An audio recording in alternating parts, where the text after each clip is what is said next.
know what we're here for. Equal parts. Oh my gosh. Illegal.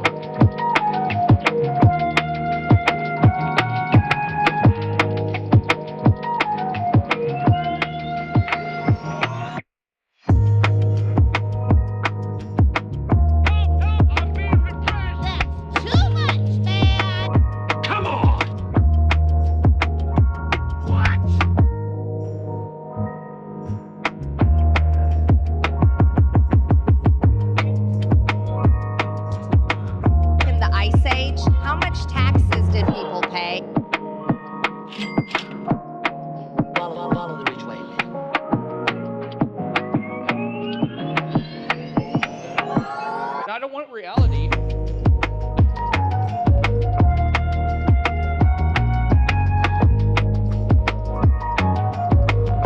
It's a bold strategy, Cotton. Let's see you face off for him.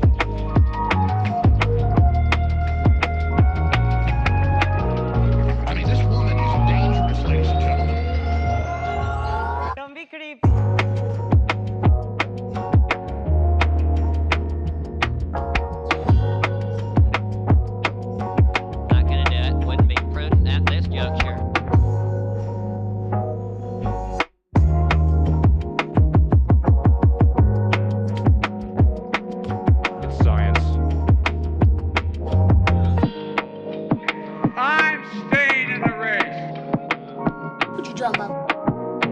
I made a huge, tiny mistake. Welcome to the Resistance.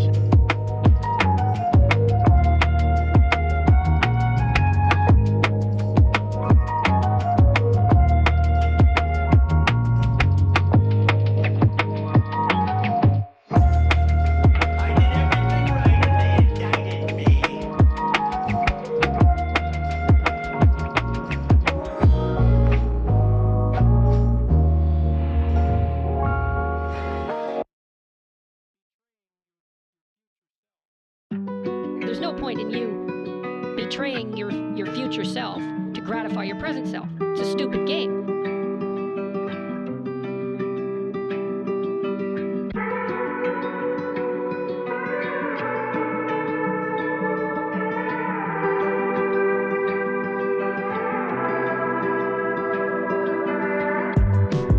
There's no point in you betraying your future self to gratify your present self. It's a stupid game.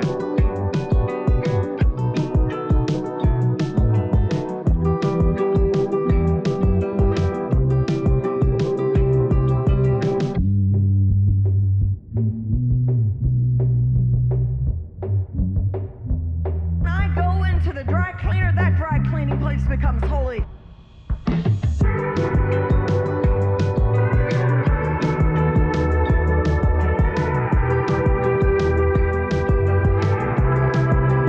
Jesus, I say that.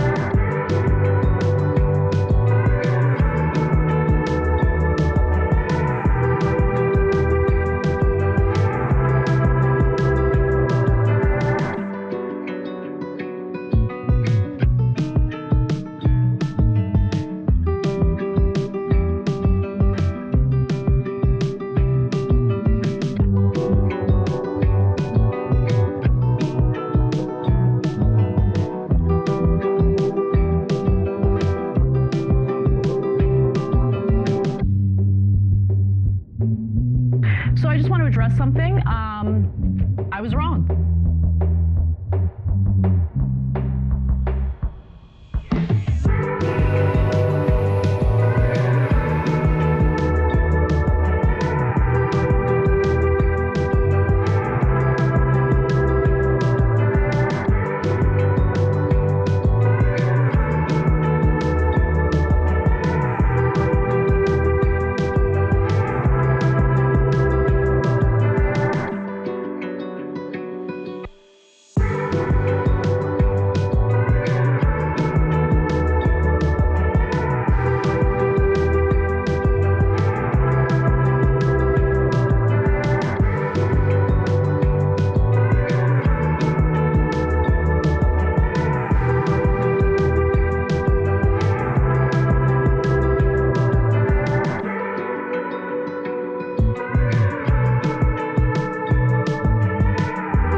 This is from 12 Rules for Life.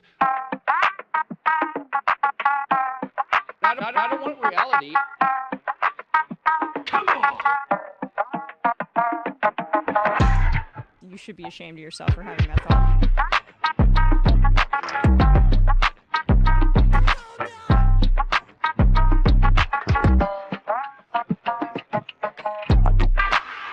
Break now.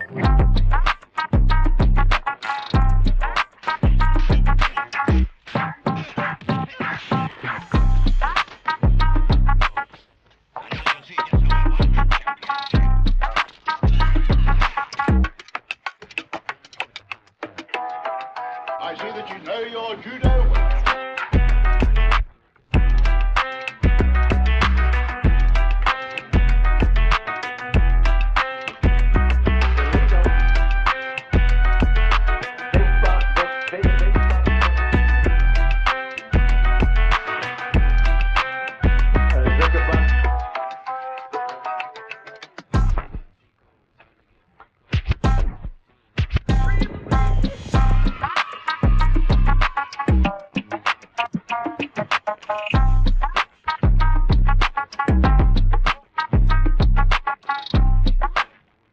Cyclone Cheeto.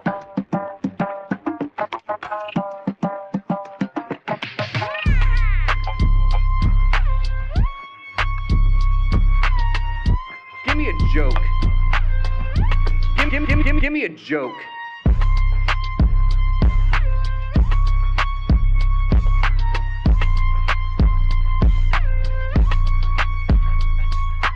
Awful.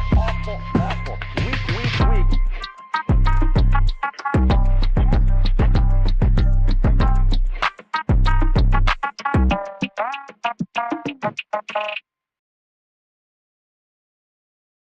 Arguably the greatest work of nonfiction of the 20th century.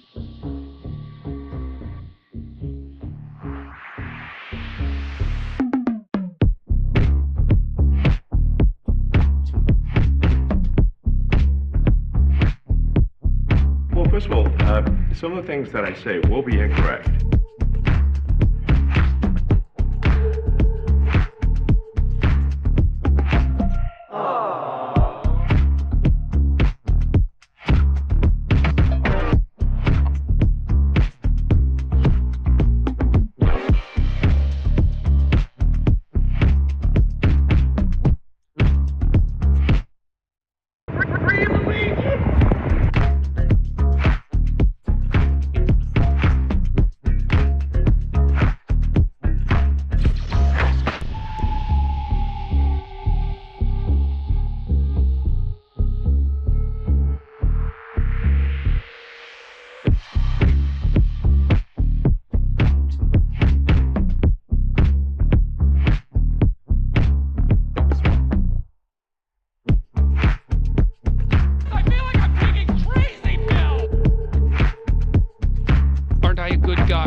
looks good, and he looks hard.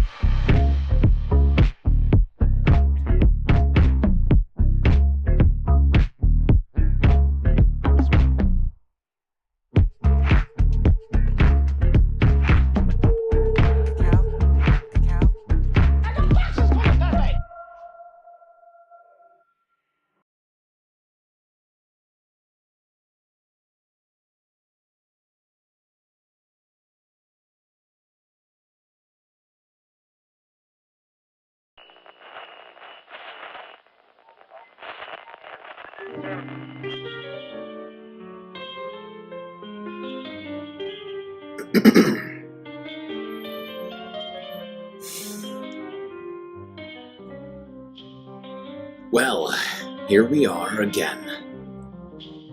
Floating somewhere between Earth and space. Hopefully, not too far, as we've got a lot to talk about here tonight. Prepare yourselves, chat, for this special episode of the Galactic News Network.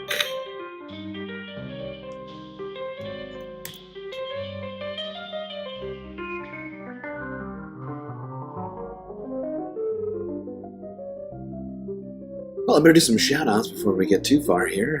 Bob Carmody, Sue Fairy Dust B, and Obvious Books. 123 in the YouTube chat, Hermit Horologist, a close fourth.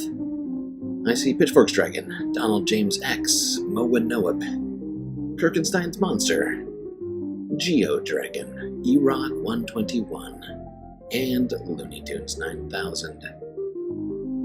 Good to see you all. Like I mentioned, this is a very special episode here. Why is this blasting my ears right now? Oh, right, I know why.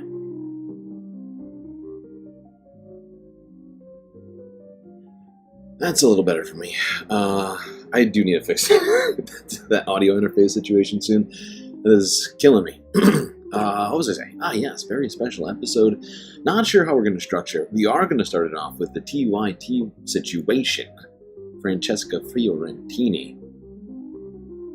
Fired live on air, essentially, by Cenk Uygur in a bit of unjustified anger. Got a whole bunch of different clips here, reactions, words from Franny Fio herself.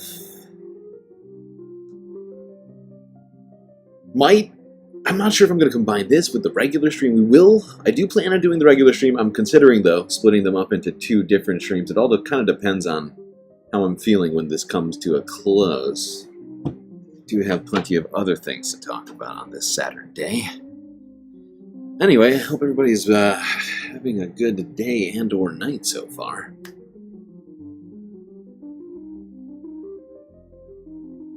I guess we better get right to it, huh, chat? I guess we should start in that familiar place, the United States of America.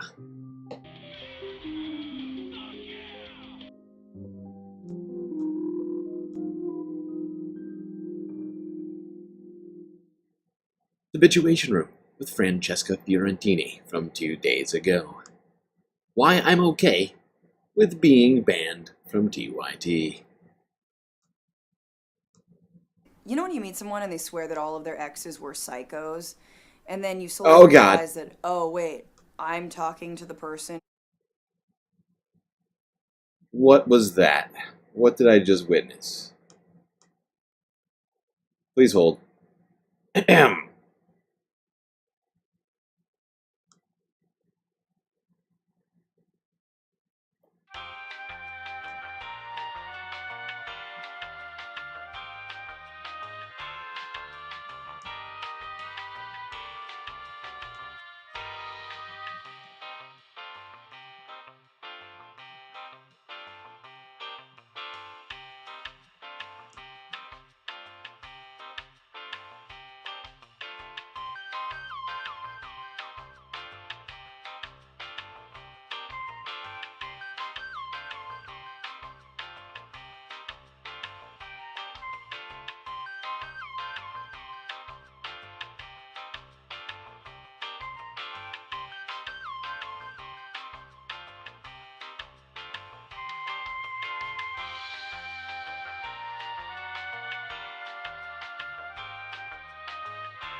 Okay. I think we're good. Sorry, I'm just waiting for my stream software to catch up right now.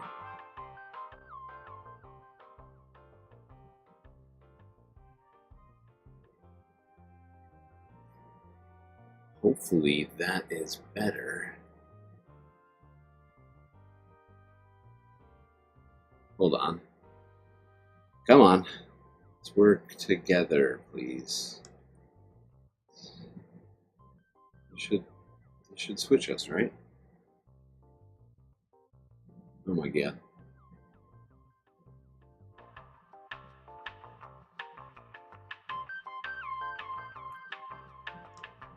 Oh, there we go. Okay. there we go. I did it. Yay. Yay, we did it. The audio sounds better than it did before. Before when? Like last week? Like this last week? Is that your... I assume that's what you're referring to. Yeah, I've been editing the levels a little bit, trying to listen to the stream. Monitoring is really hard right now without the interface, and so it's just, it's already a problem because we have a shitty mic that clips way easier, does weird stuff. It's very unfortunate. Alright, let's try this again.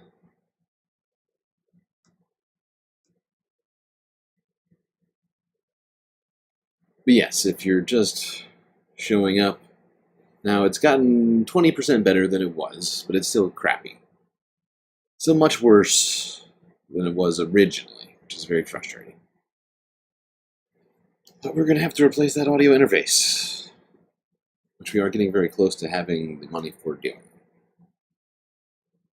Alright, to the habituation room.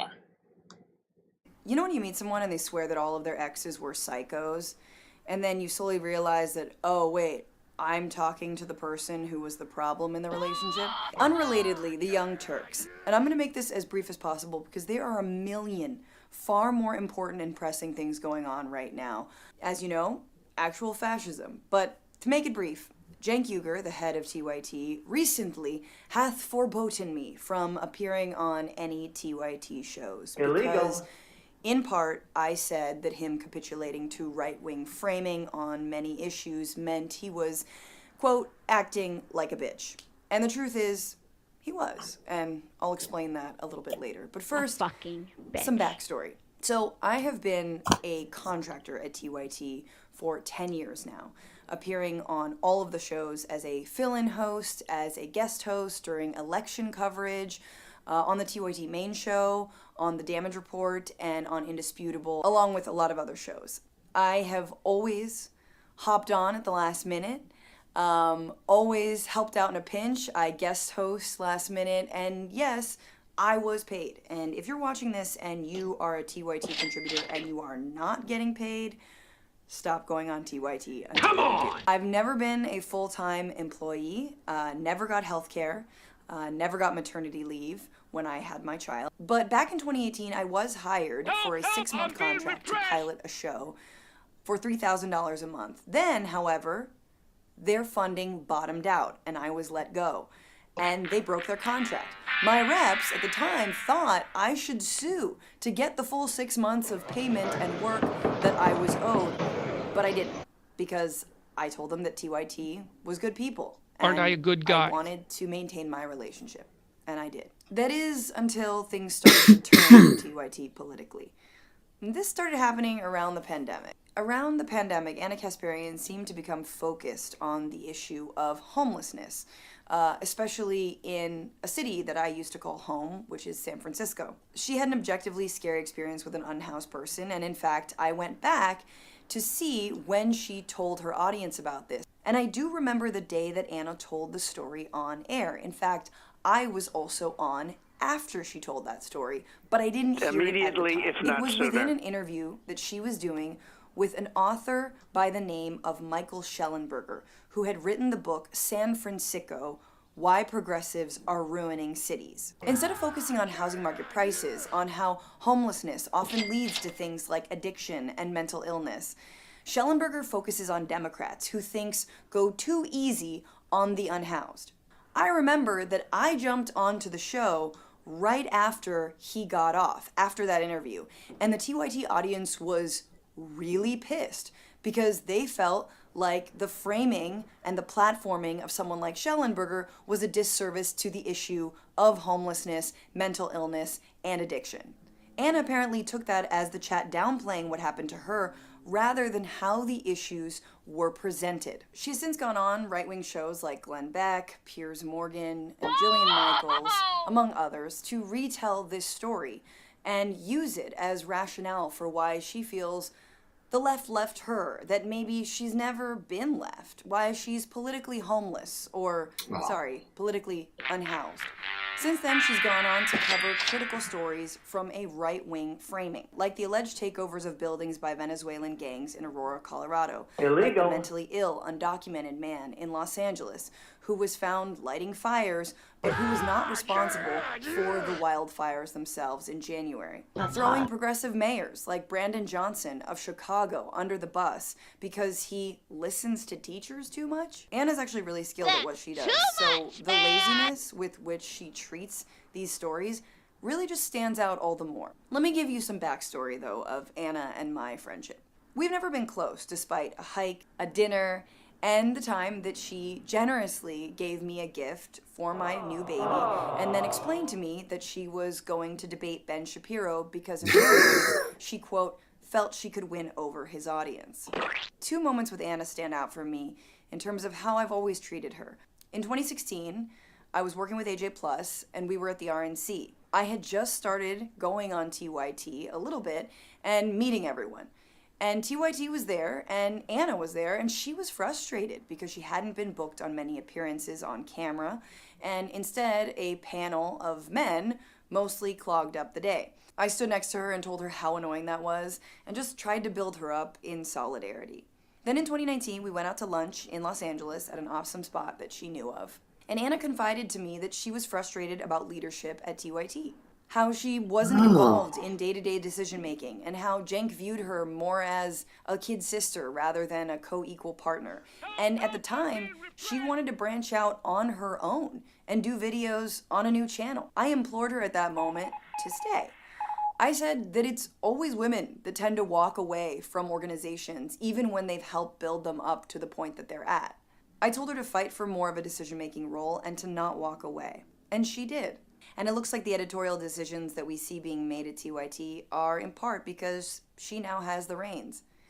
In a way, I'm proud of her, even if I don't like the coverage. In November of last year, in an effort to understand where Anna was coming from and why she was doing what she was doing, I invited her to come on my show, The Bituation Room. She agreed, but also told me that she had a family emergency that sounded bad, and I told her to not worry and that we would find a time in the new year. That week, she went on Glenn Beck's show. And it kind of puzzled me, to be honest. She obviously now is likely not going to come on my show, in part because Cenk did. And I wanted to talk to him about his own very cordial conversations with the right since the election or Yeah, I can see how this is a very frustrating situation. Francesca being so intimately involved in all this, putting so much of her time and effort into TYT and in some of the relationships there, like with Anna. And it's just, it's a sign of the times right now. You're new? You're new? I feel like I've seen you in here a bunch before. You have a green membership badge. But, I play sound effects from time to time. It's a thing that we do around here.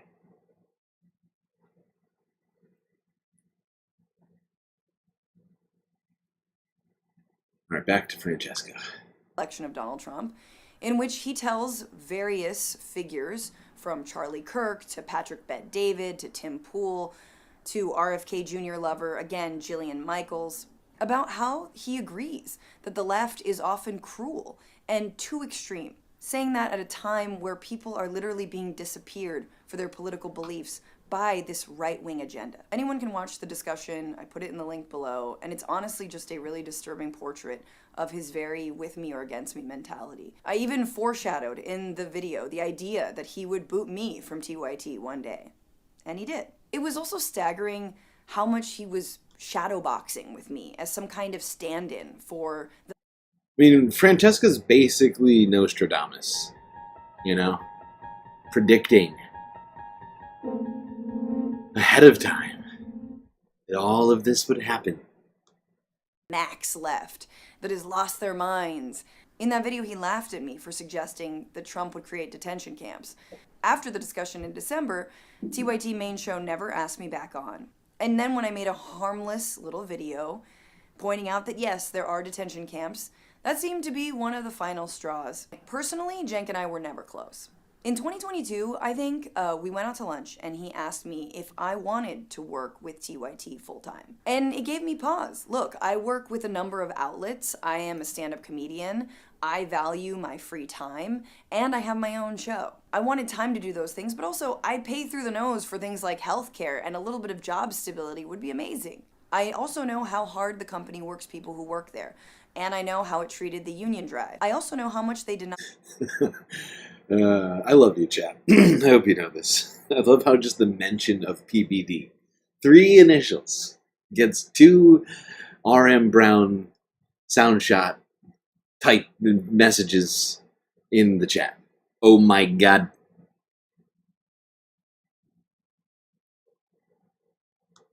Full-time employees bonuses every year, even when they're delivering millions of views. I know that they're kind of cheap, and Cenk usually doesn't like it when people negotiate with him. So I said, sure, I want to work for TYT full-time, but it depends on the offer. Which, by the way, you should always ask for an offer before you pledge loyalty to anyone or any company. That's a good point. An offer never came, because in my view, loyalty... At least Stefanik didn't, she certainly didn't have a backup plan on that offer. You know, it's sort of, sorry, random tangent. Wasn't a given. All this to say, I'm not sad to leave TYT behind, especially now, with, of course, the exception of the damage report with John Idarola, who I care about and I think is so talented. But we live in a time of right-wing monsters, authoritarians, and yes, fascists. And anyone capitulating to their framework about human rights, about policing, around militarism, is not serious about liberation or democracy. Please, never watch anyone who can't admit when they're wrong. Come on! Never watch anyone who tells you that their strategy is right and that they are the... I think everyone here knows that I'm always willing to admit when I made a huge, tiny mistake. Just going to point that out. You know, I think I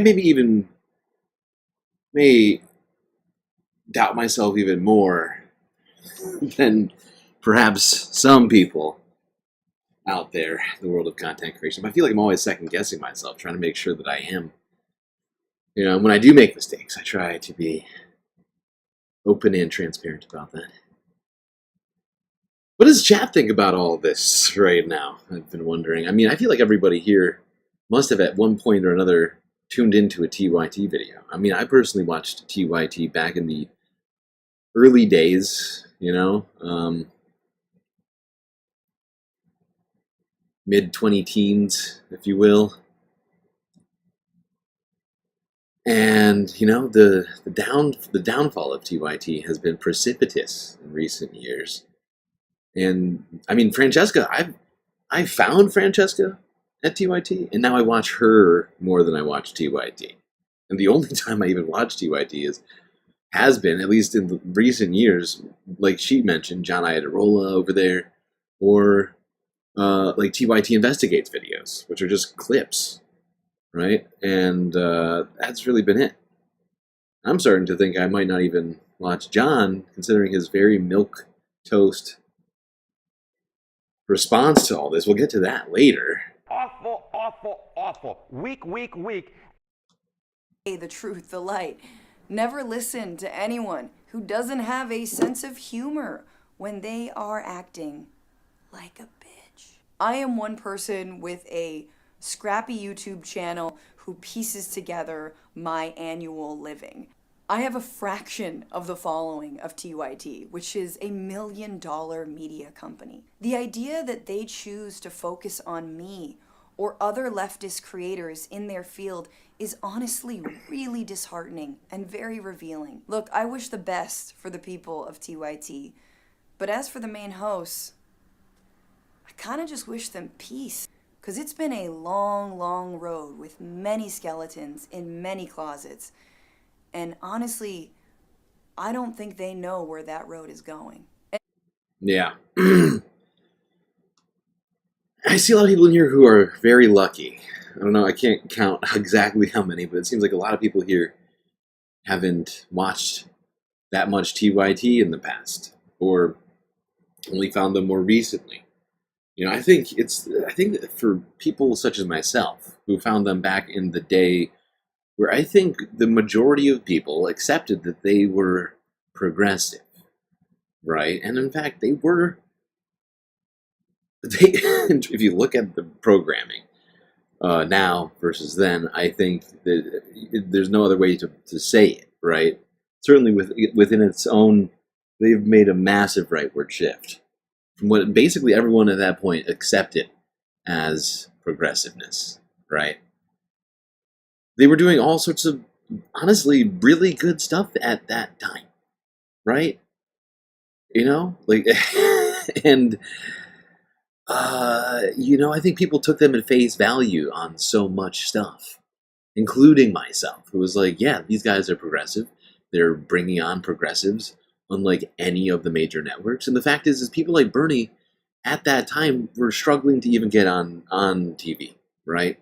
That dynamic has shifted recently, but that's a lot of it's a lot of compliments in there. People who love GNN being the best. Okay, well, you know, I'll accept that compliment, even though I feel like that can't possibly be true.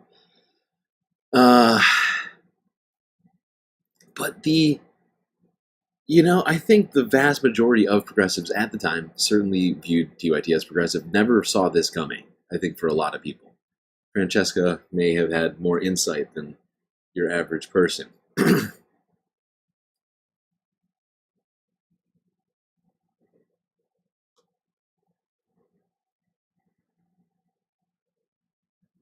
Okay, well, let's move on from that video, go on now to the Vanguard pod.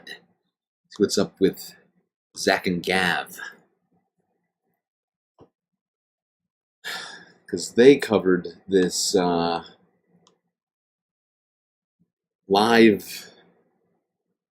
what do you want to call it, diatribe from Cenk.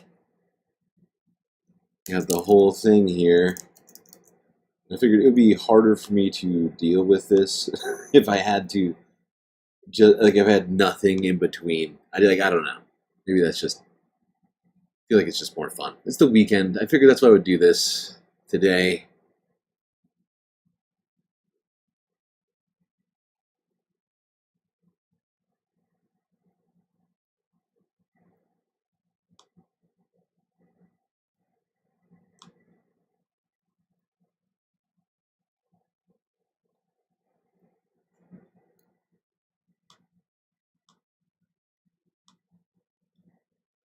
This is here.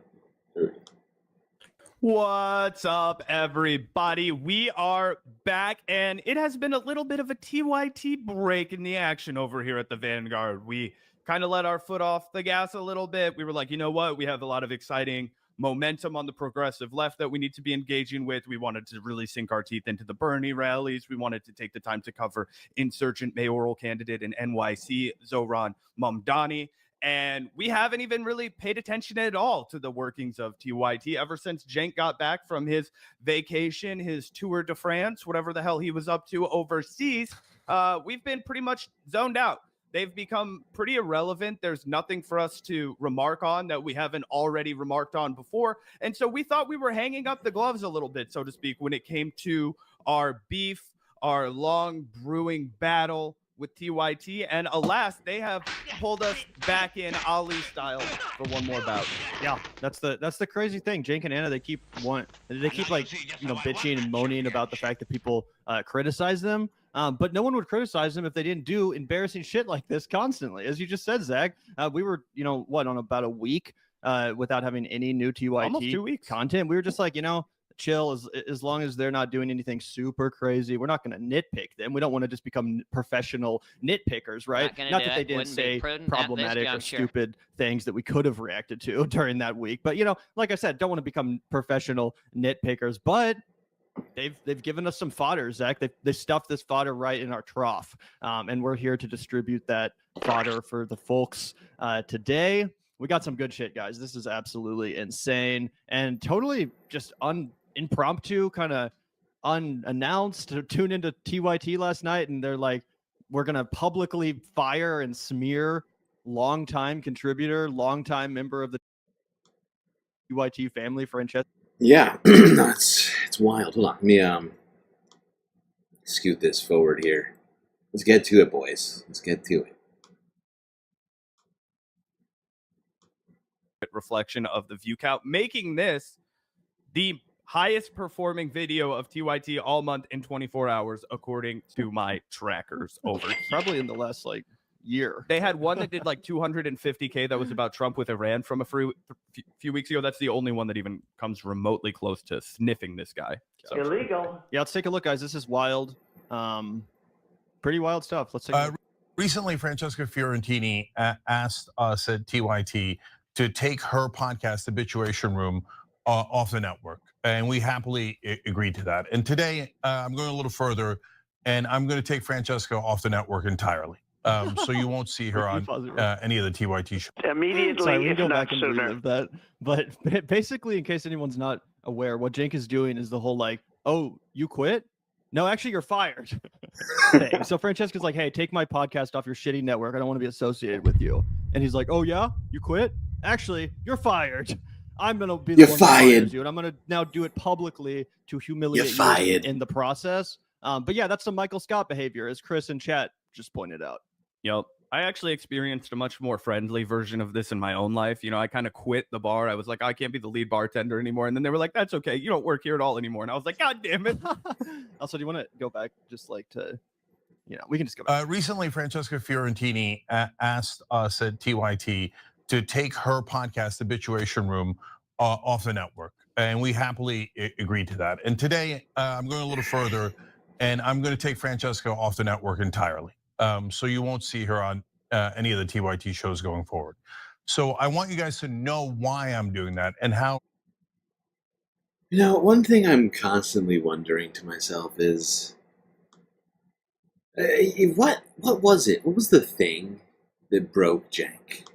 I have a long list of things that I think through in my head. I'm like, was it this? Was it that? What caused all of this to happen? Okay, hold on. All right, I see you. 36 likes. Go to the Galactic Cantina. Little Galactic support character here. 3 to be exact. 1 per minute. Very impressive.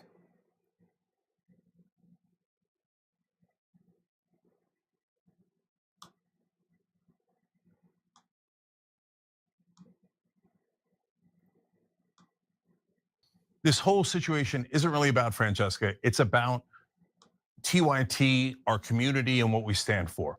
And so we're for open minds and open hearts. And so I want all of you to know that, and I want to build a community that believes in that and invites people in that believe in the same things. And by the way, if you don't believe in the same things, then you say, no, I have a strict idea. So his tent is big enough for Ben Glebe, Glenn Beck, Charlie Kirk, Dr. Phil, but it's not big enough for Francesca, the Vanguard, Mike Figueiredo. This woman is dangerous, ladies and gentlemen.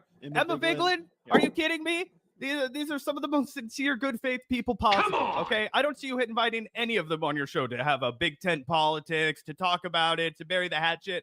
All you've done is bitch, bitch, bitch, bitch, bitch.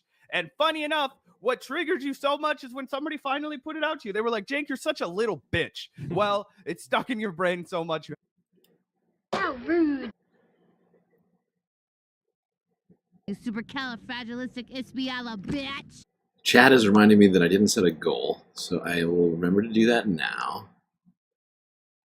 I wasn't sure how I wanted to do the goal tonight, because here's my thing, all right? Hear me out. Well, that's the other thing that's throwing me off right now, is because I don't know how I want to do the stream tonight, because I got a bunch of coverage to talk about the TYT, Francesca Fiorentini official split. But then we've got the regular stream, all sorts of stuff to talk about with Elon protests and everything else, Greenland being invaded by Usha and JD, all sorts of other stuff. And I was thinking, at one point I was thinking about splitting them into 2 different streams, so I was thinking I would do a goal for the second stream, but no, you're right, I should just do a goal. We'll do 1 stream. I just also felt like maybe content-wise, it'd be better to split them up. I never do that. I'm really bad at doing that.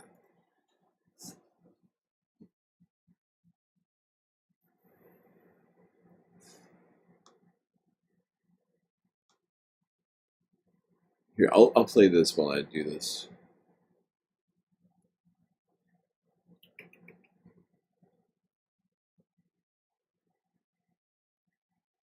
That's what I'll do. I'll do the goal. Even if I do split it up, I will just count the regular stream as the bonus content. Does that make sense, everyone?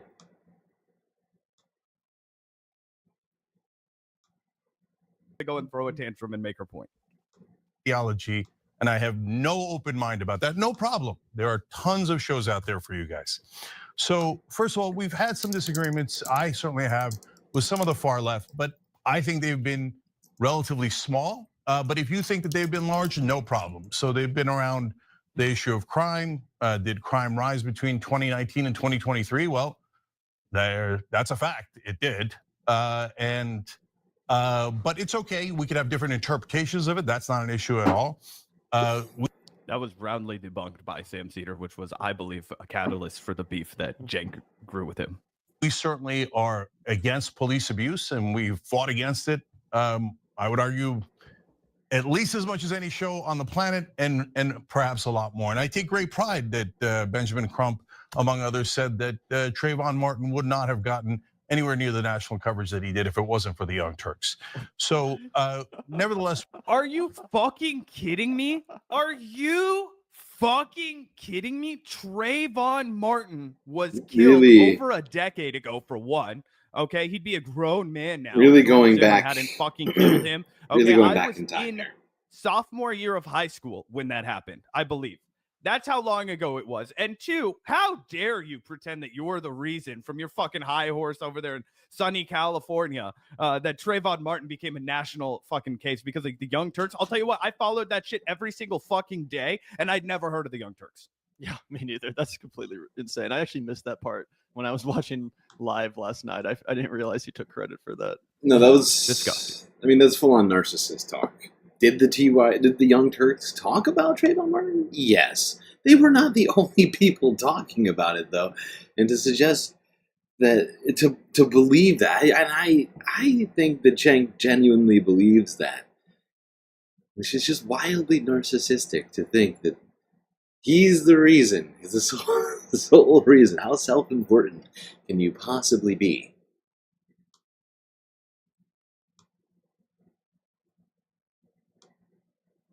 We could have disagreements about specific policy issues, and we do on slogans and framing, etc. For example, defund the police, Latinx. These are normal disagreements within any community. These are agreements I have with the right wing. And I certainly would never want to shut that down because we're, again, for open minds. And of course, we've had some disagreements on the issue of transgender rights. Let me just say quickly what my position is, because a lot of people outside of the network have been misleading you about this. So I'm for 100% constitutional rights for transgender Americans, because why? They're Americans, just like the rest of us, and they should have the same exact rights as us. They should be protected in bathrooms. They should definitely be allowed to serve in the military. And I happen to think that they should be allowed to play, transgender girls should be allowed to play in girls sports in high school. Now, my position on that is not overall popular in the country. I understand that, and I have a strategy for hopefully how to win on that. What is the purpose of that distinction? But I don't believe he seems really passionate about defending that principle of his. That they should be mandated. I mean, where does that principle come from? What is the basis on which to make that random distinction? Right, trans ladies, you can participate in sports, but only until you're an adult. And then, sorry, you can't. Nope, that's too much. That's too much, man! Why was that line drawn there? Just seemingly in a completely arbitrary way. I do not understand. Play in college and professional level, I think the league should get to make those decisions on their own. I think that is a small disagreement. Obviously, others think that's a giant disagreement, but that's, again, not the issue here. I think what the issue is when others, among the issues, is when others say, only my opinion is the correct one, the moral one. Everyone who disagrees with me is unintelligent, immoral. No, Cenk, the problem is that you've had a bunch of conversations and you've had a lot of exchanges and you've done a lot of promoting of a narrow issue of the American people that affects almost nobody. You've validated a lot of right-wing framework over and over and over again, and you've had 0 trans people on the show to talk about it. Collaborator, etc. Well, we'll get to the specifics on Francesca in a second. I'm saying that generally, and that they speak for the left. Well, let's find out if they do speak for the left. This is a little bit of Francesca, a little bit of Emma Vigeland from Majority Report, and spliced in is the actual facts. Oh, the American people thank think, God. Interestingly, what Democratic voters think. I was First, worried. let's watch this. I was worried. I was like, oh no. Oh no, will we get context? Will we get TYT to provide us context? How will I be able to understand what they're gonna say? I'm incapable of researching myself.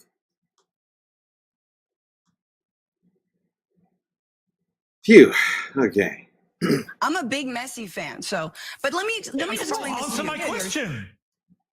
Would you allow him, if he said I'm a woman, to play in the American women's national team? Yes, right now. Hell yeah, are you kidding me? Transgender female athletes in women's sports, only 18% of the country says that they should be, in fact, allowed to participate in women's sports. Your argument is really bad on this, and you're out of your depth. You're correct that trans women should be able to compete in women's sports, but your argument for it is just scientific. That's so stupid because Francesca was clearly speaking for herself. Like she was saying, that's my opinion.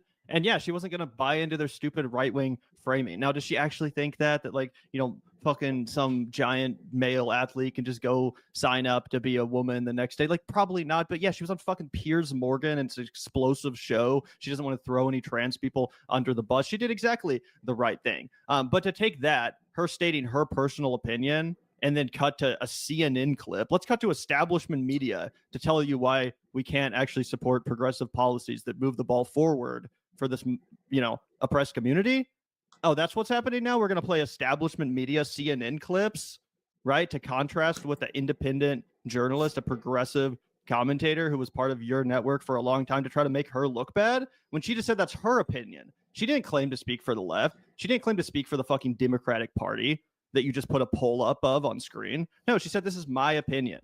And are you saying she's not entitled to that? Of course.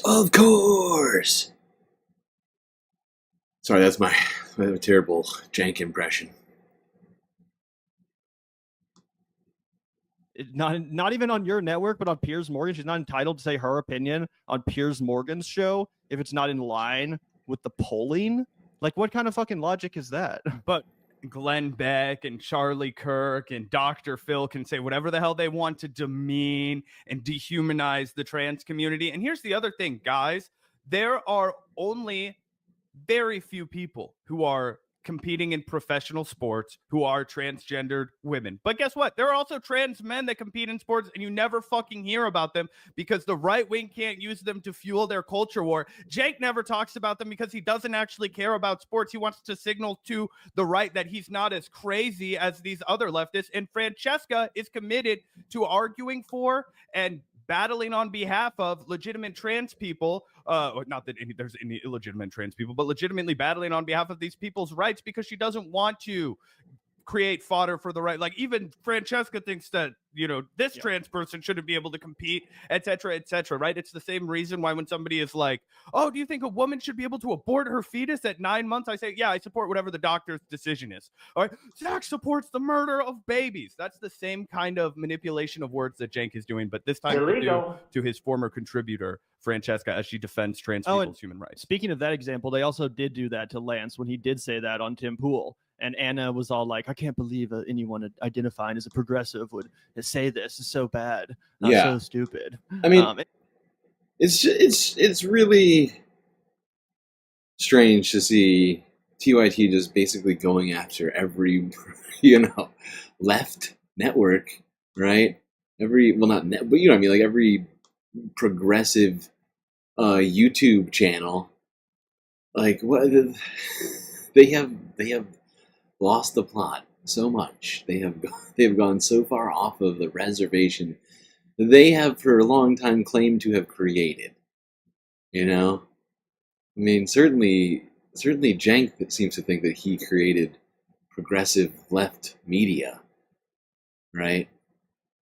And yet he's just going around yelling at everyone now. Meanwhile, bringing on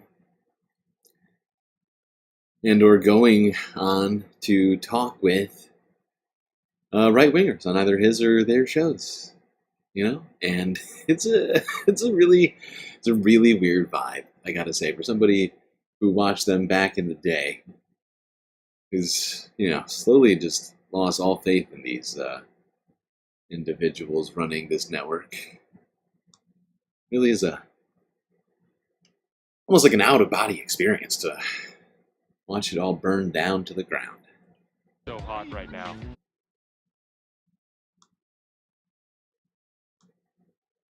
Also noteworthy that Anna's not part of this segment. It's just Cenk facing the camera. Anna was on stream last night. As soon as the segment was over, she was, there on panel, being the co-host. So it's almost like she told Cenk, like, oh, if you want me to stick around here, you have to do this yourself. I don't want to be on camera, but you have to fire Francesca. That's the vibe I get. And now Cenk is having to piece together this hatchet job to appease Anna or something. I don't know. But I mean, it's crazy. Clearly he has very thin skin too. It's just weird that she's not here. And, to Cenk's credit, not that there's much of it to give, but he actually did debate Francesca. He went on her show. He's had her come on the Young Turks and hash out some disagreements, not all of them. But Anna, to this point, still refuses to debate any of her critics. Not Emma Vigeland, not Francesca, not Sam Seder. They've all invited her. They've all offered.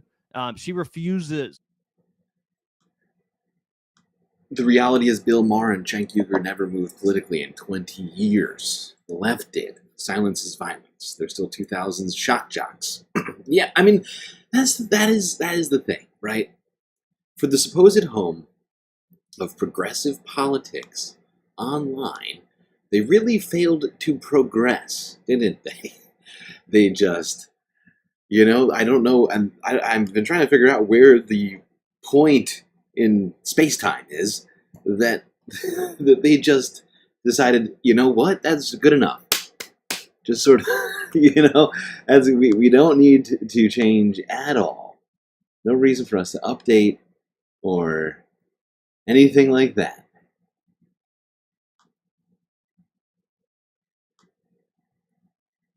Let's watch some more of this. Sorry, I'm just moving it around. Have a position that is actually to the right of mine. I say that trans girls should be allowed to play in girls' sports in high school.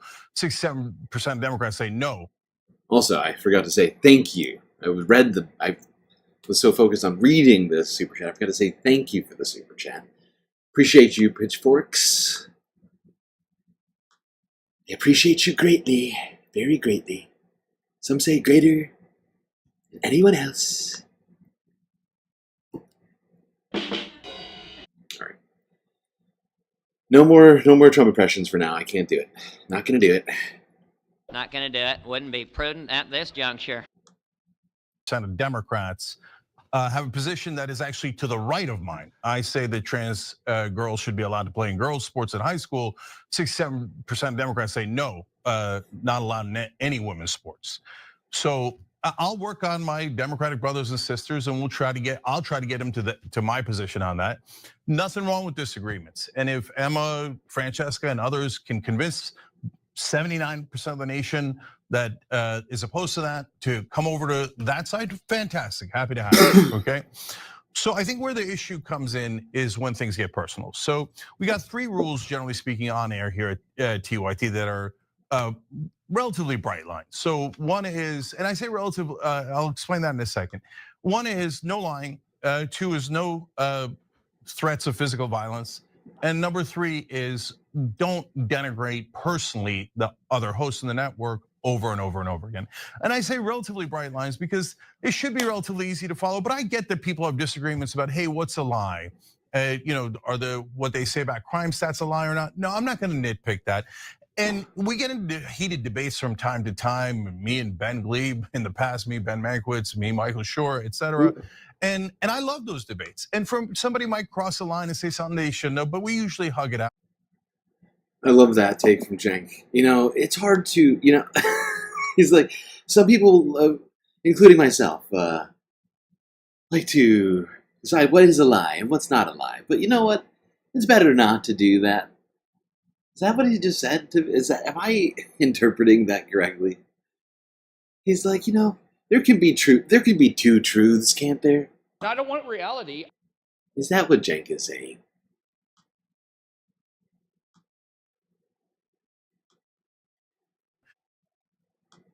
And so I'm not nitpicking here.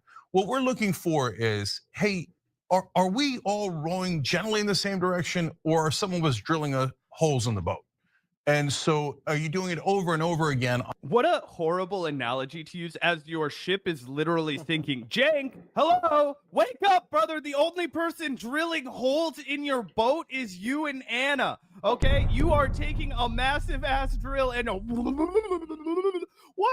I can't believe. Is that a the drill only person impression? bailing water was Francesca, bro. She was trying to get you guys right back on track. She actually believed in the Young Turks. She put up with way more than Gavin and I would have ever dreamed of putting up with. She was loyal to you guys. She gave you guys the benefit. I gotta say, his RFK impression is good, but that drill impression is woof. Woof. The doubt. At times, months ago, she would even stand up for you guys and be like, I know Cenk's heart's in the right place. I know he means well. I can still reach him. I think it's important that we have real, true left-flank voices on the network. I'm going to stay. I'm going to keep contributing. John Iadarola is a good guy. I know I can have good conversations with him. She defended you, bro. She tried to keep your island from becoming irrelevant over here. And that's what TYT has become, an irrelevant island, an archipelago that nobody wants to travel to, dude. You just shout and shout and shout. And then you'll get on an airplane and you'll go somewhere else and you'll be like, oh, look at my network TYT. But they don't ever come and visit you there. They're like, oh, I'm not going to go on that 12-hour plane ride back to your island over there, Cenk. So you've spiraled into irrelevance and you have fired the only person that was steering your ship in a proper direction. It's crazy. Yeah, 100%. 100%. It's so telling that he's blaming TYT's failures on people like Francesca, again, for drilling holes in the boat. When in reality, yeah, the first time Francesca ever criticized Cenk, she did it behind a paywall on her show in a members only video where she opened up and was honest about what she was experiencing emotionally, being someone who was a longtime contributor to TYT, watching what went down. She did that again privately for the members on her own channel. She didn't publicly blast you guys. She's since then revealed that after doing so, she reached out to Cenk multiple times trying to set up conversations, trying to set up a dialogue. At one point, she begged, apparently, to have her and John Iadarola do a 2-on-2 discussion / debate with Cenk and Anna, where they hash out some of these issues live on air. And apparently, Cenk told her to eat rocks. He told her to eat shit and was like, no, we're not interested in doing that. I'll come on your show for this little thing or whatever, but we're not going to do that. So Francesca has been reacting to the environment around her. It's not like she just decided to go on the warpath against TYT. And that's the context that Cenk is omitting. He's acting like Francesca just woke up on the wrong side of the bed and is like, you know what, fuck Cenk, fuck Anna, I'm jealous of these people. Let's start criticizing them. No, he's completely omitting the context that she's reacted to, and that's caused her to produce the sort of commentary that she has on this subject. She's also talked about the environment of fear at the Young Turks. Remember the clip we did, Zach, where she literally said, I'm scared. I'm afraid of Cenk because he's my boss and I'd never know who's next when it comes to who he's going to fire or who he's going to mistreat at this network. She talked about this. She's like, I hear Cenk publicly dissing my progressive colleagues, people like Emma Vigeland and Sam Seder, calling them bad faith, calling them low rent grifters. And she was like, what are you talking about? I know these people. I trust these people. I don't agree with you. I don't think they're bad faith grifters. I don't think they're untrustworthy. And she's like, does that mean you think that about me? Again, this was all like 6 months ago, 4 months ago, whatever, right? Before things got really ugly. She talked about the environment of fear that she was dealing with, the environment of censorship, frankly, that Cenk was imposing, punishing his contributors one by one, punishing people that had helped build up TYT one by one as they dissented. So she talked about that. And yeah, of course, that's going to make her lash out a little bit every once in a while, living under that sort of environment at work. That's crazy, specifically an environment where you're supposed to be talking about politics. Exactly. That's exactly what I was gonna say. Especially in this environment, for Cenk to have done things as he did, the way that this place has been run, the more I hear about it, the more I'm just utterly just horrified. Just kind of shocked just how anti-worker they seem to have been. The pro-worker podcast is anti-worker. It's a very strange dichotomy.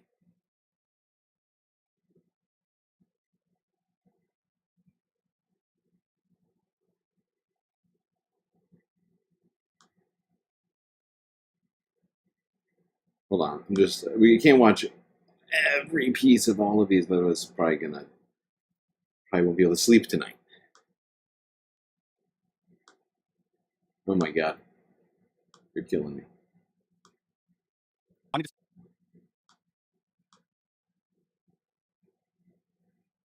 Create an issue, or even if you're not trying to do it, you are creating an issue by constantly attacking our own. And I have applied this 2 other times, which I'll tell you about in a minute. This all started, unfortunately, when I went on Francesca's show, and we had what seemed like a normal conversation and debate about this issue until it made a turn. And this is part of the turn. Let me show you. Oh no, the turn. I'm reminded of the book by I think his name is Michael Schneider on tyranny, and he wrote, it's like 20 lessons from the 20th century about authoritarianism and fascism. And one of the things that has come to mind when you say my strategy will protect us is he has this chapter, I'm gonna bring it up, the first part of it, called Do Not Obey in Advance. And he writes, most of the power of authoritarianism is freely given. In times like these, individuals think ahead about what a more repressive government will want. What part of this is the turn? Without being asked. A citizen who adapts. This is the turn? The turn where she suggests, I know where this is going. This is the turn? This is where she suggests that he does the thing that he's doing? Oh god, no. I don't want reality. Not that. In this way is teaching power what it can do. In other words, you don't have to do the sort of crackdown on the left around speech because I'm going to do it for you, or you don't have to come to me. Again, you're misstating it. Oh. And what he did is totally bend the knee on behalf of, let's just wait and see, everyone. That is to a T what Cenk Uygur did. He said, guys, let's not judge Elon Musk too harshly. He's like, I'm not going to call Trump a fascist. I'm not going to call him a Nazi. They honestly gish galloped around hammering Elon Musk after he did a freaking Sig Hail. Okay, and now what are we doing? We're watching people get disappeared off the streets of college universities. We're watching people be just absolutely disappeared into the night. We're watching people who have lived in the United States for 50 fucking years have their citizenship revoked because of their politics, Cenk. This was the guy who you said everyone on the left was overreacting about. You were like, oh, I'm the kind of leftist that wants to wait and see, even though we already saw for 4 fucking years. So what you just played to the audience as supposedly an own of Francesca as an example of her lying about you, it's actually been borne out by reality, and you're so tone deaf, you're so removed from anybody who actually wants to resist Donald Trump, who actually understands the legitimate threat that he is imposing on people in this country right now. You're just... God damn. Zach is genuinely angry right now. I feel like really, really taking it up to the next level here. I think he's hit the limit with Cenk's bullshit. Missing the mark completely, and you're so blind. You actually think this makes you look good. God, it's beyond. I'm doing the exact opposite. You're cracking down by saying, Cenk, you're out of bounds, so you should stop your stupid opinion. And because you're implicating me. I can't believe that a guy who I used to admire and who I thought had a lot of fight is trying to scratch the back of people who absolutely would never do the same for them. So we just spent an hour and a half of Wow. me explaining how I'm not scratching their back. I'm trying to get But I can show you more populace clips, to agree man. with us on things we believe in. And we No, they don't. Oh, go ahead. I was just gonna say, like, I would kind of Is understand that what he was a little doing? bit more from Cenk's perspective if she was only talking shit behind his back. Like, oh, she'll be nice to me, she'll kiss up to me and put on the kid gloves, but then she'll go on other shows and talk mad shit. No, dude, she just said that to your. I just don't see how he can even argue, claiming to be good faith, that that she's completely misportrayed him, somehow misrepresented who Cenk is and what he has been doing. He within how long was it? Within the week of when was CPAC? I mean, the fact that he went to CPAC to what was that? Like, I literally almost don't need any other examples to be like, dude, what are you doing there? To congratulate them? Because that's what he basically, he didn't basically, he literally congratulated Charlie Kirk on a tremendous win. Great job. Great job, Charlie. And then his network is busy bashing leftist networks for being too woke or misrepresenting the stuff that he's doing. It's not it's weird that he's using this as an example of I owned her. Like she took a nasty turn, suggesting that I'm doing the thing I'm doing.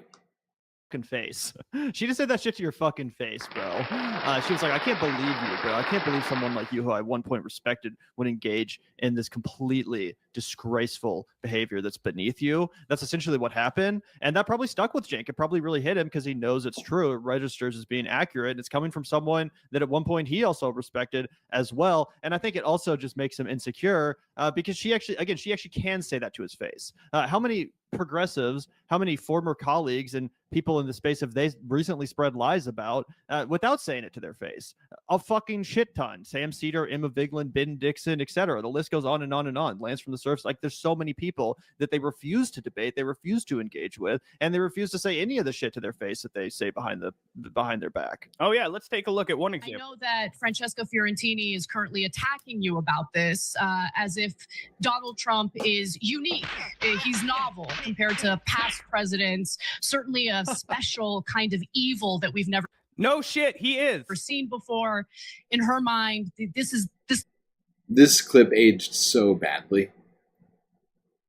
So badly. So badly. So I just want to address something. I was wrong. The gulags that she was warning about. But in fact, this has been a long-standing practice. You can be against that practice, but Donald Trump isn't doing anything new here. He's 100% doing things that are new. People have been legally in this country for 50 years. Mahmoud Khalil was a legal fucking resident, a permanent legal resident, married to a U.S. citizen that was born on the patch of dirt we call the United States of America. All right? His human rights, his fundamental civil liberties violated. Boom, poof. And you know what? They're doing it over and over and over and over again, Anna. And that was what Francesca was warning about, and that's what you demeaned her for live on fucking air. Yep. And this was, by the way, before they started shipping people, to these horrific concentration camp prisons in El Salvador. Further vindicating Francesca, further proving her point right in the first place, and further embarrassing Cenk, who of course still can't come out here and admit that he was dead wrong. Oh yeah, great point, Gavin. This was when she was arguing against the holding migrants at Guantanamo Bay, which we all, if we had a fucking brain and a heart in our chest, argued against. But this is Anna from behind a paywall, right? Because she wants everybody to remember, oh, this is behind a paywall. Well, sorry, it's on Twitter. Take it up with them. Oh shit, Zach, we're gonna get sued. Delete the stream. Oh my goodness. Yeah, nuke our channel. It's absolutely ridiculous, right? And this is somebody who has never once had the balls to face Francesca, never once had the balls to face any of her critics, just has Cenk come out and clean up and take out the trash for her. Pretty crazy, pretty low. Yeah, it's so pathetic how bad Anna is at, like, engaging with people who she claims to disagree with. Like, she won't engage with anyone to her left, any of her left flank critics. But even when she does go on a show like Piers Morgan, which is literally meant for explosive debate, that's the whole fucking point. It's like reality TV, but for political debate. Even then, she won't actually stand up for her supposed principles. Remember when Piers Morgan was like, "You're pulling a bit of a Dave Rubin, Anna. You seem like you're pulling a bit of a Dave Rubin," and she's like, "You know, fuck it. I think Dave Rubin was right." Like that is actually. I was thinking to myself, are they going to get Dave back on as a contributor to TYT now? You know, they're going to bring Jimmy Dore back into the fold. I'm just wondering how far it's going to go. To myself. Thank you, Pitchfork Dragon, for valorously using your Galactic membership benefit highlighted chat to help us reach our goals. Imploring chat to involve themselves, just like Lovely Pariah has done here. Vibes. Ooh, and a Galactic gifted membership. Who got it? Terthian. Terthian has gotten a gifted membership from Lovely Pariah.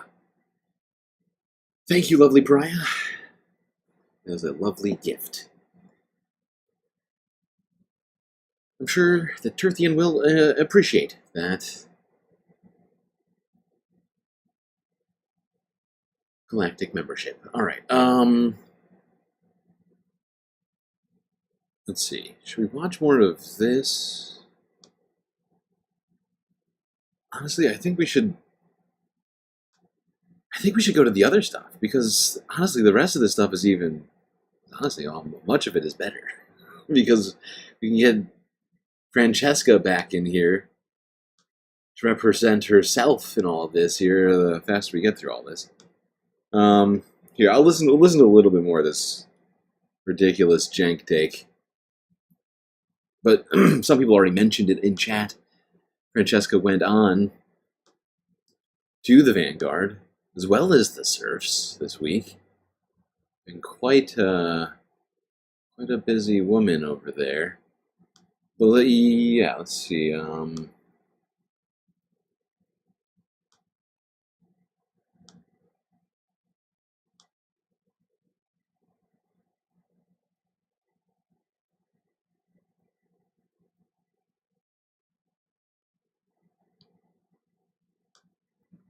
For like the past fucking 10, 15 fucking years, even before Karen Bass was mayor. It was definitely unfortunate that she happened to be in Ghana at the time. But I don't think if Rick Caruso had been mayor, then the fire would have been avoided. In the same way that, like, whoever the fuck was mayor of, you know, X, Y, and Z given towns in North Carolina, it wasn't like their fault that the fucking flood happened, you know, a couple months ago. It's a natural disaster. Sometimes these things happen. Yeah, it's different than Cancun Cruz, who literally fled after the fire. Yeah.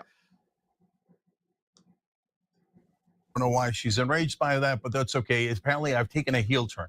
By the way, all those folks, not just Francesca, but others that told you were right wing, you watch the show every single day, you see us criticizing Trump and Elon Musk over and over and over and over again, telling you how they're going to do a $4.5 trillion robbery. What's crazy is he's going to brag about critiquing Elon Musk. My brother, you were in his replies, gargling his nuts not 2 months ago. You were admonishing Francesca for being over the top in her fear that he was going to shred the Constitution, which he did. Okay, you immediately kissed his ass and went on a stroke-off tour with PBD, Glenn Beck, every single name under the sun in right-wing media as you trash. No, the walk back is really sort of epic. For them to have played down concerns about Trump, and then to now be claiming, oh, actually, we're spending a lot of time criticizing him right now. It's like, dude, isn't it a little late for you on that one? Yeah. Sort of forgetting the last, I don't know.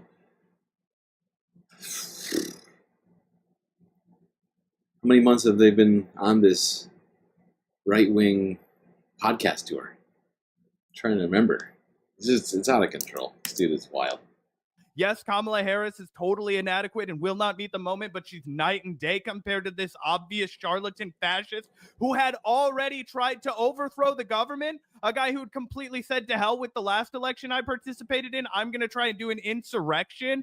Okay, do you remember that guy? You made content about it every single day for 4 fucking years and then pretended to forget the second you thought you might have a lane as being a fence sitter.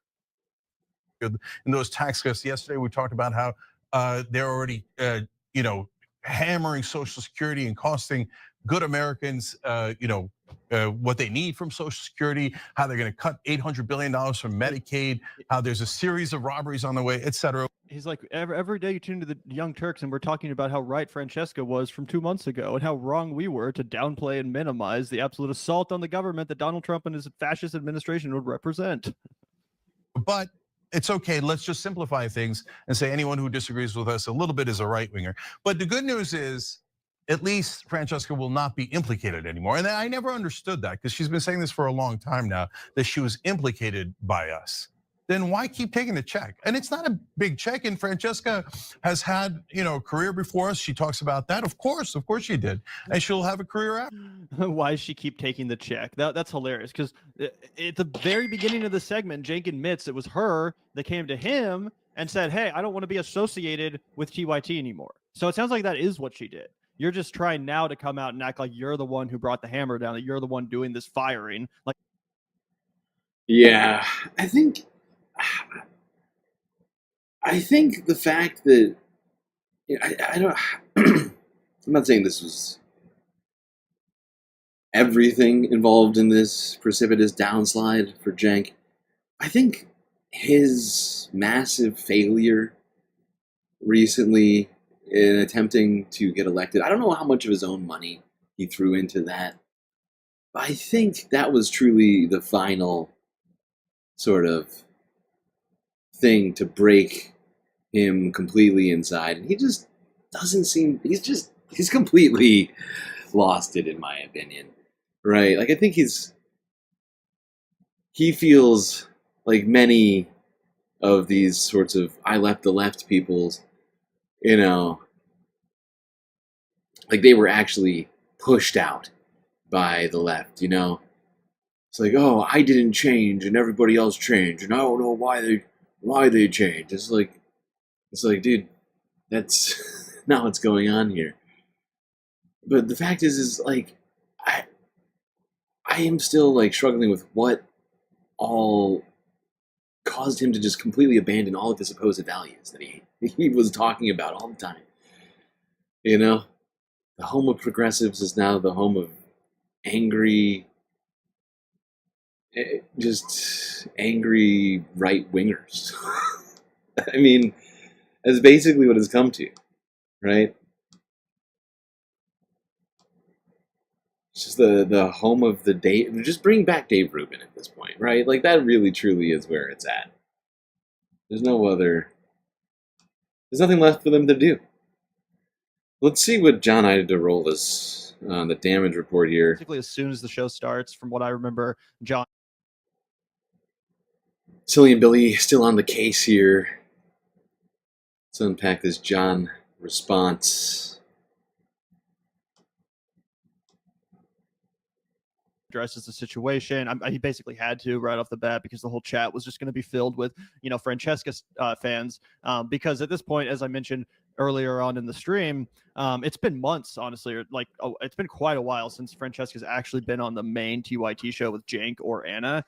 But she still has remained a fairly consistent presence on the damage report, and the damage report has at this point maybe a bigger fan base than the actual Young Turks main show does.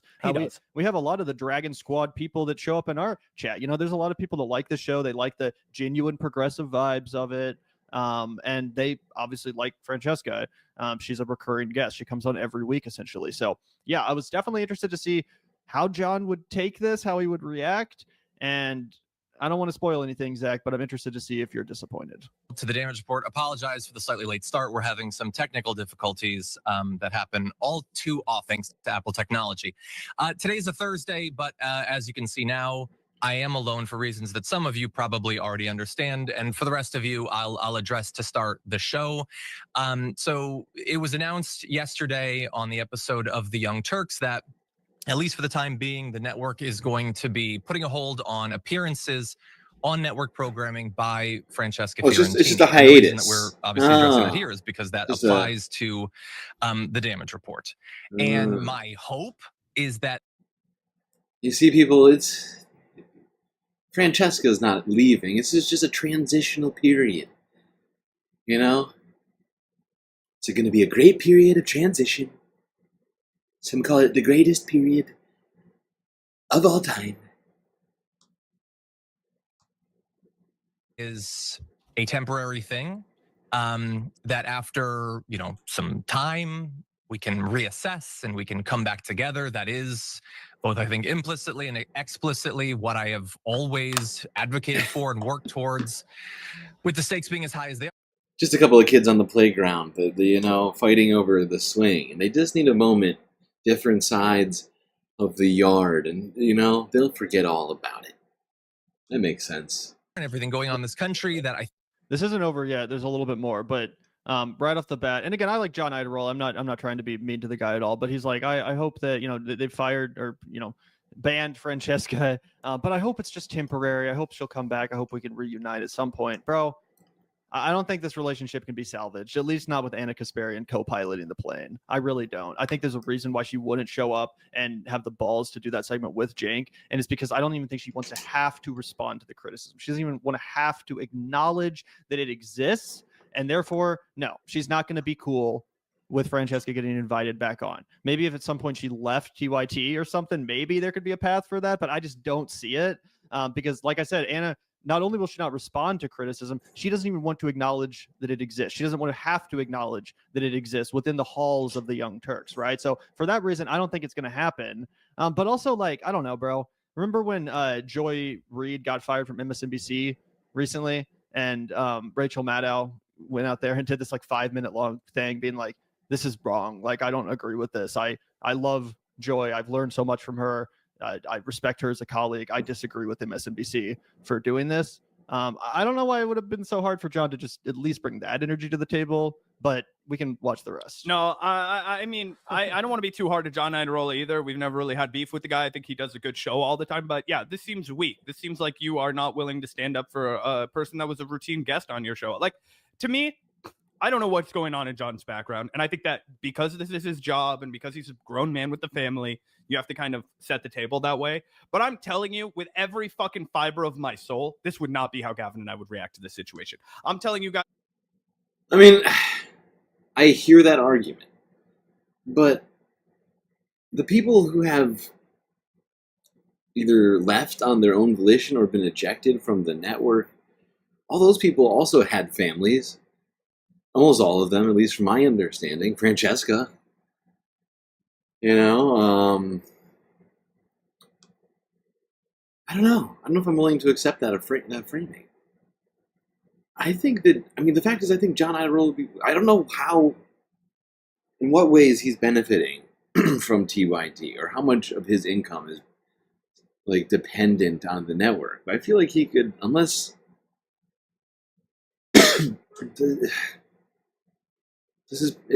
do they own all of the damage reports IP in his channel? I guess that's something I don't know. I don't understand about this situation, which I'm willing to keep an open mind about, because I can understand if you got a family and your YouTube channel, which you completely depend on, is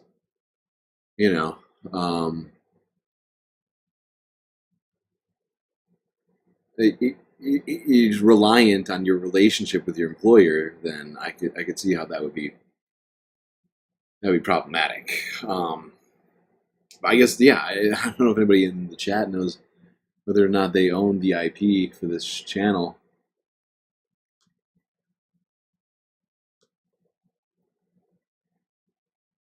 Pitchforks, he's under contract. Yeah, they manage the YouTube. Now, with every, like, there, you would not be able to stop me. I don't care if Francesca hated our fucking guts, dude. There's this time in life where you have to draw a line in the sand, and you have to look up and you have to think, you know what? People think Cenk Uygur or whoever your boss is, they think they control me. They think that they own me. They think that because of whatever power they have under the system of capitalism over me to sign my checks and make it sure that I can feed myself and I can take care of my family, they think they fucking own me. I am going to show them they do not. They do not fucking own me. I am going to tell them, no, go fuck yourself. And if I were John, I have to imagine that even if it was somebody that we had like a passing relationship with, right? Like Mac from Good Politic Guy. We don't do shows with Mac all the time. But if Mac got fucked, you best believe I would be out here being like, this is bullshit. That is a colleague of mine. That is the guy that has been scrapping and fighting his entire way through this industry. That's the guy that's put his best foot forward. You have to believe that you would be sending steam out your fucking ears, that you wouldn't want to be the fall guy, that you wouldn't want to come out here and clean up Cenk's mess. And you don't have any more powerful words of solidarity for Francesca, who literally just got fired because she came on your fucking show. That was the last thing. It was like, poof, disappeared because she came on my show and I don't have any editorial control over that. I look like, I'm sorry, a little bit of a bitch here. I look like a fucking cuck. I look like a guy that's going to roll over for one of my friends. The way that he treats her on air seems friendly. Seems like somebody that you have a real relationship with. And again, I get. Damn. Zach is all fired up today. And yeah, you know, they have been on this story way more than I do. You know, I tend to not discuss these things until they hit a boiling point, and then I'm like, oh my god, what is happening over here? But they are intimately connected with all this. I mean, TYT have come after them. I mean, I saw a video. I don't think I even included it in here. But like, what was it? Like a couple of weeks ago, Cenk was coming out of the Vanguard, and Anna was telling the Vanguard they were going to take their channel down or something.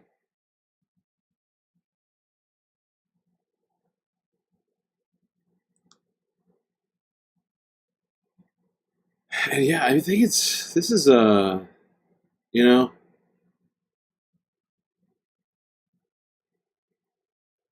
like, honestly, I think in many ways this is a huge loss, right? Like, granted, when that loss started happening, certainly debatable. But over the last few years, the loss of TYT as being a place I think that leftists could rely on to some degree is really, I think it's bad. I think it's just a net negative. But like, you know, if this is where they're gonna go, I think it needs to happen faster, not slower. You know, I think people need to, you know, rather than pre-agree with, you know, the boss, you know, pre-jettison themselves out of this place however they can. And there's already been, I mean, a mass exodus out of TYT to some degree. It's not fair to plow into this when it's somebody else's job. But when your job is to give your opinion on things, when your job is to be a moral compass for your audience, when your job is to stick up for the little guy and you choose not to, leaves a mark. Come on! I think. Okay. Let's go to the next one here. Also the Vanguard. These next two are Vanguard exclusives. Francesca Fiorentini making an appearance on the Vanguard pod. Yeah, I mean, look, there's a number of things to say about this relationship. You know, in terms of John, I think it says a lot that he does not feel comfortable saying that this is my show and I would like to book who I book. I've got over 1 million subscribers and many members. I make you a lot of money. The least you can do is allow me this. I'm sorry. Yeah, Moanoa reminding me that we are owed 2 emotional support characters right now. We got 50 likes. Okay.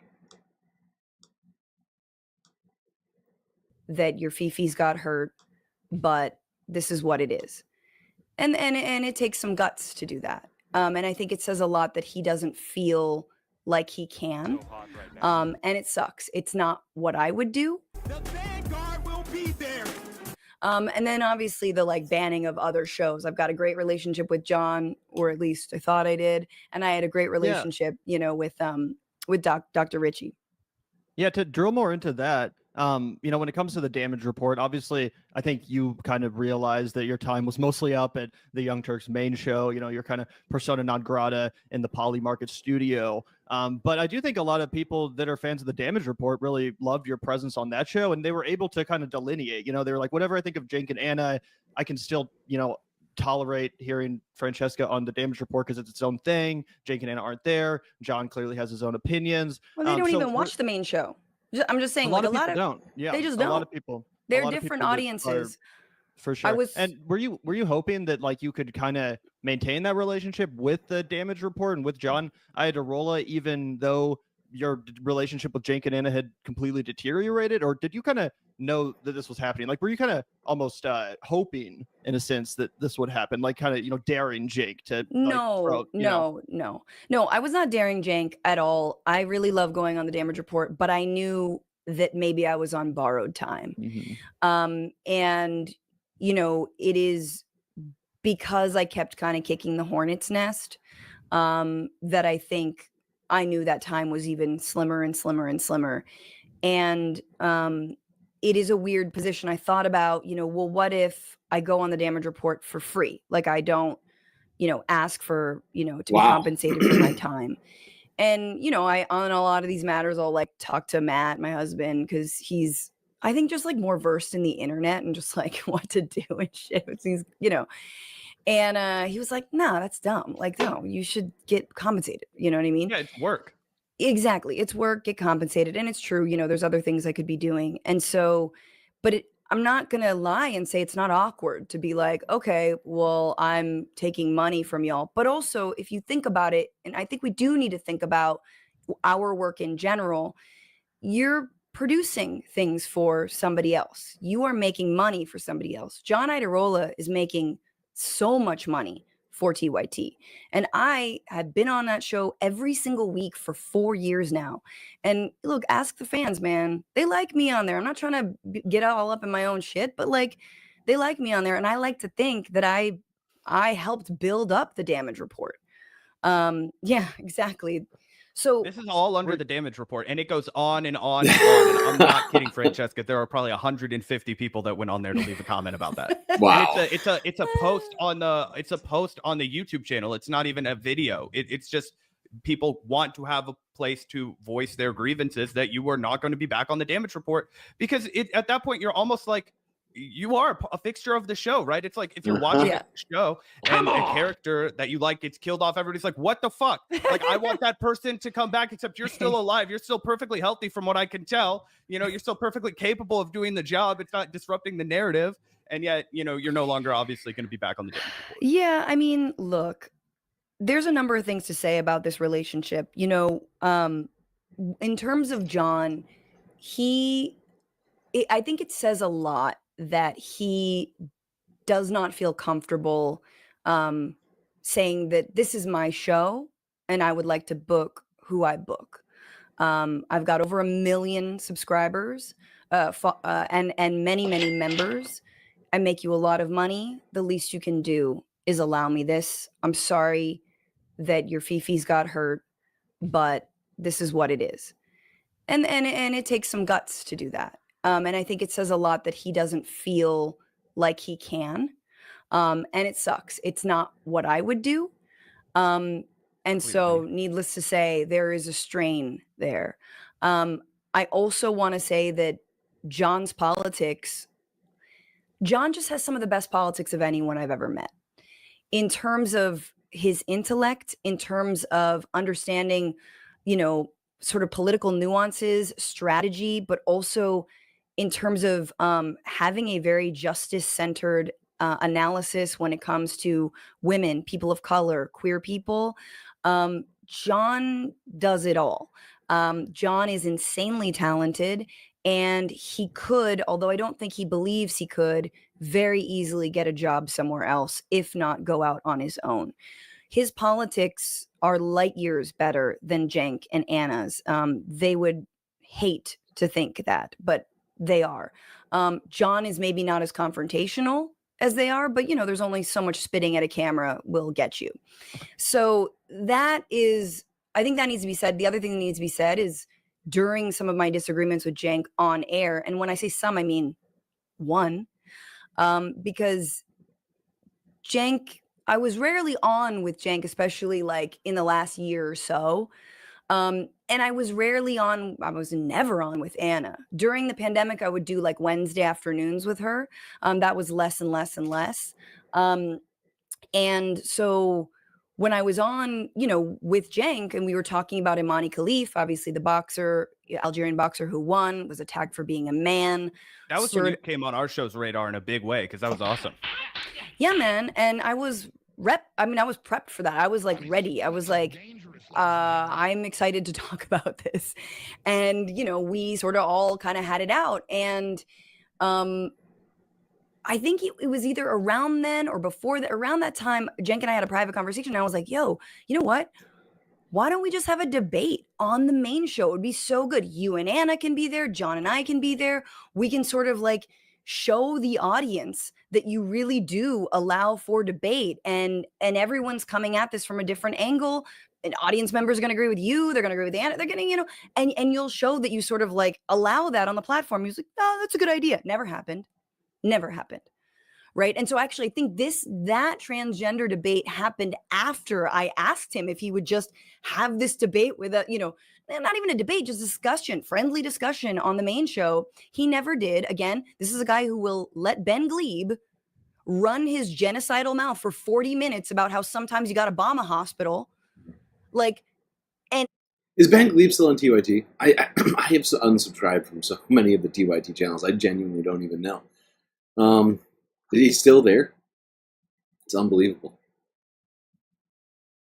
Home of progressives. Yeah. And that's fine. That's fine. But I can't, say my piece. So I think that's also, there is a paternalism with which they treat, Brianna Wu, let's not even get her started. There's a paternalism, I think, with which they treat John, and a paternalism with which they treat Dissent. And let's be real, they've got thin skin. That's just it. Thin skin.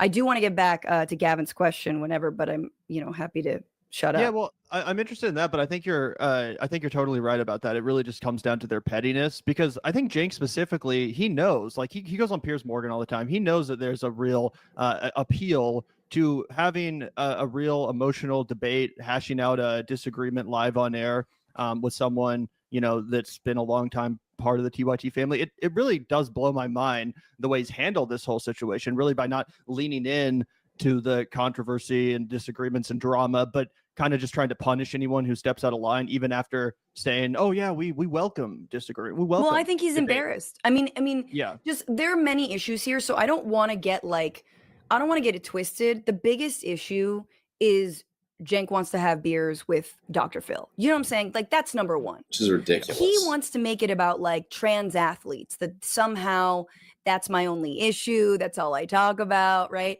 But I actually think he's embarrassed. Like, I think he is too embarrassed to have someone. I'm not trans. Like, get a trans person on, for the love of God. Right, exactly. And you're just like, and I'm sorry, but like, look at the creators who've left. Any trans creator, women of colors. I mean, I think that hits at the heart of it, right? The fact that Cenk won't have on a trans person to talk about their experience just so shows you how, how wrong-headed he is on this issue. right? Like he wants to play both sides of it, suggest that he respects them enough for this or that thing, but not enough for this or that thing. And, you know, it's like you get some rights, but not all of them. And I don't see how he doesn't see it. I don't see how Anna doesn't see it. Like, they were supposedly, supposed to understand this kind of stuff. And why the idea of trans people somehow broke their brains on, like beyond sticking up for them, just like genuine, like just listening, I think it shows you just their sort of disregard of trans people, of their humanity, of the relevance of their own opinions on this topic. I think it's really beyond the most, beyond disingenuous. It's just, oh God. Whatever, I can't think of words right now.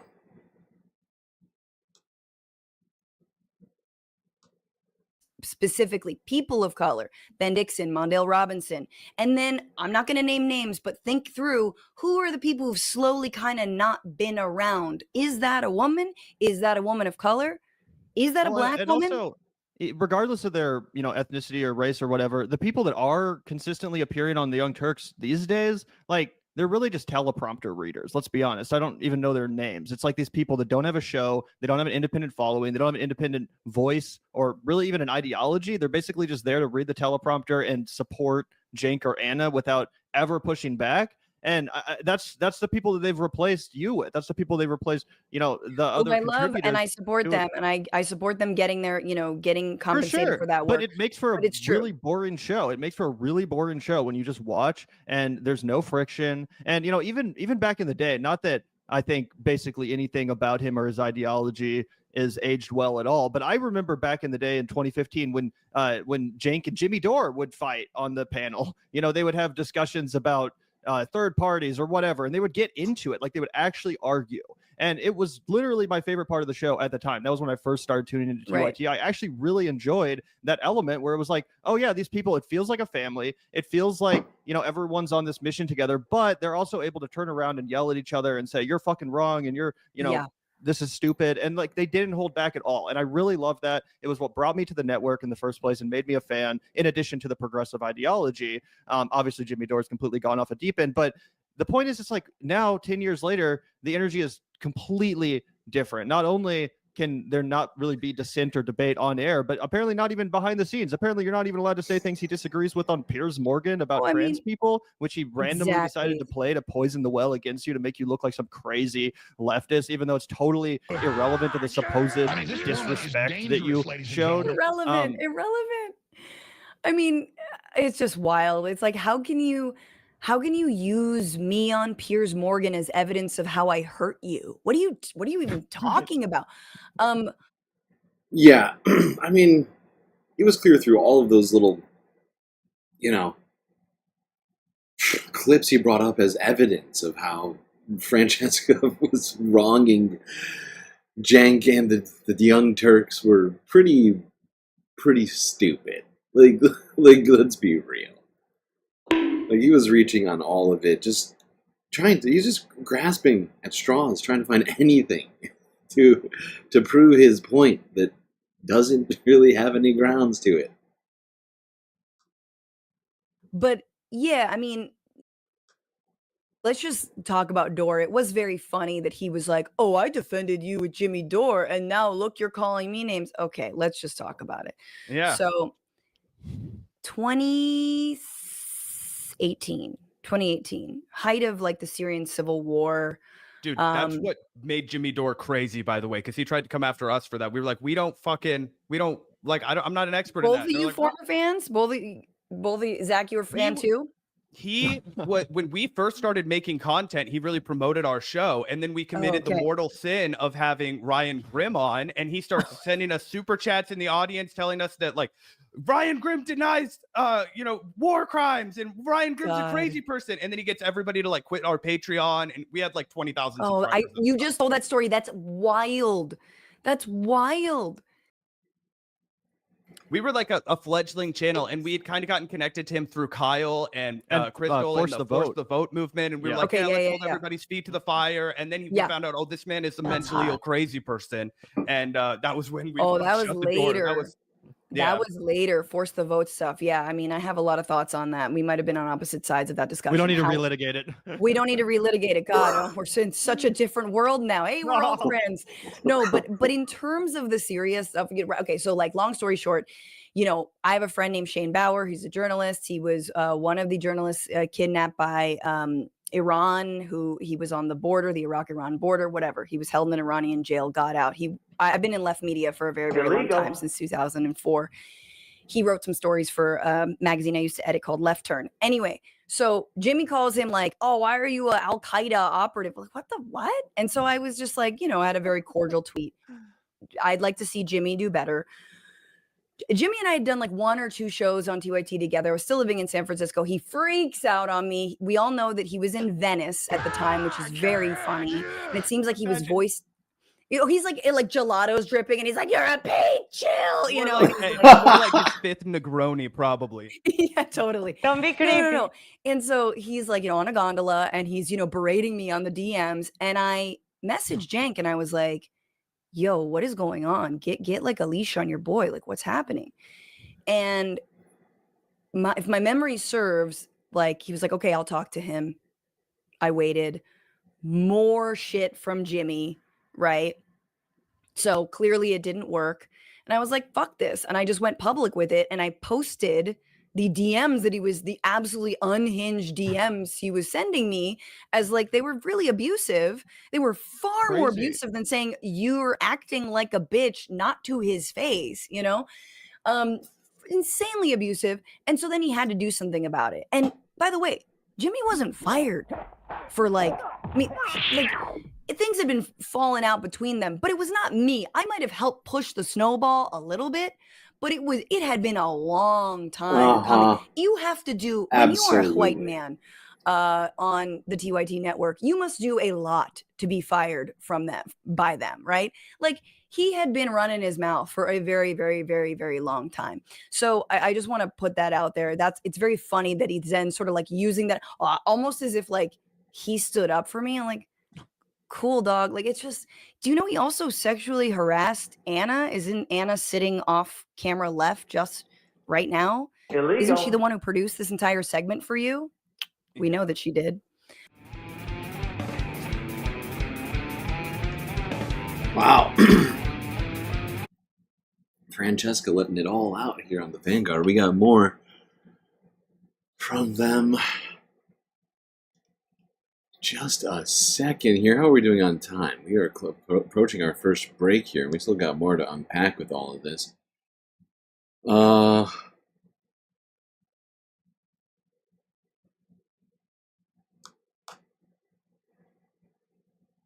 here's another Vanguard Boys clip.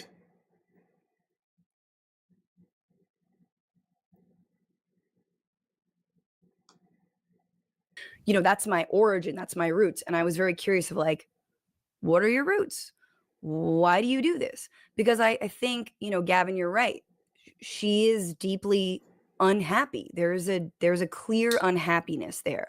And I think when people don't want to be doing media, you gotta raise them out. You gotta raise the money.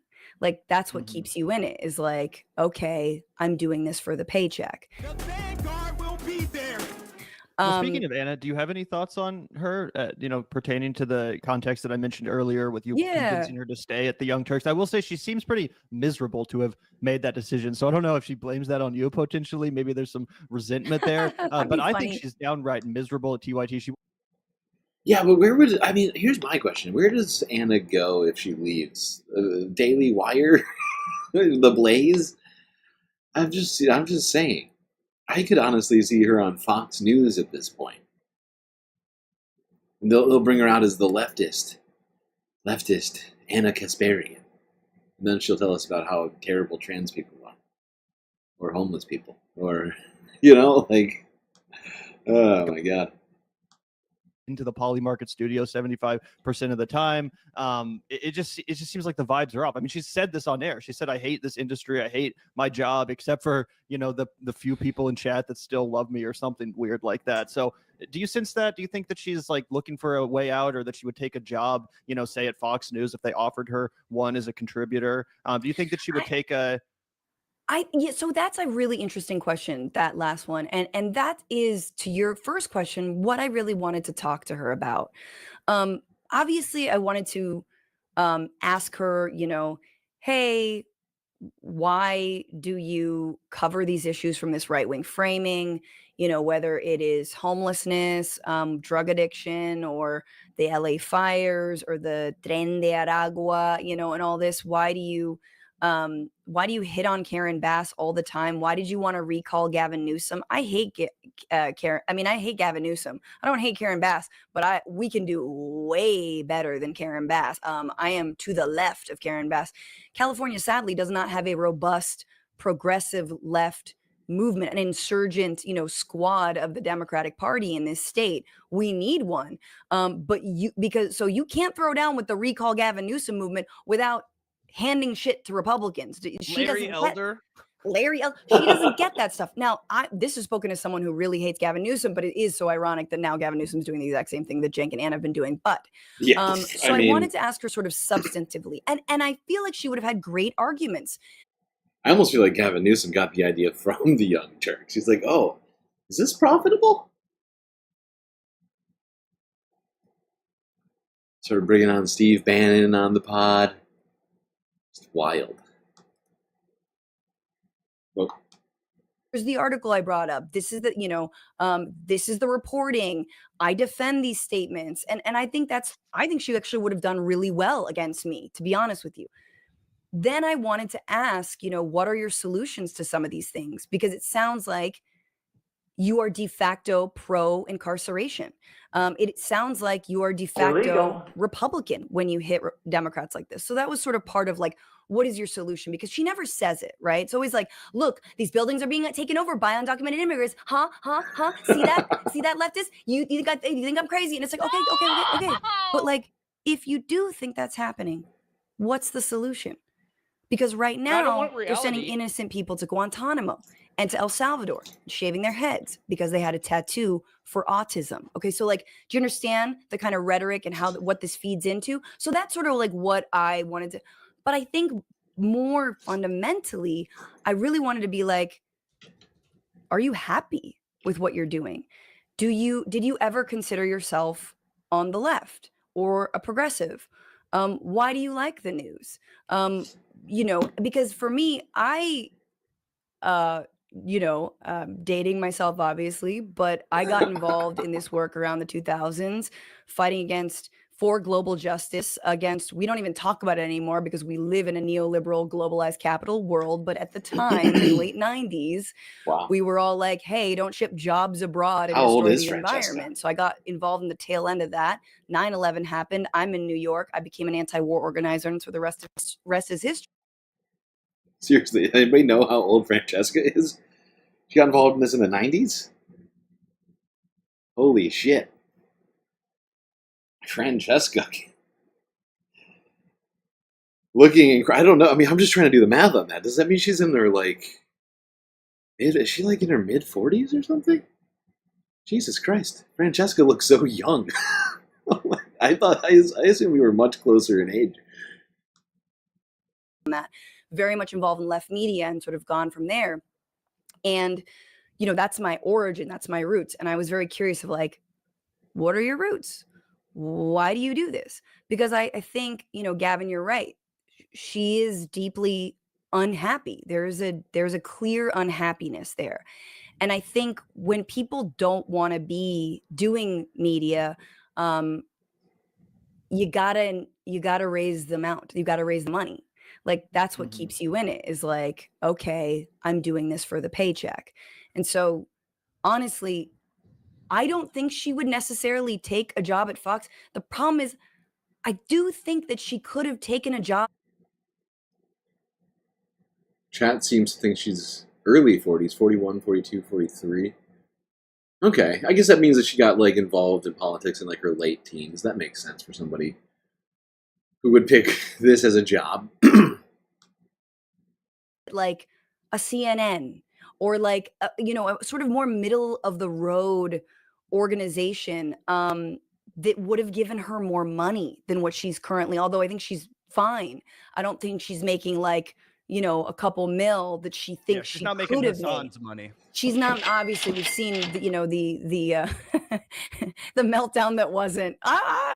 Yeah, I think that's one of the things that is in my mind as being one of the, what do you want to call it, like the markers in all of this was, I think the Dave Rubin, was it the Dave Rubin Daily Wire, like the leaked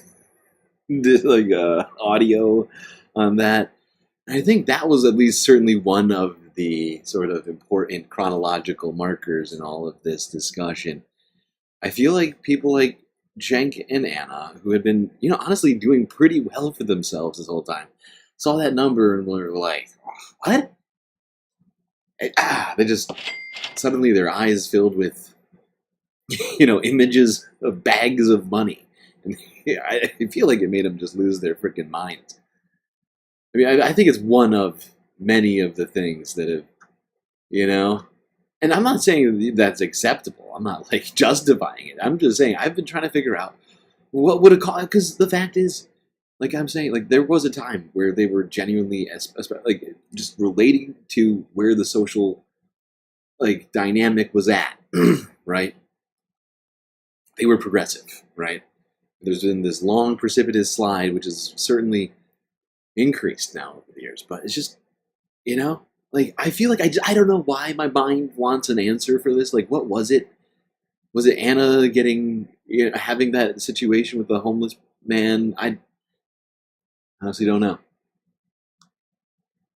That was like the most revealing shit ever, dude. So I'm sorry you don't have as many Porsches as Brianna Wu, Anna. So yeah, it's a really interesting question. Yeah, so I mean, I totally agree with all of that. I guess I would just say that, in my opinion, I do think she would take a job elsewhere if they offered her more money and it was a more right wing, network, like even like somewhere like the Daily Wire. It seems sorry, like the Daily Wire did I say Dave Rubin? Flames, but like did I say Steve? I meant Steven Crowder. Why did I say Dave Rubin? Sorry, I think I said the wrong name. That's my bad. No, I said Dave Rubin. I meant Steven Crowder. Totally see her taking a job at one of those places and kind of being like, oh, like they trot her out on like one of those shows like The Five or whatever. It's like, oh, she's like the progressive, like kind of how they did with Tulsi Gabbard back when she was big on Fox before literally joining the Trump administration. So that's my analysis. But it's interesting to think that, like, I guess kind of what I'm getting at is, we're talking about Anna's larger ideological pivot. A lot of Anna, when it came to Dave Rubin, she was quick to acknowledge that, oh, this is all bullshit. All of his excuses are fake. He's doing this for money. He wants a bigger paycheck. He's going wherever the money is. And admittedly, that's, kind of been a lot of our analysis too, not just with Anna's transition, but Cenk too. They realized there's a ceiling on progressive media. At least they thought there was after Bernie Sanders was over. And they're like, fuck it. We got to do this. We have to go, to the right. We have to pander to people like Glenn Beck and Charlie Kirk and Dr. Phil, because that's where the money is. And that's where the sponsorships are. That's kind of at least a big part of how I see it, partially probably because I listened to TYT for so long and I heard so much about the corrupting influence of, big money in politics, but who knows? But I guess I think it's deeper than that. I think Anna is a true believer. And that's sort of what I wanted to like also ask. Like, it's like, they will never admit they're centrist, but they are fundamentally centrist, right? They have critiques of Democrats. They want money out of politics. But ultimately, they think the left goes too far, is too woke. I mean, what about their arc isn't the same fucking arc of every boomer ass, fucking Dave Chappelle, I got some money and now the kids are woke. Like, it's the same trajectory as everybody else that we've seen. Like, we've seen this before. Okay, so Bill Maher, yeah. Bill Maher, whatever. I could, all these people. And funnily enough, I had this conversation with her around the birthing person stuff, and I've like, not to toot my own horn, I'm pretty persuasive. I almost forgot. She told me after this conversation, she's like, I know. I almost forgot about birthing person.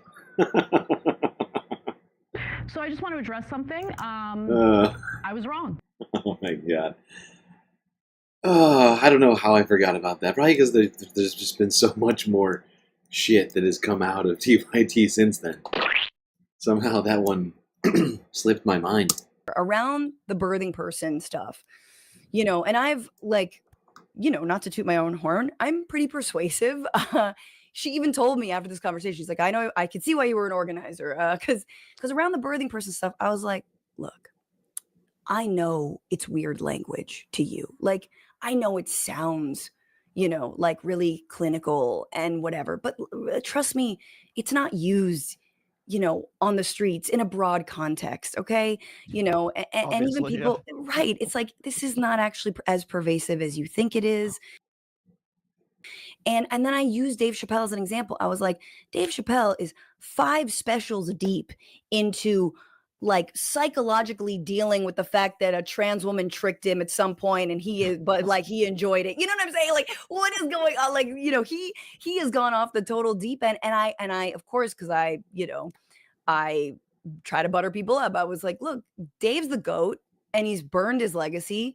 You're a GOAT in what you do. I mean, and don't burn your legacy. And it kind of like sunk in a little bit. And for months there, she didn't touch it. And everything was like a lot better, you know, because look, when Anna's cooking on corporate stuff, when she's cooking on like certain, you know, policy loopholes, when she's making fun of billionaires, it's all good. And she does her homework. Yeah, she's good on some stuff still. Israel, yeah. Reacted to a really heartfelt and touching clip of her at the DNC, and she talked about how she would always stand by Palestinians because her family is from Armenia, and the Palestinian people welcomed her grandmother after she fled an ethnic cleansing, right? Yeah. So there is so much to respect and love about the commentary that has come from a long time, from them from a long time, but it's just the weird hiccups, right? It's like it pulls you out of the matrix. It's like, why are you doing this? And another example I wanted to touch on with you, because I think it crosses so many points and aged like fine wine on your end, right? Because Cenk tried to humiliate you for this, and we reacted to it at the time, and I was like, just you guys fucking wait.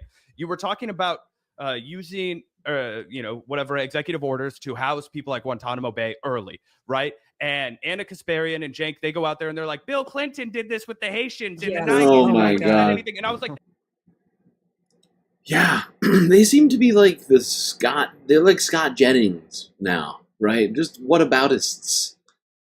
You know, like corporate media shills saying things that they think, you know, makes them uncompromising or whatever it might be. They see themselves as in their own minds.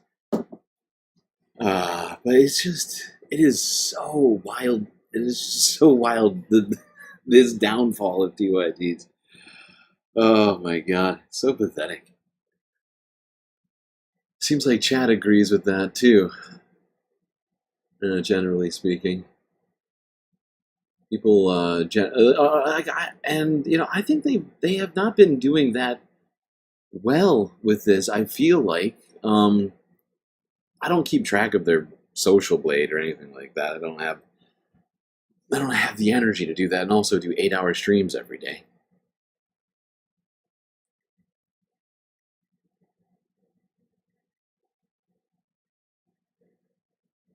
But we gotta take a break. We're 2 hours in. Can't just do this for, you know, however long this is gonna take us without taking any breaks. By the way, audio is still fucked up around here. We are still working on replacing the audio interface. Getting closer and closer to doing just that. Alright, a few galactic messages before we take this break.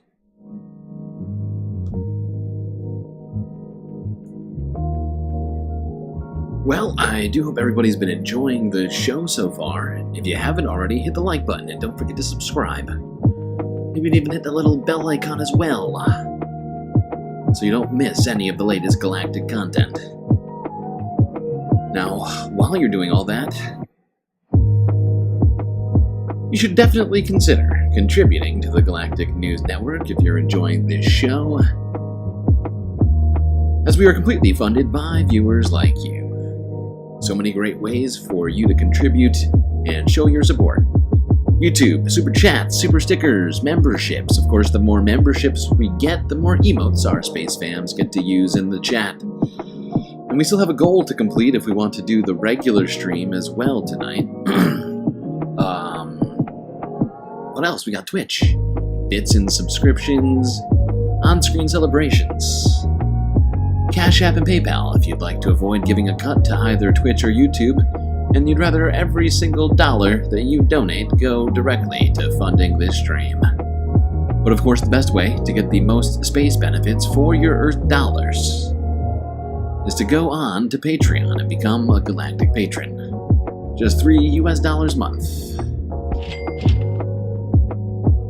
But we'll get some incredible access to unseen benefits by the rest of the Milky Way galaxy. So get it done. Get in there. Anyway, chat, I'm not going to get into those benefits. Just go onto the website and you can find out for yourself. Impeccable Living, gifting 5. Count them 5. Galactic memberships to the community. Arvin Trevino, Bad Lefty, Jet, Tamara Chance, and Bobby, all people who are in this chat all the time. And I'm sure they'll greatly appreciate that generous gift.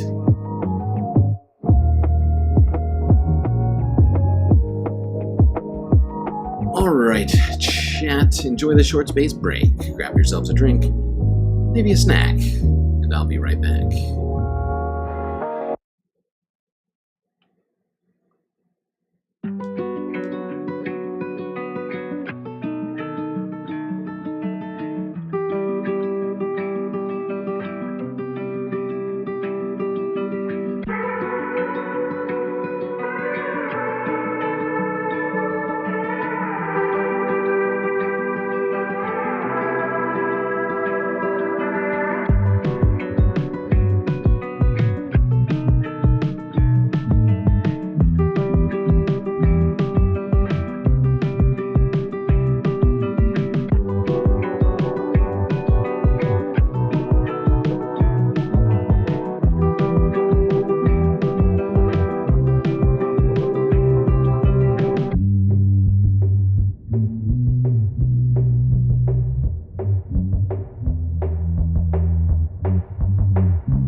You know what that sound means. It's time for us to get back to the show.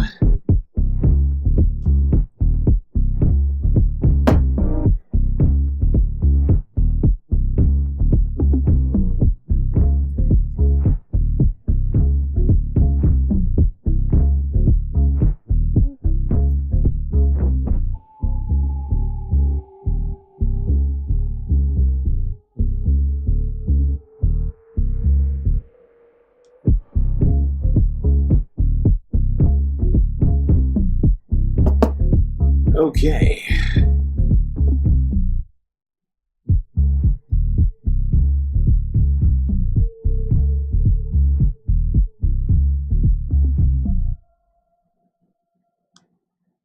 Let's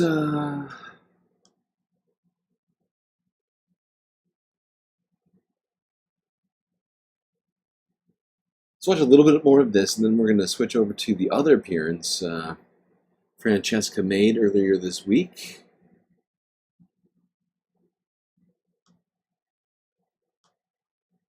Human rights atrocity and also not the same thing that's happening. Look, I'm a leftist. I'll be like, I don't agree with Bill Clinton on everything. That was a bad foreign policy decision. And then also that's not the same thing as housing illegal.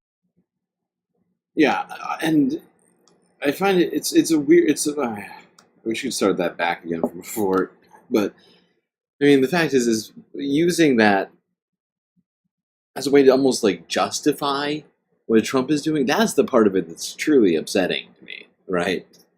Like, as if, like, suggesting, like, oh, leftists approve of this too. It's like, dude, get the fuck out of here.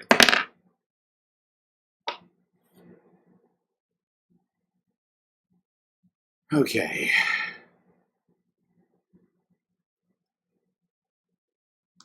I saw that we have 60 likes. Thanks to Moa Noap, our lovely mod. Really appreciate you.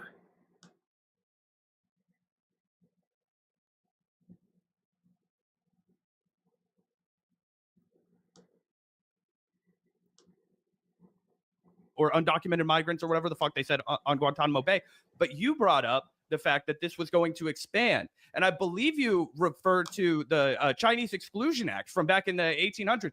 Then, lo and behold, Donald Trump comes out and he cites the Alien Invasion Act of 1798, an even more obscure, more discriminatory, more opaque policy that's going to allow him to do what FDR did to Japanese Americans during World War II, one of the biggest black stains in American history.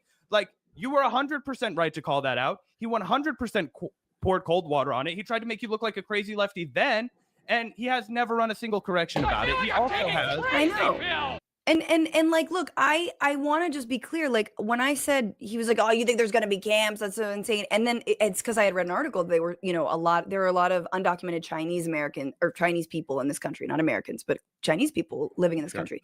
And I I don't think I should have done this, but I was like, those are my people. My mom's Chinese, right? Immigrated here when she was 10. And so I was sort of like trying to appeal to like maybe his personal, like, and I think it didn't land because he thinks that like we're protected. Like, are you kidding me? No, we're talking about them. So he laughed in my face because he sort of thought that I was trying to victimize myself, which I wasn't. I was just trying to like tell you that like these are communities that I know that are, that have helped build this country. That's weird. That's so weird. Okay, now we're good. Sorry, guys. Just pretend that didn't happen. We're rocking and rolling again. Okay, sorry. I was touching things with my elbow. I'm in obviously a different setup. I look like I got kicked out of my own home studio, but just because Matt had to use the other studio, I look like I got fired from TYT. Now I got to be in a different studio. No, we were hoping you would show up with. I wonder how maybe outside on like a crossroad. I wonder how, as a couple, they considering they use the same room to podcast from. That's both of their jobs. Do you think they draw straws or like they arm wrestle or something? I'm just maybe they got like some sort of a calendar, like they just pick a date on the calendar type of thing. Whoever gets there first wins.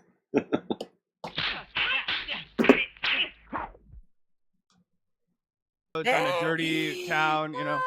I wish we could just be silly about this. I'm literally streaming right now. No, did it work? Is the mic? Yeah, everything's fine. Oh, all right. It's almost like he was listening. I'm watching on a delay. Oh yeah. He was listening. He was listening. I thought he was using the other room. What are you doing in here, sir? Oh, you needed that other room super bad. Oh yeah, well that's great to hear. I think the real thing is like, what's upsetting to me is I don't think Cenk is actually in touch with some of the communities that are in the crosshairs of Trump's policies at all. I don't think he's been in touch with them for decades, and I don't think. Chat makes a great point, completely unrelated to this video, but to the stalwart efforts put forward by Mono, one of our most cherished members of this chat, a mod who does all of this work for free. So let's make her job easy, okay? All right? Always respect the mods. They do all this for the love of the show. You know? Truly deserves a medal. I wish I had a medal. I mean, I wish I had a medal to give, but I have nothing.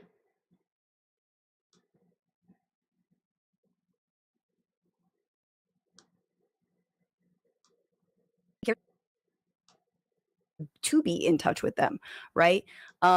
There are many organizations right here in Los Angeles who I get notifications on my phone right now. There are ICE raids going on in neighborhoods not so far away from here, right? I'm going out doing some Know Your Rights, pamphlet. Thank you for the super chat, Mish. Just saying hi to you. That's definitely going to complete our goal if I'm doing the math right. Even though it says 2 of 5. 1, 2, 3. Right? Yeah, no, we did it. We did it. Great job, everyone. I still haven't figured out a way to give you confetti.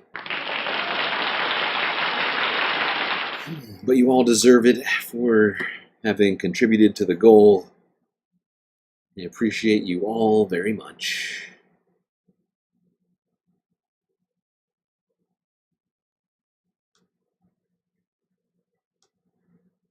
On Sunday, trying to organize some people around me. Like, they don't care about those folks. They don't care about giving them a platform. There are many organizations who are doing amazing work. They don't care. And in part because I think Cenk thinks because he got booted from his own organization, Justice Democrats, he's done with activists. Fuck them. Like, there's a lot of history of Cenk feeling burned by, activists who dared say, hey, man, some of your old tweets make us look like garbage and their funders don't like it. So we love you. You know what I mean? Like, there's just so much history there. But the point is like, you really should always tune into creators, especially if they're on the left, who like at least attempt to bring on union organizers, right? Who are attempting to bring on like immigrant rights work, people do immigrant rights work, actual trans people who are either covering or in the crosshairs of the current anti-trans legislation. Like, that's how you know.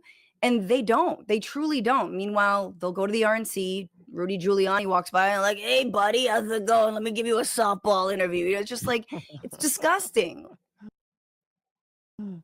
Yeah. Well, I guess my final question for you, Francesca, I don't know if Zach has any left, but the one thing I did want to ask you about is just like, we talk about how TYT is crashing and burning and how they're probably not making enough money to really stay viable as a business. What do you think the future holds for TYT? And trust me, I don't want the, innocent people working there, Burton, Ernie, or whoever the fuck, I don't want them to get fired and lose their job. So when we cheer on the downfall of this network, it's really about the Cenk and Anna's ideology and the way they've treated you, the way they've smeared people like Benjamin Dixon, Emma Vigeland, et cetera, right? Just to clarify. But do you think that we're kind of on point when we make those predictions? Do you think that it is possible that TYT really is circling the drain, and part of the reason why Cenk and Anna are acting the way they're acting is because they're panicked? I mean, I think what's crazy about what's happening is you see the full Kasparianization of TYT and Cenk Uygur's brain. It's like, she, for many different reasons, is, she's kind of black-pilled, and she is, and I think Cenk at some points is an actual, or thought he was, a progressive. I think he thought he was. But I also think that the reason I say the election broke his brain is because I think these are two very, very egomaniacal people who, again, brain broken. That's, I don't know. Yeah, brain broken. Racial slur. They don't have a tether to movement organizing, to, again, I don't know who their mentors are politically. They don't really have a tether, and they don't seem to care. And the more they are gently either called in about an issue or outwardly called out, however it is done, whether it's inside the organization or outside the organization, they only react. They are like wild feral animals. They cannot incorporate that. Cenk took great offense when I talked to Mondale Robinson about, like, can't you learn from us? And it's like, yeah, buddy, because we are literally, I've learned from Cenk. I sit there and listen to him, scream for 15 minutes on a 20 minutes. Yeah. I find it rather ironic that Cenk, the network doesn't want members of the network to network. You can only network if it fits Cenk and Anna's narrative. Okay? Otherwise, if you do any outside networking, that's illegal. Illegal. And I get 2 minutes of that. You know what I mean? Like, we sit there and we listen to you, right? You have incredible sway, but who do you listen to? And do those contributors who you have on your show actually enrich it, or are they just there to kind of like sort of pad out your monologues? Like, what's going on here? And so every time I have someone on my show, I learn from them. That's why I have them on the show. You're supposed to learn from people around you. That's sort of what, like, being politically curious is. Seems like he's only curious when it comes to Charlie Kirk, where his mind's at, right? When, that's when Cenk is curious. That's when what's Jillian Michaels think? What does Dr. Phil? Yeah, gotta get. Those are quality opinions, of course. Quality opinions. Wouldn't want to go without what Charlie Kirk thinks in his little egg brain.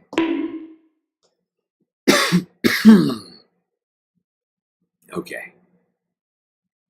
All right. That's enough Vanguard pod for now. Let's go to the leftist mafia. Who do I have? I don't even remember. Humanist Report. But don't worry, it's not just Mike, it's everybody. It's everybody, because it's the mafia. That's what happened this Thursday. In fact, it was going on during late night Thursday over here.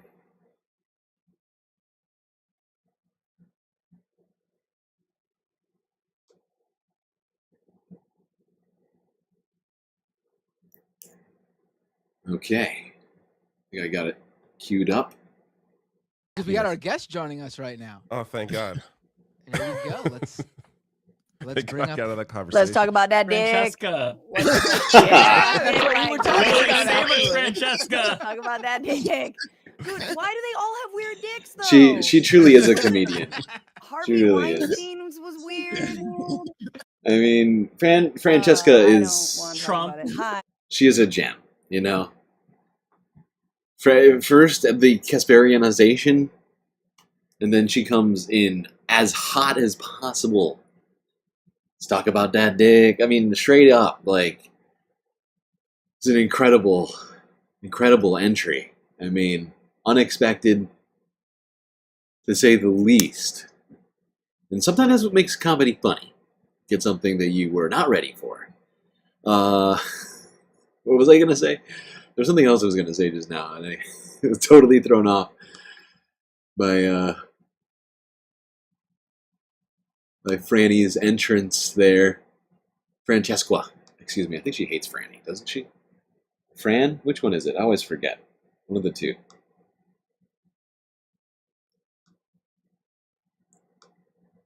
Weinstein was weird. I don't want to Trump about it. Hi, with the Ariana. I don't think we've met. What's up? Hi. We follow each other on Instagram, but it's nice to meet you formally. It's a great way to introduce yourself. Love your work. Look good to be on with all you guys. Happy to have you on, Francesca. Yay. What a day. Yeah. Been So fun. what's life been like for you? Any new big news? Yeah, let's just jump right anything? into it. Let's not even give a minute. I mean, I guess this is kind of the thing. There's way too much. It's Franny. I trust you, Jerry. I trust you. I knew it was one of the two. One of the shortenings of her name that she hated, but I always forget, and so I just avoid using either. I mean, I guess this is kind of the thing. There's way too much. If I were a flagship, progressive news network on a day where, I don't know, a student was disappeared off the streets, and I just would never lead off my show with a 20-minute takedown of a contributor and why I don't want her on my network anymore because she mean to me. Like, that just doesn't seem like a priority. And so Francesca, that's why you don't run the #1 progressive news web platform on the internet. I mean, let's be real. The video is kind of Polymarket Studio. Yeah, that is the problem. Francesca's just not on that grind set, okay? That's what you don't know. I keep trying to think of what I was gonna. There's something like it's on the. It's like right there. There's something I keep wanting to respond to, and I keep forgetting. I keep going back trying to read chat at the same time. It's hard to hold 3 thoughts in your brain at once. What was I gonna say? Come on. Why can't I think of things? Of course. The video is crushing it for them. I did, issue a response. If people want to go check that out, youtube.com/FrannyFio. I watched it. It was good. Thanks, man. Some good info in there. Thanks. I mean, it was, just some personal stuff that needed to be said just to give full context. But like, the reality is, after I interviewed Cenk in December and kind of had a frank conversation about like, hey, why are you going on, Charlie Kirk and PBD and Tim Pool and not really pushing back or trying to, actually score any points for our side. Come on. No one invited me back on the main show. I was never invited back on the main show. Not going to do it. Wouldn't be prudent at this juncture. So tacitly, it was clear that I was not going to be invited back. Then when I put out my little Curb Your Enthusiasm video that sort of pointed out that Cenk laughed in my face about there being detention camps, and of course, lo and behold, Gitmo is opened to, Venezuelan migrants, alleged gang members, which honestly, TYT's coverage has very much contributed to the hysteria around, sadly. And when I put that out, I think he got really mad. I think he got really prickly. I then interviewed Mondale Robinson, who also quit as a TYT contributor. He didn't like that interview. He's been watching. He watches, right? And then, of course, to my patrons, I did call him a bitch. I said he was acting like a bitch, and let's be real, there's a difference. I'm just saying, like, in that moment, he was acting like a bitch, and that was when he did something that I think has been a pattern for both Cenk and Anna, and the pattern I have a problem with, which is going on right-wing shows and actually, instead of arguing about issues or trying to win points for a side of justice, democracy, freedom, is actually serving up so-called extremist leftists on a platter as a sacrificial lamb, as an offering. Look at this crazy person who said that trans athletes can participate in, whatever, Olympic sports. And isn't that insane? Let's agree on that. And that is my offering to you as I come to your table. And like I said, it doesn't get you anything. And in that moment, I was the offering. The things I've said on Piers Morgan about trans athletes, things I continue to say about trans athletes. Yeah, what struck me from his video about you was, first of all, he basically front loads it with this attack on you, calling you max left because of your transposition, and he basically tries to do what you did with your curb theme, albeit much less successful. Right. He tries to prove that he was right, and dunk on you when he doesn't prove his point. Like, he shows a poll, or CNN's Harry Enton talking about a poll saying that most Americans don't agree with trans athletes. none of us are talking about the popularity of trans athletes and not basing our policy on popularity or support for policies on popularity. We're basing it on morality and making a substantive argument. So just saying, well, policy X is unpopular, therefore it's not correct. I mean, you could make that argument about gay marriage 20 years ago. Absolutely. Yeah, rights movements go through, right? Like, how popular was Black Lives Matter? How popular was the civil rights movement in general at the time? What was the polling at? Desegregation. That was very unpopular. So we're not making an argument based on popularity. I'm not a populist inherently. I'll use populism to my advantage if it suits my narrative to get what I want to accomplish. But at the end of the day, I have moral principles. And that was the point that you made that went right over his head. And what I loved is that in the... Yeah, I mean, it's really, I feel like it's a crutch to always rely on, it's just so easy to go with the flow on things, right? To be like, oh, well, the majority opinion thinks this, therefore I should think that too, because that's what regular people think. Rather than, like Mike said, having principles, having an ideology, having thought through a vision of the world, of whatever it might be, justice, and whatever else, right? I think it's just incredibly lazy. Are we missing an emotion? I don't know. Are we missing an emotional support here? I don't know. You somebody tell me. I don't know how many likes we have right now. It doesn't refresh for whatever reason on Chrome.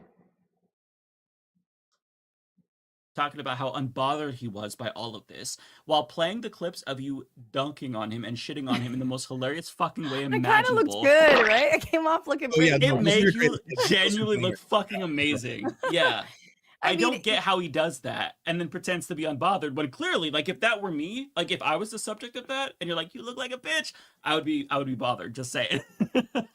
I guess, I always feel like it's weird when someone sets up the sort of parameters of debate and so it's like as if I have to respond to every single thing he said in that video, because really he didn't respond to the substance, because there's a reason I said those things about him.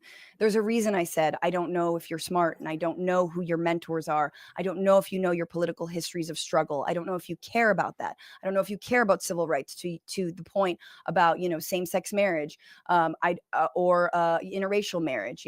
These were things that were also not popular. So I'm not really sure what your touchstones are.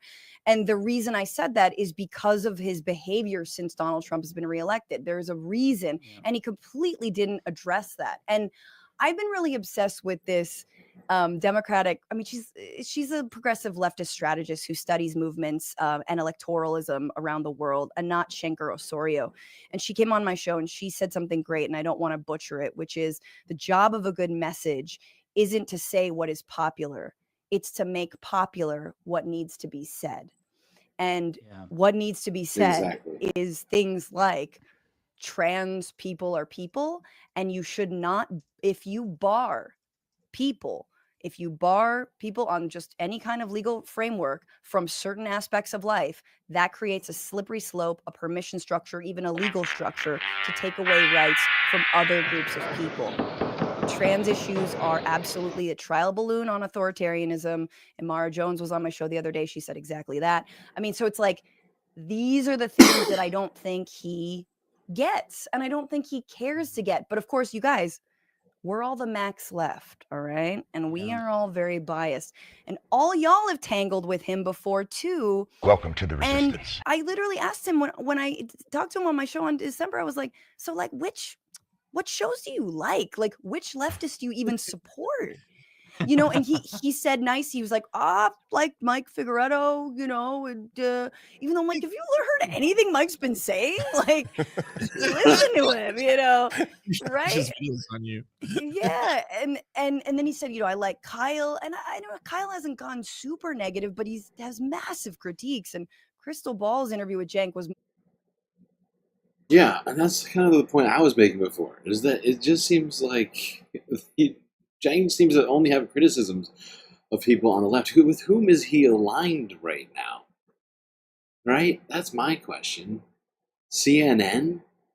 And it feels like even CNN has somehow moved further to the left in recent days than TYT in some examples. But it's strange. It's a very strange vibe. Very Twilight Zone.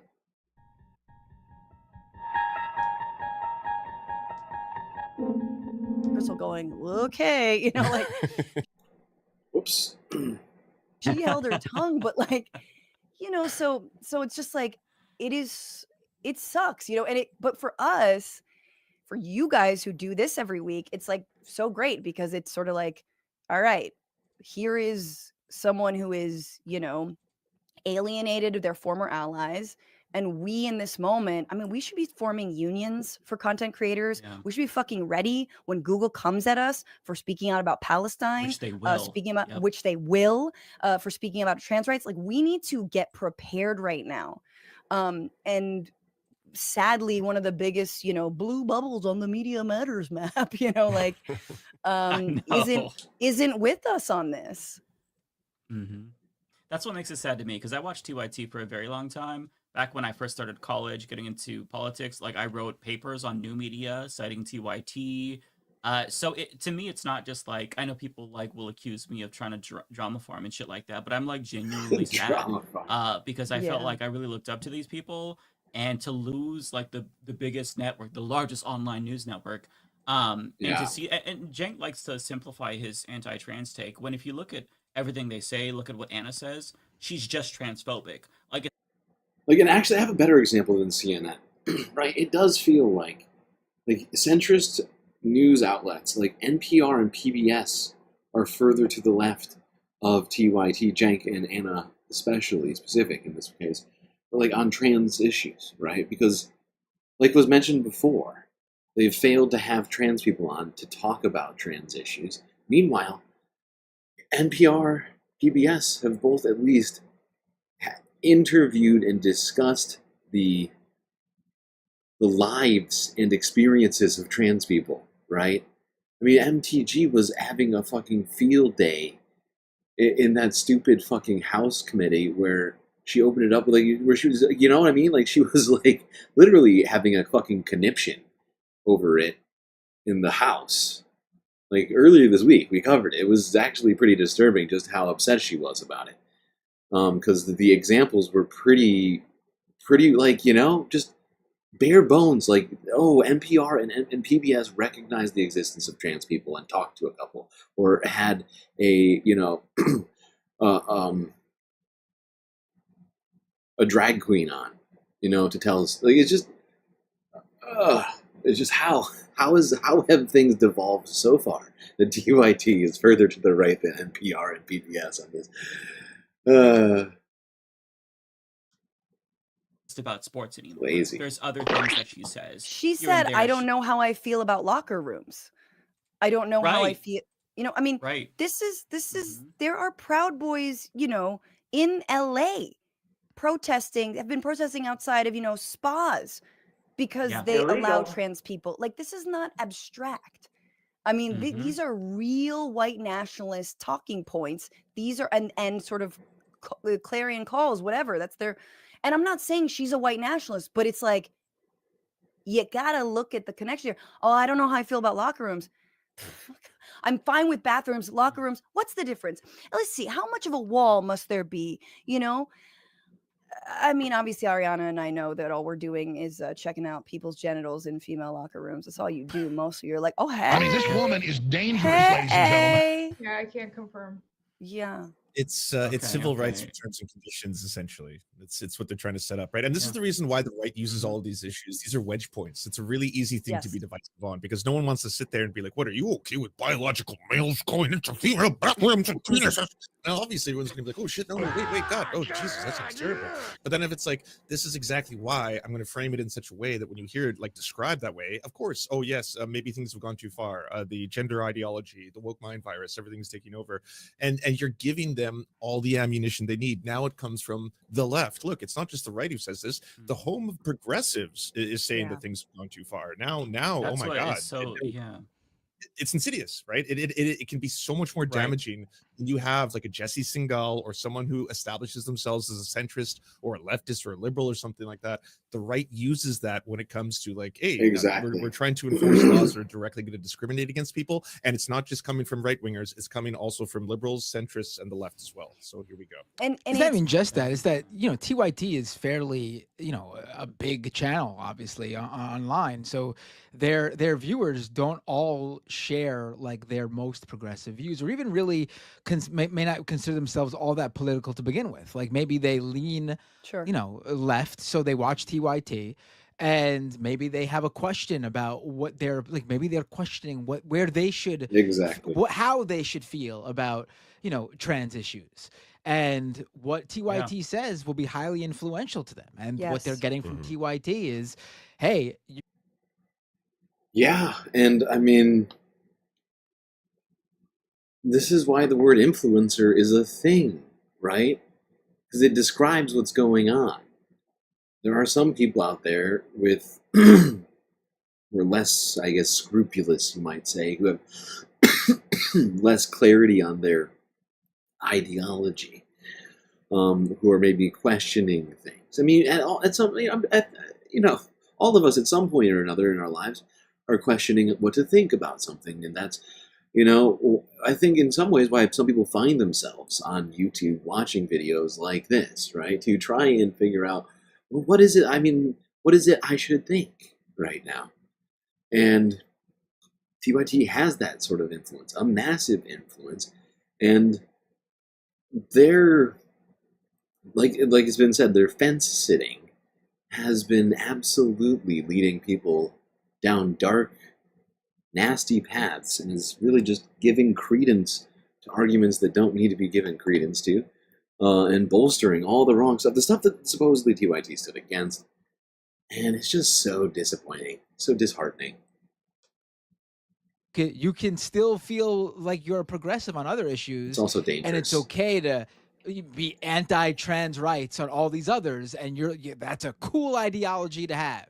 And speaking that's of what people are taking away from it. Yeah. No, and I think that speaking of those other issues is actually kind of where I have even some of the biggest problems, especially with Anna's coverage. And in my video, I sort of explain that, specifically on the LA wildfires, taking, a 10-15-minute segment to put the face of this undocumented mentally ill man who was like citizens arrested by people, in West LA for trying to start a fire that had nothing to do with the Palisades fire or the Altadena fires, right? Like nothing to do with it. Plasters his face like we're doing straight up like local news psycho propaganda, right? And then same with the Tren de Aragua stuff in, Aurora, Colorado. Illegal. Anna swears and stands by her coverage that they were all overrun. And you're like, this is so dangerous, man. It is so scary. And it's like, yeah, I mean, their next collab is going to be with Alex Jones, right? Because, I mean, how far, really, like, let's be honest, like, how far off is that fucking Venezuelan crime gang, the Chilean whatever bullshit? Like how far down the conspiracy rabbit hole do we want to quantify that as being? I mean, it was all debunked, right? It's absolutely it's the sort of, I mean, I don't watch Alex Jones, probably because I don't spend enough time on 8chan or something. I don't know. I don't know where his videos are posted anymore. But like that is basically that level of, and the fact is TYT's got a budget. They have way more resources than most people, such as myself. And they couldn't be bothered to do a little bit of effort on that one to like figure out if any of this held water, and instead just sort of like regurgitated this idiocy. Come on. Let's say they're gangs. They're overrun with it, right? Like, do we believe that? Like, do you understand like the consequences of who you're talking to and what how you're talking about this? Because she never says it. She leads the audience to the water. And she's shadowboxing with the left. Like, well, you see, I don't know, because they're there and they're harming those residents. And it's like, well, so what's the answer? Because we know what the answer is under authoritarianism, which you seem okay to casually walk toward. It's arresting innocent Venezuelans who, yes, don't have documentation, but who are seeking asylum, who happen to have tattoos. Now they're in a prison cell in a terrorist prison in El Salvador. Christy Noem's in front of them doing selfies. Like, literally, like, so, and that's the other thing with homelessness. It's, look, I know there's a housing crisis. I know it. And I know, yes, I understand. But honestly, the Democrats take way too much money, and all of the housing projects and all the attempts at curbing it are all corrupt. And so what's the answer? What it say it? Finish it. Finish your thought. And the thought is, sometimes you got to criminalize people. Yep. Sometimes it's okay to lock people up. Sometimes they should be deported. Exactly. You know what I'm saying? Be on the other side of it too. She I frames mean, it usually if in you, such a way. if you believe that to be true, right, then it actually makes perfect sense that they didn't object or espouse. They were like, in fact, it was the opposite of that. I mean, Cenk was objecting to people claiming that Trump was uniquely fascist, right? And that's because he doesn't see it as a threat. He doesn't, But yeah, Pitchforks Dragon, thank you for the super chat. I reaffirm this. Cenk and Anna never grew as people. The left will, all caps always, stand up for the disenfranchised. It's our nature. Progress. Shrug emoji. It's like they're talking about. Whoops. It's like, are you actually on the side of the mad stabber who stabs out grandmother's eyeballs every day? Mm-hmm. Are you taking that side? And it's like, no, but this is an isolated case. Is this indicative of a broader trend? Is this happening all the time? Are Venezuelans coming over here and stabbing grandmother's eyes out? But Immediately, if you pick if this not scary ass sooner. story, of course everyone's frightened. Of course, like I'm not going to sit here and defend the But ice. she Protect picks it the on purpose. grandmothers. She picks it to talk to us, to chide us. That's what she's talking to us, right? And that's why I find it so sloppy and lazy and dangerous. And I do think that the origin that she constantly talks about of chat was mean to her about talking about being assaulted by an unhoused person or being sort of groped, right? It was scary. Hold on, before she gets into this, that is one thing that I've been thinking about doing, though, recently. Because of all of this, because I felt like maybe it wasn't all that productive at one point, and that's why I stopped doing it. And that, it was also just starting off the stream real depressing. But for those of you who've been around for a long time, I used to start these streams off with a report on gun violence in the United States because it still continues to be incredibly rampant. People dying every single fucking day in our society. And yet, we have these sort of fringe incidents of undocumented immigrant violence and crimes, whatever, that are brought up over and over again. Like, how I honestly shouldn't know the name of Lacken Riley, right? Like, not because she's, like, this has nothing to do with her, like, an assessment of her as a person, but in terms of statistically, right? Do you know the name of the person who was gunned down in the streets of New York earlier this weekend? Because there was. Can you tell me their name? I'm just asking, right? I don't think anybody can. But I've been thinking about bringing that back. The gun half, the gun violence half. It wasn't really a half, but like we open up the stream every time with all the stories that I have, because I scroll past a half a dozen a day, at least. But no one here can name any of those people's names. But the only reason that we know Lacken Riley's name is because she was used as a pawn by the right to feed a specific narrative, fear-mongering against brown people for their own racist desires, right? And when TYT, the supposed progressive network, right, comes out and does what they've been doing, kowtowing to those same people, like, whatever. Ugh. I think the origin that she constantly talks about of chat was mean to her about talking about being assaulted by an unhoused person or being sort of groped, right? That was scary, obviously. But I actually think I found the first video, and I know she's probably watching this, and there's like a 10% chance I could be wrong on this, but I think it was when she actually interviewed a guy who wrote a book called San Francisco that was called How Progressives Ruin Cities. And it was basically blaming, progressives for like allowing drug addicts to run rampant. And it's not just about housing. Some people don't want to be housed. That's the Michael Schellenberger book. He's the guy who took over the Twitter files when Elon Musk and Matt Taibbi had the falling out. Yeah, so exactly. That's a great source to. So this is like journalism. 2020, 2021. I'm on the second hour. She's on the first hour. I run in there and the chat is livid. And I'm like, what is happening? And they were like, yo, she was platforming this guy. He was saying all this stuff. But within that interview, she does share that story of being groped. And she took that and was like, see, the chat thing is downplaying something that was done to me. And it's like, no, they're mad because this guy is a fascist. This guy's awful on these issues. And he's not interested in having serious conversations about mental health, addiction, and actually, the unhoused population. Like, so that is what I think the origin story.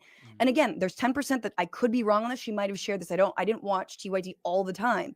So there might be TYT people who were like, nah, she told the story before, which could be, but I was on the show that day. It's just wild, of course. Yeah, I was always curious about that because I've heard her say that before about how the left made fun of her for telling her story, which, I mean, I didn't know if somebody had done that. And if any leftist had done that, then I unequivocally obviously denounced that. I think that's terrible to downplay what she went through and minimize it. So I never knew what she was referring to with that. And a lot of it seems to be them just like saying, like Cenk often brings up how he was called a Nazi. And it's like, I don't know who's calling you a Nazi. Is it Lance that you're insinuating called you a Nazi? Is it Matt? They are clearly shadow boxing a lot of the time, and they're arguing against. And I gotta say,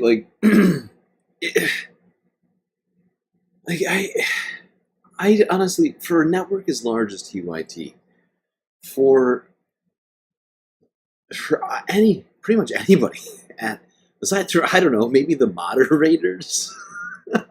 Right, and like the producers, even the producers, I think it's too much. But like, for anyone, like Anna, any of the hosts of the shows to be getting upset at chat is insane. Think about how large their audience is, and to like somehow transpose what chat says when you have millions and millions and millions of followers, like onto some sort of like.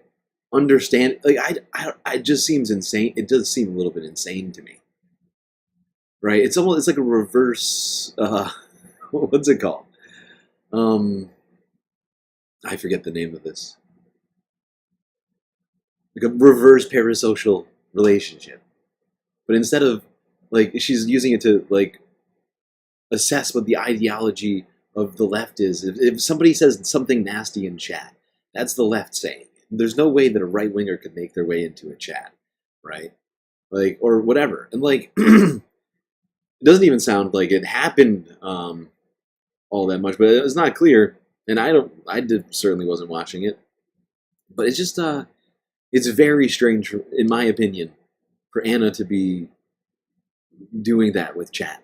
I mean, how busy is a TYT chat? They have 6 million subs. Like, how can you even be? You're really spending time on that? You don't have anything better to do over there? Maybe you, instead of spending the time reading through those chats like you were, Anna, you should have been doing a little more journalism on those Chilean crime mobs or the Venezuelan gangs at the Aurora apartment complex crap that you were spewing out. I don't know. It's just my thinking. Men.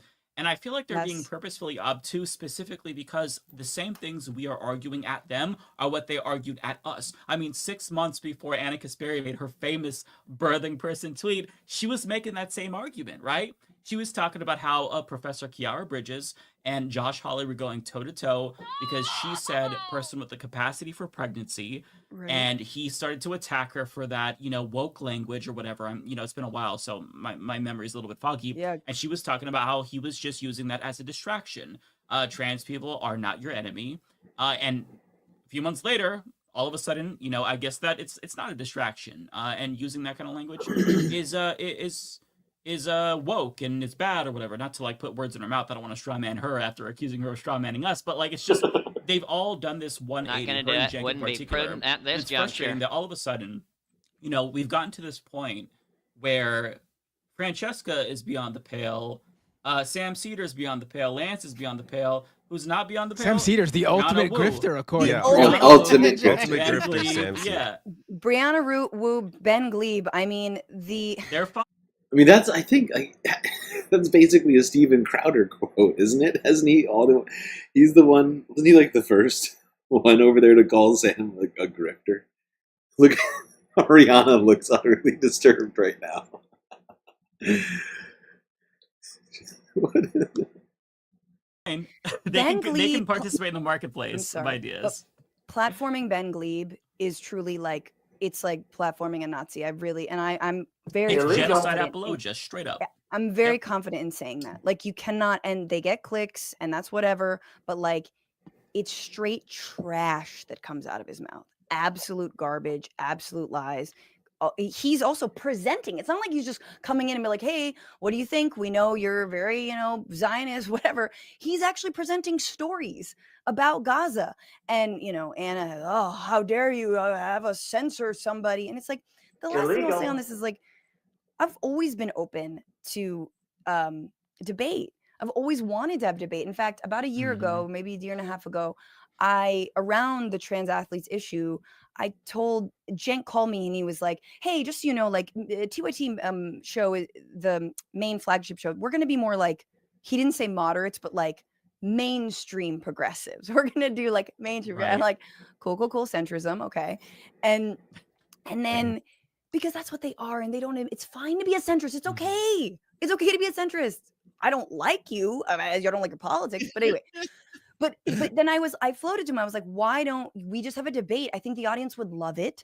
You and Anna, me and John will talk about it. We'll hash it out. I think folks will be never like, no. So this whole idea of like, I've had this debate. Yeah. We can totally, I'm an open book. It's like, you're pretending that me saying. Yeah, but I think, I mean, and she's absolutely right about all this. But for me, the thing that frustrates me most about this is that TYT, for many years, were calling themselves the home of progressives. But now, instead, they see themselves as like CNN or something.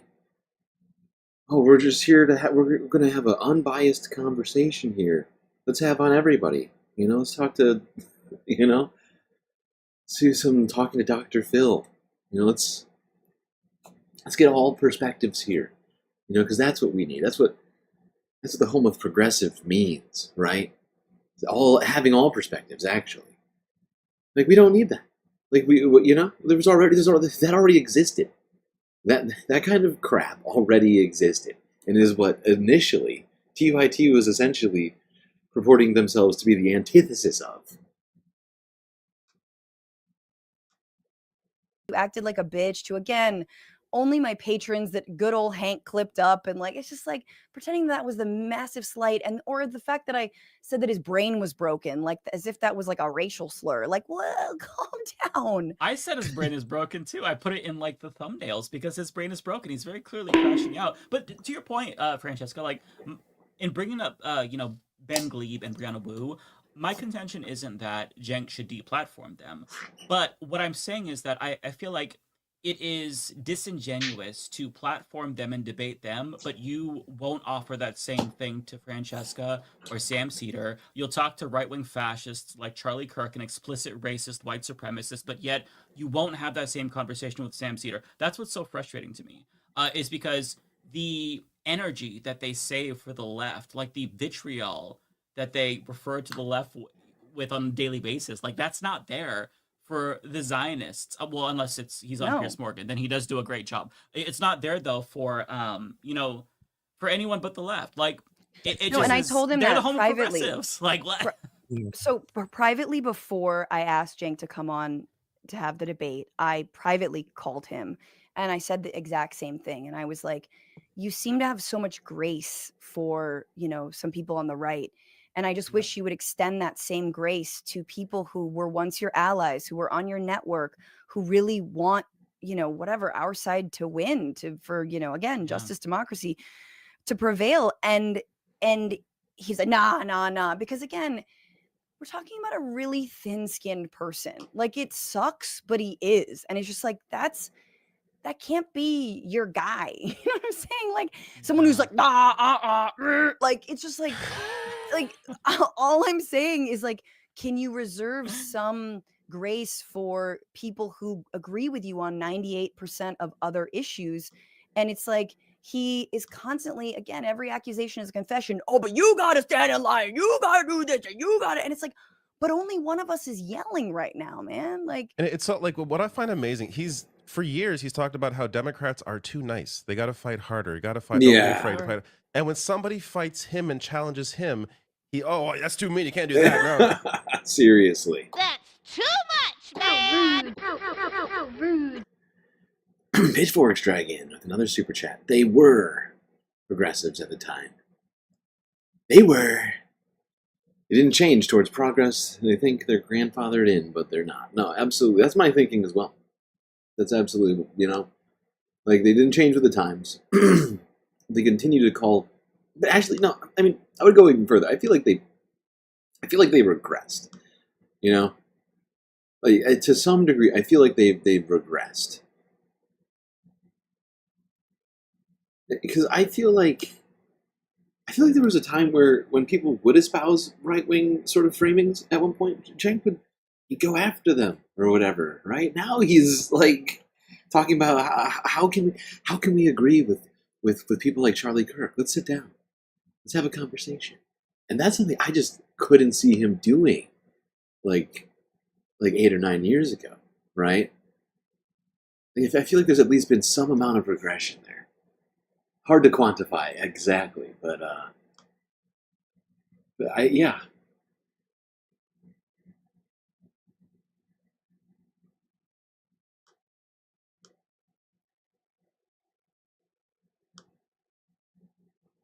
Gotta have a beer together. Like, what the? I thought you were the guy that's all about fighting, like about fighting for what you believe. Yeah, exactly. Someone does it to you, Exactly, you can't stand David. it. Like, it's been wild to witness the whole just the complete destruction of that network because of both Anna and him. And I think, I will say, like, I again, I don't know what happened in the background, but you know, it was always like at least one feather in his cap that, like, you know, he may be fighting with you about this stuff and he may have horrible opinions, but he at least his long-standing contributors, he let them still do that, like, on the network, like, even though they were disagreeing with him and talking shit about him.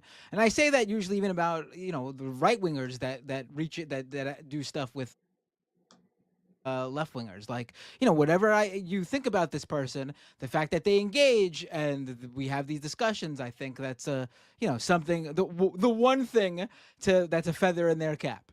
But, like, apparently he doesn't even want that anymore.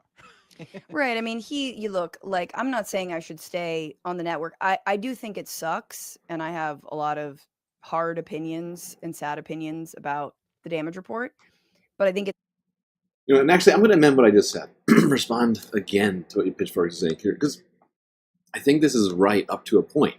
I think what happened is that they were progressives, then they stopped changing, right? And then they were challenged on not changing, and then because of that pushback, they felt somehow personally slighted by that, and then started regressing, right?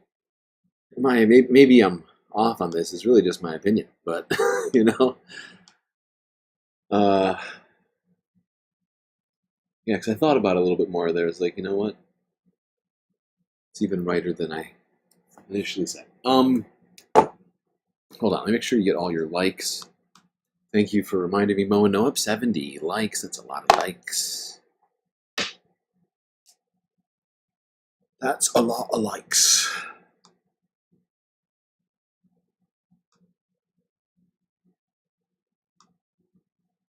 because while they weren't going to book me anymore, and I knew that tacitly on the main show, John and I are good friends, and I go on there every week.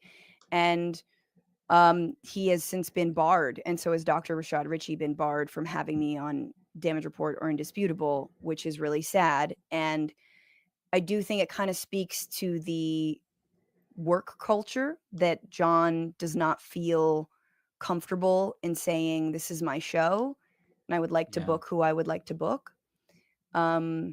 And I do think there is a general lack of respect for the people and autonomy for the people who actually make Cenk and the network a lot of money. And you know what? The other thing is, it's not that much money. I know that they have a lot of people to pay. I understand that. But then, like what? Like, you know what I'm saying? Like, scale back if you need to scale back. You know what I'm saying? Like, if you need, like, it's just like, that's not a reason to have poor workplace practices. If anything, you'd have more buy-in when you give people more freedom. You'd have people working harder for you. But again, I also know that they consistently. Yeah, but the fact is TYT, I mean, Cenk has always had, like, I feel like big big vision for all this. And has continued trying to expand TYT. And I guess I never questioned whether or not it was sustainable until we started talking about all of this. But I mean, yeah, I mean, it's a great point. He has continued to grow the show, continue to add people to this network, and that with it comes with responsibilities, you know, and more expenses, of course. And so, you know, I mean, they certainly could have made the decision themselves to say, hey, you know, we're you know, he was the one in charge. You know, could have been like, you know, maybe I should, like she said, cut back, you know, scale back on some things. Maybe don't go for becoming the next CNN. I said this in my video, deny people bonuses when they're making hella money for them. And it's like, nah, not enough. And it's just like, he's cheap. I'm sorry. He's cheap. And the other thing is like, I got paid for my appearances, not a lot, but I got paid. I relied on that income for a while. And I remember when I got paid, the head of programming told me, don't tell anybody that you're getting paid. Right? So something to know. I was on there a few times, never got paid. Not that I expected to, but right. Yeah, I didn't expect to, because I was just a contributor to a power panel. So it's like, I'm getting on a bigger. Sure, but if you're consistently going on, I was on the main show like the first hour a few times. I think if you're making content, like you're actually editing a segment, you're writing a script or thinking of an idea, you're basically presenting it, and like you were doing this for them, right? And then you would have. I was a guest host, but also I was paid for my time, and I think that's the right thing to do. And it doesn't have to be tons of money, right? But I think it is the right thing to do. It is time out of your day, you know, and it can't just be for like, thank you for the platform, sir. Yeah. And you know, they also obviously went back on a contract they signed with me in 2018. They do a lot of people dirty. In 2018, it was like I was hired for 2 weeks and they were like, "Oh, sorry, just kidding." And my reps were like, "You need to sue them." And I was like, "I don't want to because I want to." Yeah, I mean, and then I agree with Francesca on this one. You know, as it comes to TYT, right? I mean, they are, you know, they are clearly making money over there, and they depend on outside contributors or people within their network, right, to be making appearances. It's a job, right? That's a job. There's a clear power dynamic there. And, you know, people, I think in the social media, like the content creator space, I think too often see the currency of being platformed, of getting exposure, as having too much weight, I would say. You know, like, and don't get me wrong, like it can certainly be beneficial to you, but like Francesca's saying, she's there. You're making a time commitment. People who are making money from this, and why shouldn't you be getting paid for that?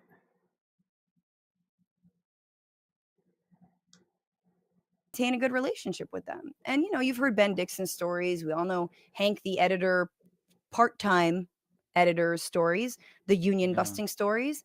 It's like the guy doesn't necessarily believe in workplace democracy. He doesn't believe in even transparency. And I know that also firsthand that there's a... Is that a real number, Daredevil? $10,000 a show? They're doing donation drives every show, trying to shoot for $10,000 a day in donations. I mean, they're already making ad money and all this other stuff. $10,000 a day per show? What? What? That is wild. That is wild.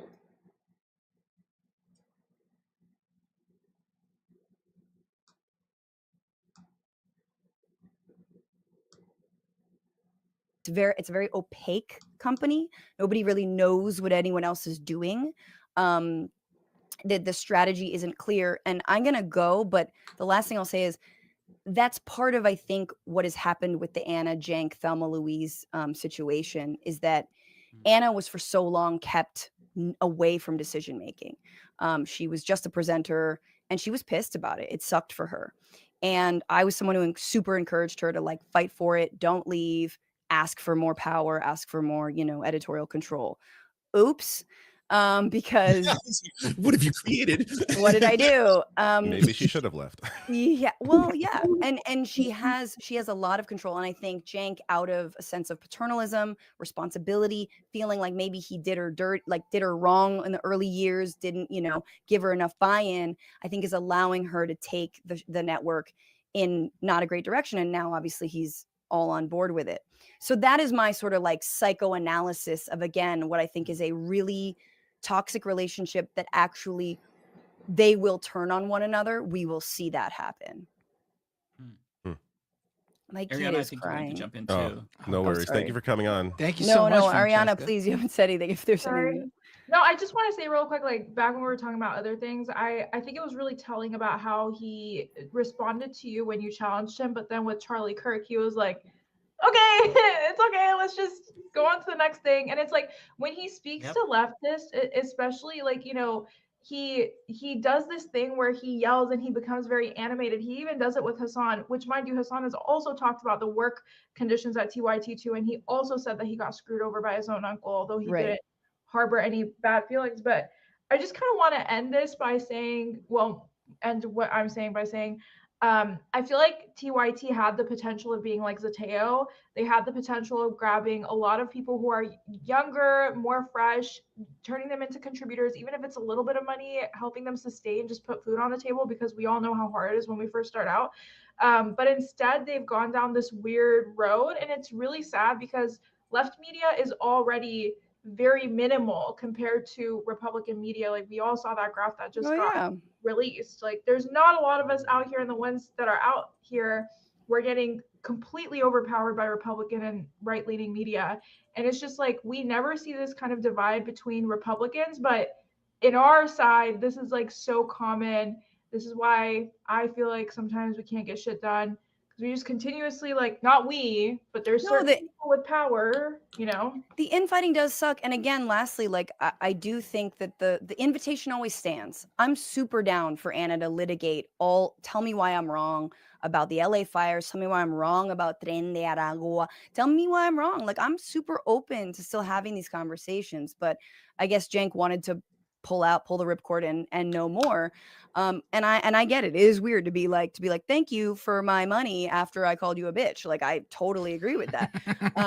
But also you're big, bitch. I'm small. You know what I mean? And I think there is this weird sense of power. They're acting like they're not this massive platform, they're not this massive network, and that we all have what they have, and we really don't. But I agree with you, Ariana, that ultimately we should have honest conversations about most people aren't on board with trans athletes. So how do we have to do we pivot to other issues? How do we humanize trans people? What is the answer? It's not just one thing. I don't think anyone's saying that.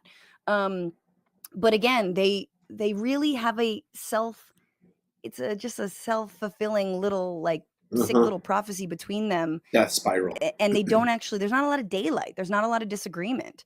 And also their brains are broken by the internet and the clickbait algorithm. I'm sorry. Like you do this for long just enough. watching and it's like, videos of themselves. I know. And you just, and They're you're gonna just watch like, this. yeah. And like, you know, you can tell when you go to the RNC and like Rudy Giuliani comes on and, you know, it's like, hello. This might be news to some people, but I actually hate rewatching my own streams because I can't stand listening to myself talk. It feels so, like, I don't know what it just feels gross. Like, listening to myself, like, so self-important. Like, oh, I wonder what I said yesterday. It's like, I know what I said yesterday, okay? I don't need to rewatch it. It seems like such a strange exercise. You know, and it's like there's It's part of the reason why I never wind up clipping myself. Like I'm worse at clipping myself than I am just regular shit. softballing him, you know, and then Charlie Kirk stops by and you're like, oh yeah, these are just like characters. These are all just caricatures, right? Like this is not real. And I really would hate to ever be that kind of content creator that like none of this is real. I'm just kind of a caricature.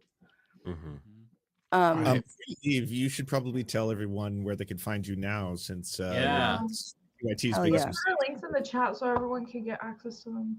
Oh yeah, thank you for I don't know how to do that because I don't know why. But thank you for having me on. Thanks for letting me talk a lot. At Franny Fio, FRANIFIO on YouTube with Habituation Room. I'll stream tomorrow at 1 p.m.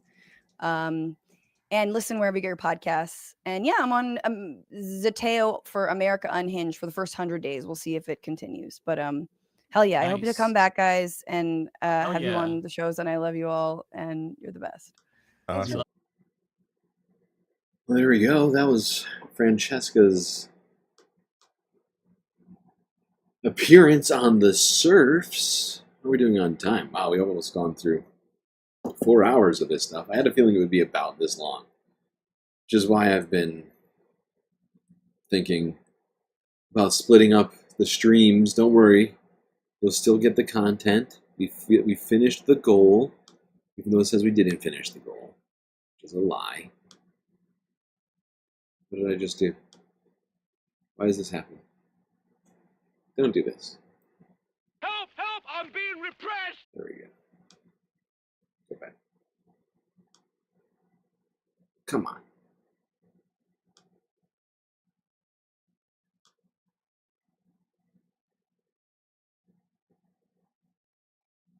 Sorry, everyone. Hold on. We're not done. We got more to do. Why is this happening?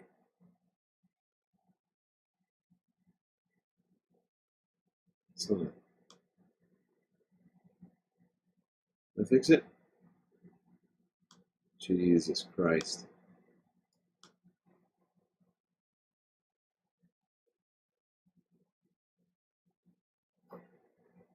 Oh.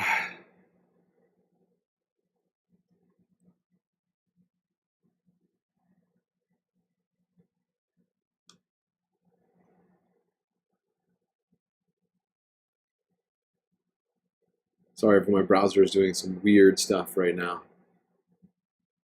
Here.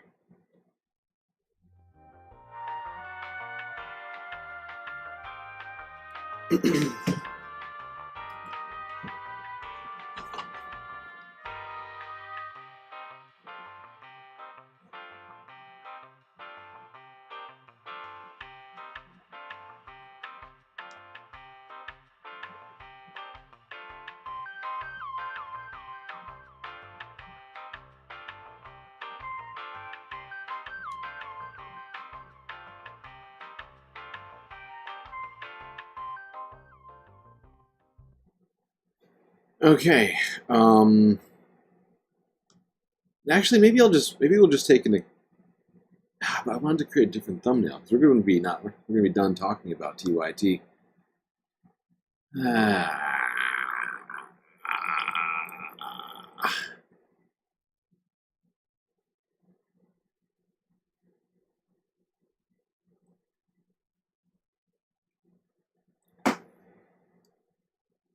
Okay, we're good. We are good.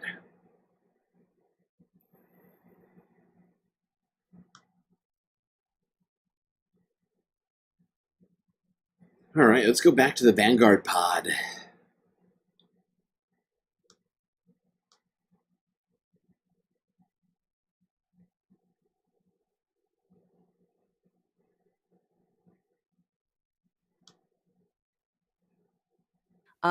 And I also think, I think to Zach's point, no, I don't think Cenk is a good businessman. I think he is both a shitty boss in a lot of ways and a bad businessman. And he wants to be over and across everything, constantly talking. And to be fair, I mean, it's probably better than him trying to run for office again. Oh, what a humiliation.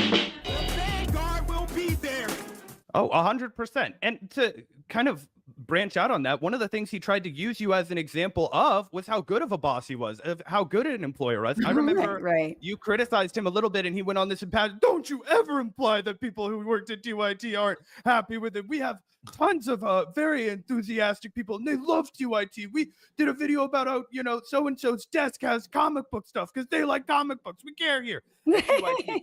And a question I had prepped for you is Cenk likes to advertise that, you shouldn't criticize the Young Turks because they are employers of 75 hardworking people. And I wondered how many of those people he's considering outwardly are his employees when he's paying them like a contractor. In your experience, were there 75 employees at the Young Turks plus contractors? Or is it really that large of a staff? I don't think it's... I would imagine it's something, between 50 and 70 full-time. That makes sense to me. There's people in Philly. There are people working on Rebel HQ. But I would also imagine, I don't think those are, it's a good question. And this is the other thing about TYT. Obviously, I'm not like an actual, I'm not like a whistleblower or anything. I don't know enough about, how the company is run because I've simply been a contractor and increasingly would not go into studio. I don't want to, fight LA traffic at 3 p.m. Not gonna do it. on a Friday. At this juncture. I do know that it is an incredibly opaque organization. So nobody knows how the other side of the company is being run. Nobody has privy to anything. I mean, and that's sort of how Cenk likes it. And I think that's probably what Anna had problems with, but just, without naming names, I know that others also have problems with that. It's like, I don't know. It's whatever they tell me. Sure. Why not? And so I also think I know when I was hired, when I started getting paid for my appearances, I was told by the head of programming, don't tell anybody that you're getting paid. See, that's shady, right? That's super shady. That's totally on the side of the corporation. Shady. And this might be news to you, but one of the, not like news to you, but just like it's something we followed for a long time as far as the financing of TYT. And I don't know how much of this was ever something that came across your plate, but in 2017, obviously they took the financing round from 3L Capital, which was led by Jeffrey Katzenberg, and they got $20 million, right? Jeffrey Katzenberg, big anti-homeless advocate in Los Angeles, right? A guy that spends a lot of time with the Gavin Newsom approach to homelessness. There was another gentleman, Joseph Sandberg, contributed millions of dollars and is still listed on the Young Turks website. That guy was recently arrested for fraud, but the Young Turks did no coverage. Illegal. He's also deeply involved in the Gavin Newsom style anti-homeless clean up the streets of Los Angeles kind of coverage. In October of 2022, Cenk Uygur obviously publicly endorsed billionaire real estate tycoon Rick Caruso over Karen Bass, and in May of 2024, they renamed the People's Studio, which had been fundraised with $400,000 in small dollar donations, to take an unannounced, unclarified, non-public sum from Polymarket Studios, and that's owned by Peter Thiel and is obviously illegal to use in America. I'm wondering if you think because Cenk has the pressure on him from all of these outside financiers that might have something to do with the tonal change that we've seen in TYT over the last decade. I mean, yeah, that is also a massive question, and I really don't want to speak like out of pocket about any of that because I honestly don't know. I'll speak out of pocket about that. I don't know. And I think that you already have to be essentially prepared to make that compromise when you take that money, right? if you're accepting millions of dollars from someone, essentially for some sort of influence in your company, right? To have some sort of, what do you want to call it? Like editorial control. Like I think you can't not expect. I think you've already made the decision, right? Like if you don't, right? Like if you're not thinking about the ramifications, then you're being wildly naive. Which I don't necessarily think that's what Cenk is. A just incredibly naive guy, and I think had to have made that calculation before ever taking that money.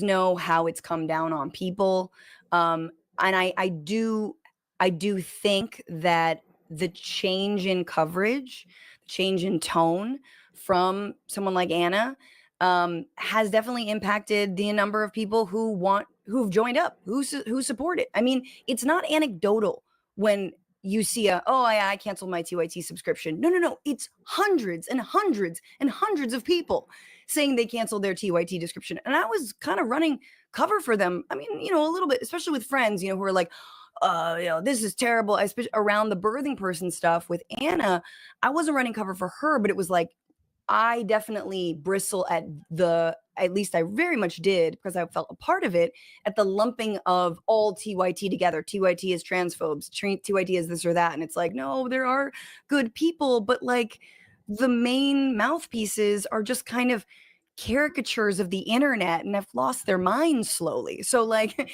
that I always, was wanting to push back on. In terms of the money, it is a good question. Again, I think what matters is just like how people have felt about it. I mean, I do know that they made a massive hiring push, when they got that infusion of money. But at the same time, canceled a bunch of shows that were in existence already. That may or may not have been the right move. They focus less on pop culture and more on politics. I don't know, right?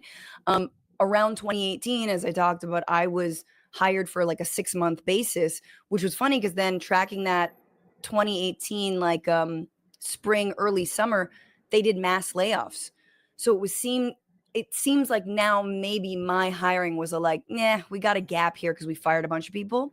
I worked there for 2 weeks and they were like, just kidding. No, sorry. We're not doing it. We're pivoting. We're pivoting and we can't honor your contract. I had a 6-month contract.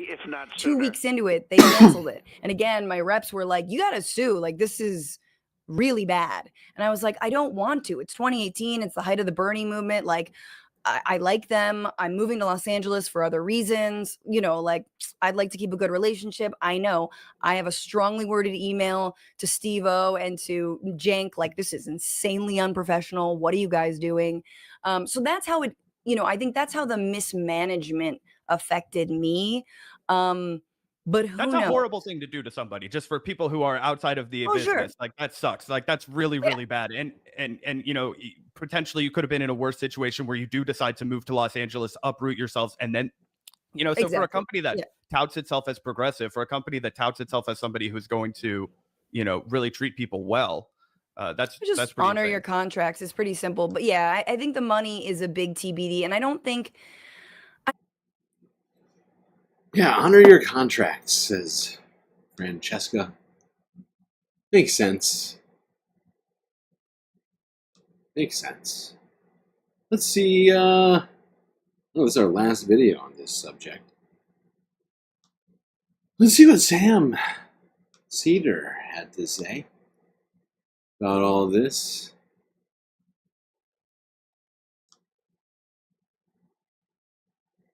I think technically Sam and crew. I don't know what went on at TYT, over the 10 years that Francesca was a contractor. Francesca was no benefits, a contractor there. I do know, only because I have firsthand experience about it, that Cenk was completely lying in his characterization of what went on with Hina. I mean, I totally forgot. It's not just Sam and crew. I mean, Emma used to be a part of this network. My God. That's going way back in the day. But Emma used to, be on the ground. I always loved Emma's segments.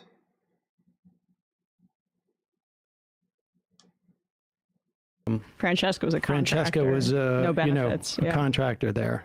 I do know, only because I have firsthand experience about it, that Cenk was completely lying in his characterization of what went on with he and I. I mean, I sort of couldn't quite make out exactly what he was saying. But I will be absolutely clear about this. Cenk and I, in October of 2016, went and had a drink at the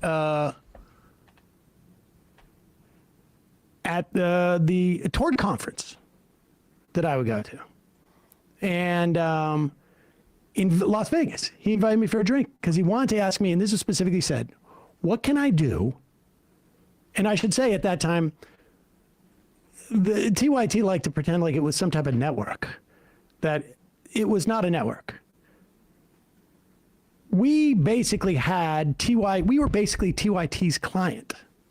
And for, I think it was 20% of our YouTube revenue, they would do all the optimization. Mm-hmm. We were too small of an operation to do it. And so they would do it. And occasionally they'd put our stuff on their Facebook page or something. And Cenk came to me and he said, but he wasn't my employee. He wasn't employer or employee or any of it. And Cenk came to me and said, what can I do to tamp down this feud with Jimmy Dore? And I was like, fire him, because his politics suck. And I think Cenk accused me of wanting to call him names. I had a problem with Jimmy Dore on his TYT show saying it didn't matter if Peter Thiel was on the Supreme Court. And then subsequently, when I invited him on to discuss it I was very measured about it until he started acting like a jackass. I said, hey, dude, we could end up with Donald Trump appointing 3 Supreme Court justices. Yeah. And Jimmy's response was, oh, we could also have the moon fall into Lake Michigan. You're trying to manipulate me with fear. Exactly. Right. And I think Roe v. Wade was also the subject, and that was basically him saying that it's more likely that the moon falls into Lake Michigan than Roe v. Wade gets overturned, and look what happened. That was back in the day when he acknowledged 3 Supreme Court justices as a bad thing. Right. Yes. I mean, sort of vaguely. And that was it. Cenk wasn't reprimanding me, because if Cenk had tried to reprimand me, I would have told him to eat my arse. Right. There was no reprimanding. I don't remember when we left TYT, but it was basically when we decided, I don't need them to optimize anymore. It wasn't because he fired me, because I was calling Jimmy Dore. I didn't even catch that. Garbage or whatever it was. They were upset when we left because we were just paying them money for stuff that we didn't need to really do. And so that was it. And, listen, Cenk is upset because he got 20 million from, Katzenberg, and he had gotten a couple of million before then from Buddy Roemer. And who knows how much libertarian paid. Well, yeah. But I'm saying he got all this money invested, right? And they blew it. They blew all the money. They didn't know what they were doing. Cenk at the time was desperate to be seen. He kept saying he wanted to be on in airports. And I'm like, dude, you got the biggest YouTube channel. That's going to be the future. And yeah. That is but yeah, if what Sam's saying is true, and I do believe Sam, that is such a stupid goal. He got in before anyone else. Him and people like him and Sam. And the fact is TYT was in there before Sam was. Sam was still doing radio. And, he had built an audience before practically anyone had even found YouTube. And was growing at an incredible rate. Had a huge number, before anybody else, and yet acted like he needed to be on cable news. What's up with that? Where does that even come from? Like, especially during the time where, yeah, there was all this talk about people like, I mean, I don't know the last time that I sat down and watched TV. It's been a long, long, long, long time. But to just sort of, like, you know, it's just like, it's completely missing. It's like, it's beyond like missing the forest for the trees. It's like owning an entire forest and getting focused on the grass. Or I don't know. Maybe that's a bad analogy. How do you put this? It's just, it's so strange. It's so strange.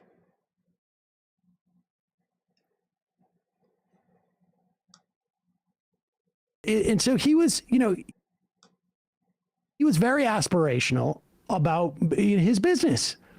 That's fine. I'm very much like 1,000 flowers bloom. Absolutely. But the idea that he's talking about, like, somehow he doesn't like to get into name calling.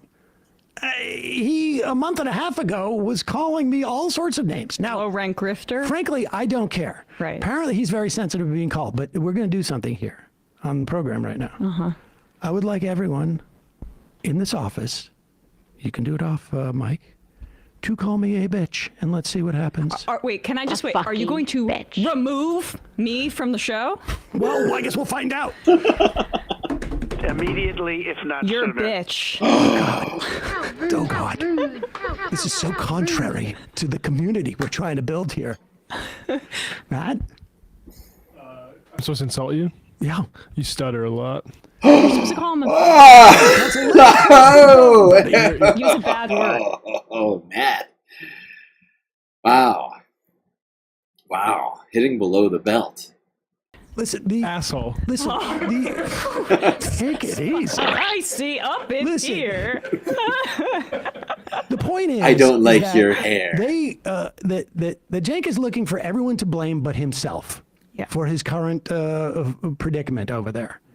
And we held off for a long time and took a lot of criticism for it, for not critiquing what was going on over there. Because largely, I'm not that interested in policing people. But some of the stuff they started to do was really, really bad. And so that's what we started addressing it, and they're lighting themselves on fire over there, and that's all well and good. That's hot. But they should do it in a way where they're not telling lies that are easily debunked. Now, just because there seems to be a desire to sort of like have all the things out, I just want to tell one other story, because Cenk and I didn't have a tremendous amount of interaction over the years. I've known him since he was on Air America. And I filled in a couple of times, I think, on TYT, 15 years ago or something like that. The one thing that really struck me in the one sort of like behind the scenes interaction I had with Cenk was at one point, and I had looked it up when, I don't know when exactly this happened. It was during, I think, the first Trump administration. I could look it up again in the emails. I was invited to a meeting with some of like the Google, or I think it was Google, government liaison people. And it was me, Cenk, and two of these people. And they were asking us about potential hearings on antitrust that Google might face. Mm-hmm. And I remember saying, like, with all due respect, I like the fact that, we do make money on YouTube. I appreciate you people. I do think that Google should be broken up. Oh my God. And they were like, okay. Oh my God. Wow, Sam. I cannot believe how people come for you already. I don't know if you know this. Just wild. Wild. The cojones on Sam.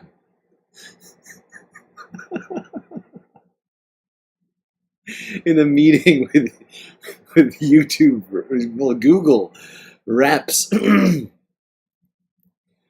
Like, I mean, it takes serious conviction to go and be like, to one of your main sources of income, being like, actually, I think the company should be broken up. Just wow. Just wow, dude.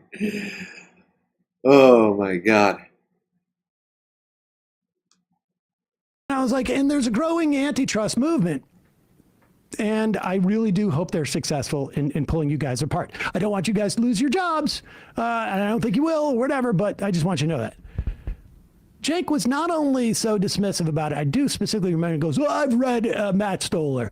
I will testify on Google's behalf in front of Congress. Now, it was both hilarious to me that Cenk thought that would be valuable to them. A little delusional.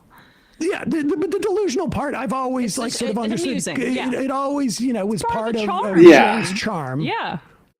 They weren't asking Sam and Cenk to come out and speak on their behalf. They were, at least from what I can tell about this meeting, it sounds like they were here, to get some help on the messaging, because Sam and Cenk are so tuned in, and at the time were two of the biggest political channels on YouTube. And of course, yeah, they were looking for that, not for, Cenk to come out onto the stump for them.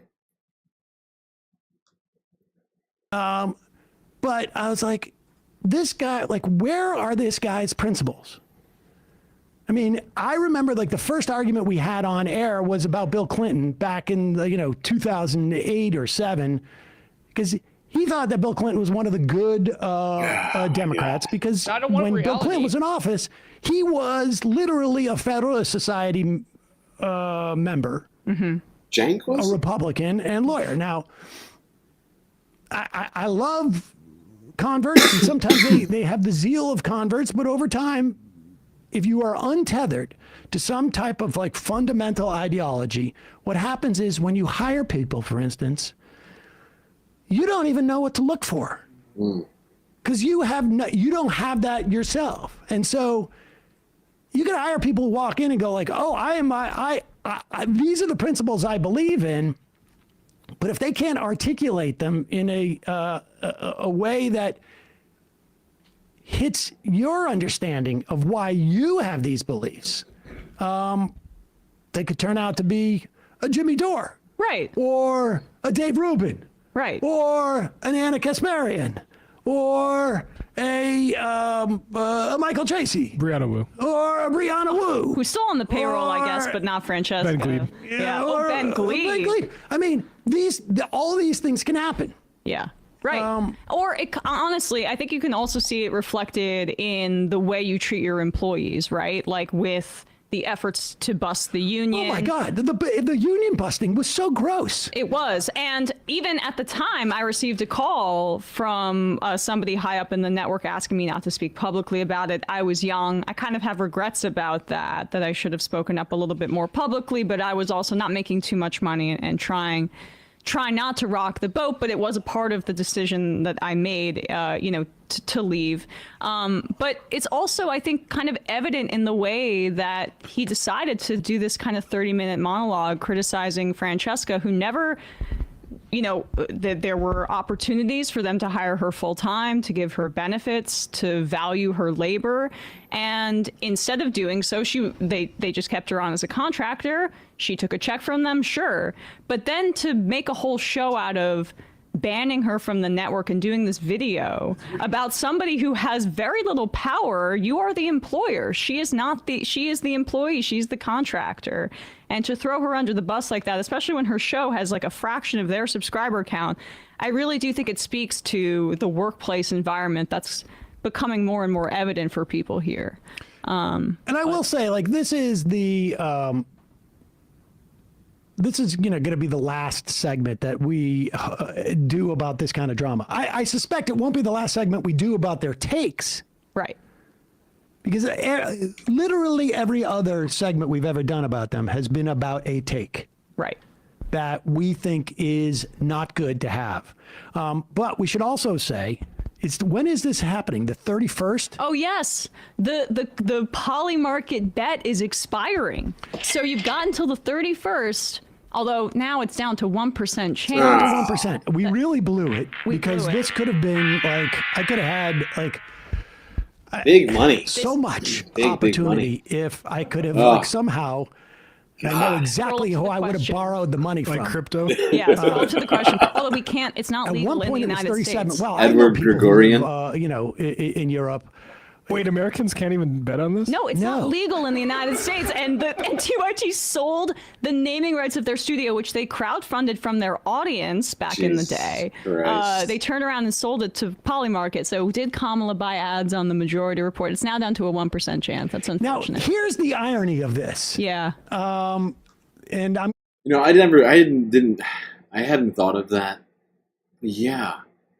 Oh my God, the viewers all paid for that studio and then they turned around and sold it to a private company. Sold the private naming rights. It's kind of, it's like when they build stadiums with tax dollars and then sell the naming rights to some, you know, whoever, you know, Capital One Stadium or something. Put this in the chat, guys. Here's the irony of this. You know how that dynamic of like every right-wing accusation is a confession. I made a huge tiny mistake. The sometimes, and this is the thing, is that like, you know, and I think everyone is subject to sort of like ambition taking over and chipping away at any type of principles that you have. It is a danger. It is very danger. It is a huge danger in every business, I would imagine. Certainly in, you know, YouTube, where every, you know of every click that you're going to get at any minute and this and that. And certainly like in this where like we have an email list. We put ads on our email list. It's we do that. But we, from day one, we have always vowed we're never going to sell or rent out our email list to anybody else. Just because I personally find it annoying and whatnot, but I don't think there's something wrong with the practice of doing that. I do think that there is something wrong with the practice of doing that and then falsely claiming that other people are doing it. Right. As if it's problematic. Yeah, it's interesting because I knew that this was the case, but I wanted to. Before Emma gets going here, things like that, things like the fact that Sam was willing to, you know, say his opinion to the most powerful company on the planet, stuff like that. Someone who, you know, like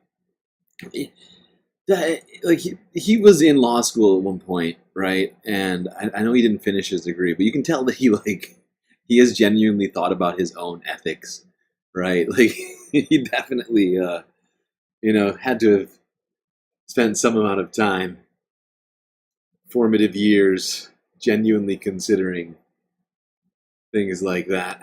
People are doing it. Right. And as if it's problematic. Yeah, it's interesting because I knew that this was the case, but I wanted to check again that I was recalling it correctly. So I just put into Twitter, I think it was TYT Biden email list. So you can go to 2020. This is probably around the time that I received a call from someone high up in the network asking me not to speak publicly about this. Oh, wait, was it about this or about the union busting? Oh, that happened twice. So it was about this, that TYT was selling its email list seemingly covertly to the Biden campaign in 2020. So this guy... Wait, the exact thing that they accused us of doing? Yes. That's the point that I find. Isn't that interesting? Listen, I don't like, again, I'm not judging that practice. We don't do it because I personally find it annoying to like sign up for one thing and have it be sold to somewhere else. And so we don't do that. We'll put an ad from Sunset Lake in like the AM Quickie, but that's a newsletter that we sign up and we have advertisement. But I would never sell the email list to somebody else because then it's out of your control and God knows where it ends up. Let alone to a political campaign, because we're supposed to be a show that's independent of the politicians that we're trying to be critiqued. I would run if Bernie's campaign came to us and said, will you do a whole email about how Bernie's great? I would say yes. I'm not going to give you my email list. But I'm not selling you the email list. I mean, they disclose it here, but it's interesting, their disclosure. Go to the next page. Even Biden, Bernie. This is the screenshot from 5 years ago now. Yeah, 2020. But here's it down at the bottom here. You can see like the above advertisement for Biden for president been sent to you via the Young Turks email list. At TYT, the bulk of our funding comes from you and other TYT fans. Now, that's also a lie. The bulk of their funding came from Katzenberg, certainly by 2020. Didn't go to employee raises or bonuses or anything like that. I wonder where it went. And that's what allows us to maintain our independence as an alternative media outlet. On occasion, we forge partnerships with select advertisers as a source of additional. We do not share your information with advertisers, and the views expressed in this email do not constitute any endorsement or recommendation by the Young Turks. I mean, like, it's hard to trust it when they're like sort of being a little cagey about the $20 million investment they had in there. Now, I don't begrudge them that either. I don't have those kind of ambitions to become, like the world's largest, that's not right. We just want to do our show the best a matter we can. of taste. Yeah. But the problem is with taking money is that sometimes if things go sideways, that money becomes a source of pressure, and you start to do things that is really more about that. Mm-hmm. This is when the flights to El Salvador took place, Cenk had a tweet that was illegal. I think we should be removing these things, but you need to listen to a court. The criminals. The criminals, but we need to be listening to a court. We are not in an era where parsing things this thinly is in any way effective. When you do that, you are obscuring what is the fundamental issue here. That flight would not have been right even if they were unable to get to a court to enjoin them from flying there. Nothing about that flight was right. Nothing. There was no due process. You don't know who's on that flight. When you start having to do if, to justify the actions of an authoritarian, administration, you have lost the thread. Right. And they're going to keep doing this. And they're going to keep talking about Max left, and I'm not going to go on the stage with Dr. Phil because he's a Nazi. Well, listen, Dr. Phil is not technically a Nazi, but he is out there like, I'm going to do everything I can to promote going around with him. Seriously. Seriously, Sam. Dr. Phil. I'm not a Nazi, but president made me a special civilian Gestapo. Officials show everybody how dangerous these people are. I mean, and when you leave that stage, if they're not mad at you, you haven't done your job. We're gonna go get a beer. Listen, put your money where your mouth is. I will debate you on all these issues. Right. We made that clear from day one. I invited you on before you decided that I had called you a Nazi because I used an example from an Errol Morris film, not even in reference to you. Before that, I had reached out and said, come on the show, and he flipped out. And that's beyond what you said, even though he's misinterpreting it, is beyond the pale. But apparently nothing that Charlie Kirk said or did or Dr. Charlie Kirk has said virulently anti-Semitic things. And racist things about how he wouldn't trust if there was a black pilot. Of course. And it's okay. You went on Jubilee and that did well. And, whatever, us going on Tim Pool because we go in with the object of being adversarial because the only way that you win against the right is when you defeat them in debate and you go at them aggressively. That's what else is funny, because basically Cenk's been doing all this attention-seeking stunts in the Trump era, the second Trump era, but it's Sam who's making the splash with like the Jubilee thing. Like videos of Sam Seder debating MAGA supporters viewed millions of times. Well, and the point is like, where is the evidence that he has somehow like forged a middle way with these people? A third way? Yeah, exactly. I mean, the funny part was like he is in lockstep half the time with the same Democratic establishment that he claims his movement is. It's just funny how that happened. He said Josh Shapiro was the most progressive VP pick when Kamala Harris was considering him, and over Walz, over Bashir. It's bizarre. You got to wonder, what necessarily, is behind it, I guess.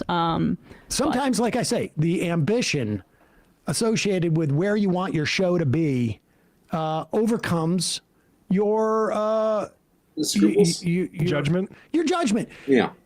But it also, the other factor is like, just why are you in this? What are you doing in this? Right. And that's how sometimes you hire over and over again the wrong people.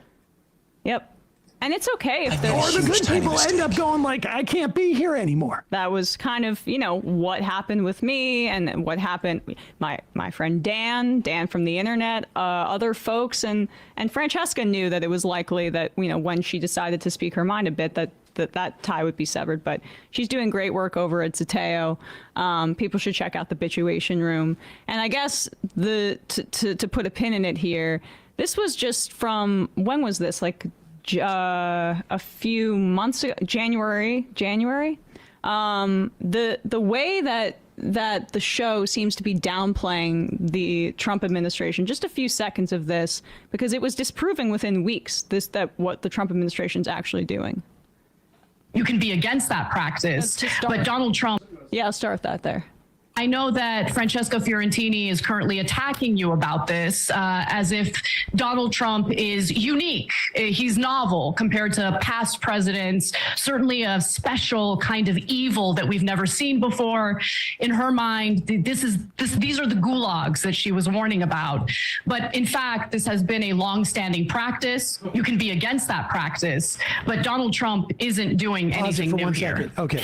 I think she was specifically talking about This is wild. Awful, awful, awful. Weak. So I just want to address something. I was wrong. Doing anything. Okay. I think she was specifically talking about Guantanamo. Now, A, progressive have been railing against Guantanamo since day one. B, this practice is unique because we've never taken people who are one step on a U.S. territory and put them down there in a sort of an extrajudicial state. So she's wrong on the merits, wrong on the facts, wrong on the analysis. And then also, let's just zoom out a little bit.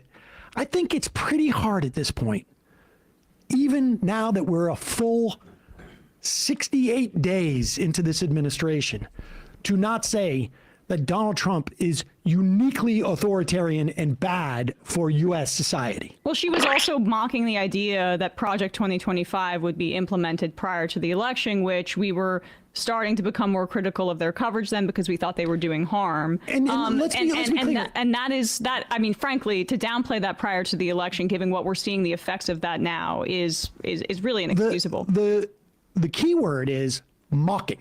Mocking, yeah.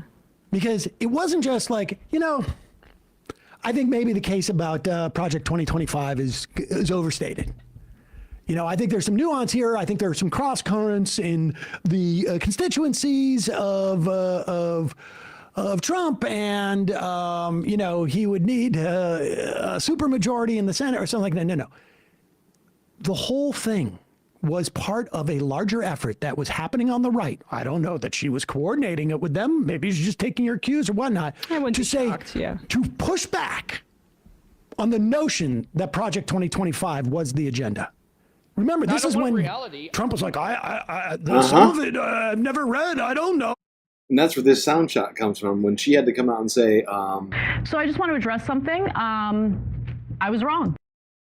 I mean, so she was engaging in a manner to literally misinform and to in a very consistent way of what was going on the right. Now, I'm not saying that she was in coordination with them or whatnot. I get the sense that like she's taking her cues maybe from some of these people or whatnot.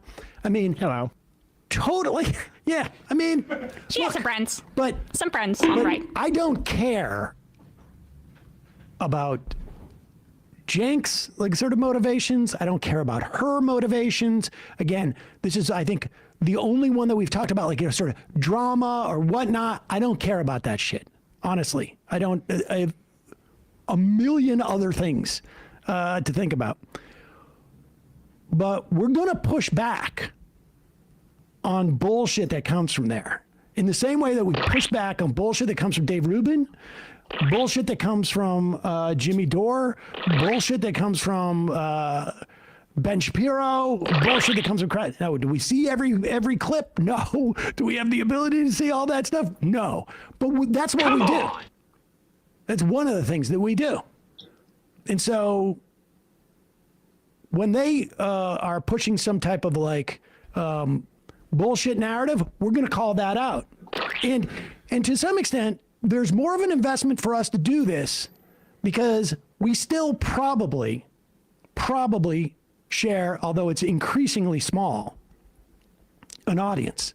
As they move further to the right on not every topic. I know that there's this notion of like populism and it's so blinkered and whatnot. But, and I guess as we move max left. Yeah.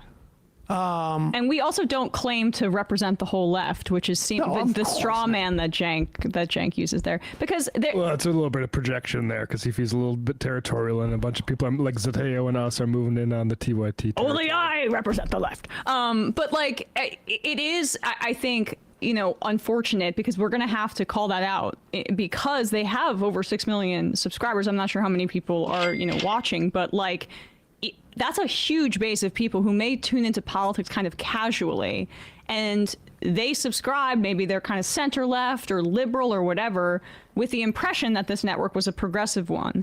And so when you hear the parsing about trans rights, or when you hear right-wing talking points about immigration like we just played, that has the capacity to maybe change the minds of some people in their audience who are not necessarily that tuned in. And our project is to try to get people to be more educated, to learn about left-wing ideas, and to build our country in a more positive direction. And that's why if you play Dave Rubin games, you win Dave Rubin prizes. I also just want to say one last thing that they keep touting. In 1965, there was a Gallup poll in February of 1965 where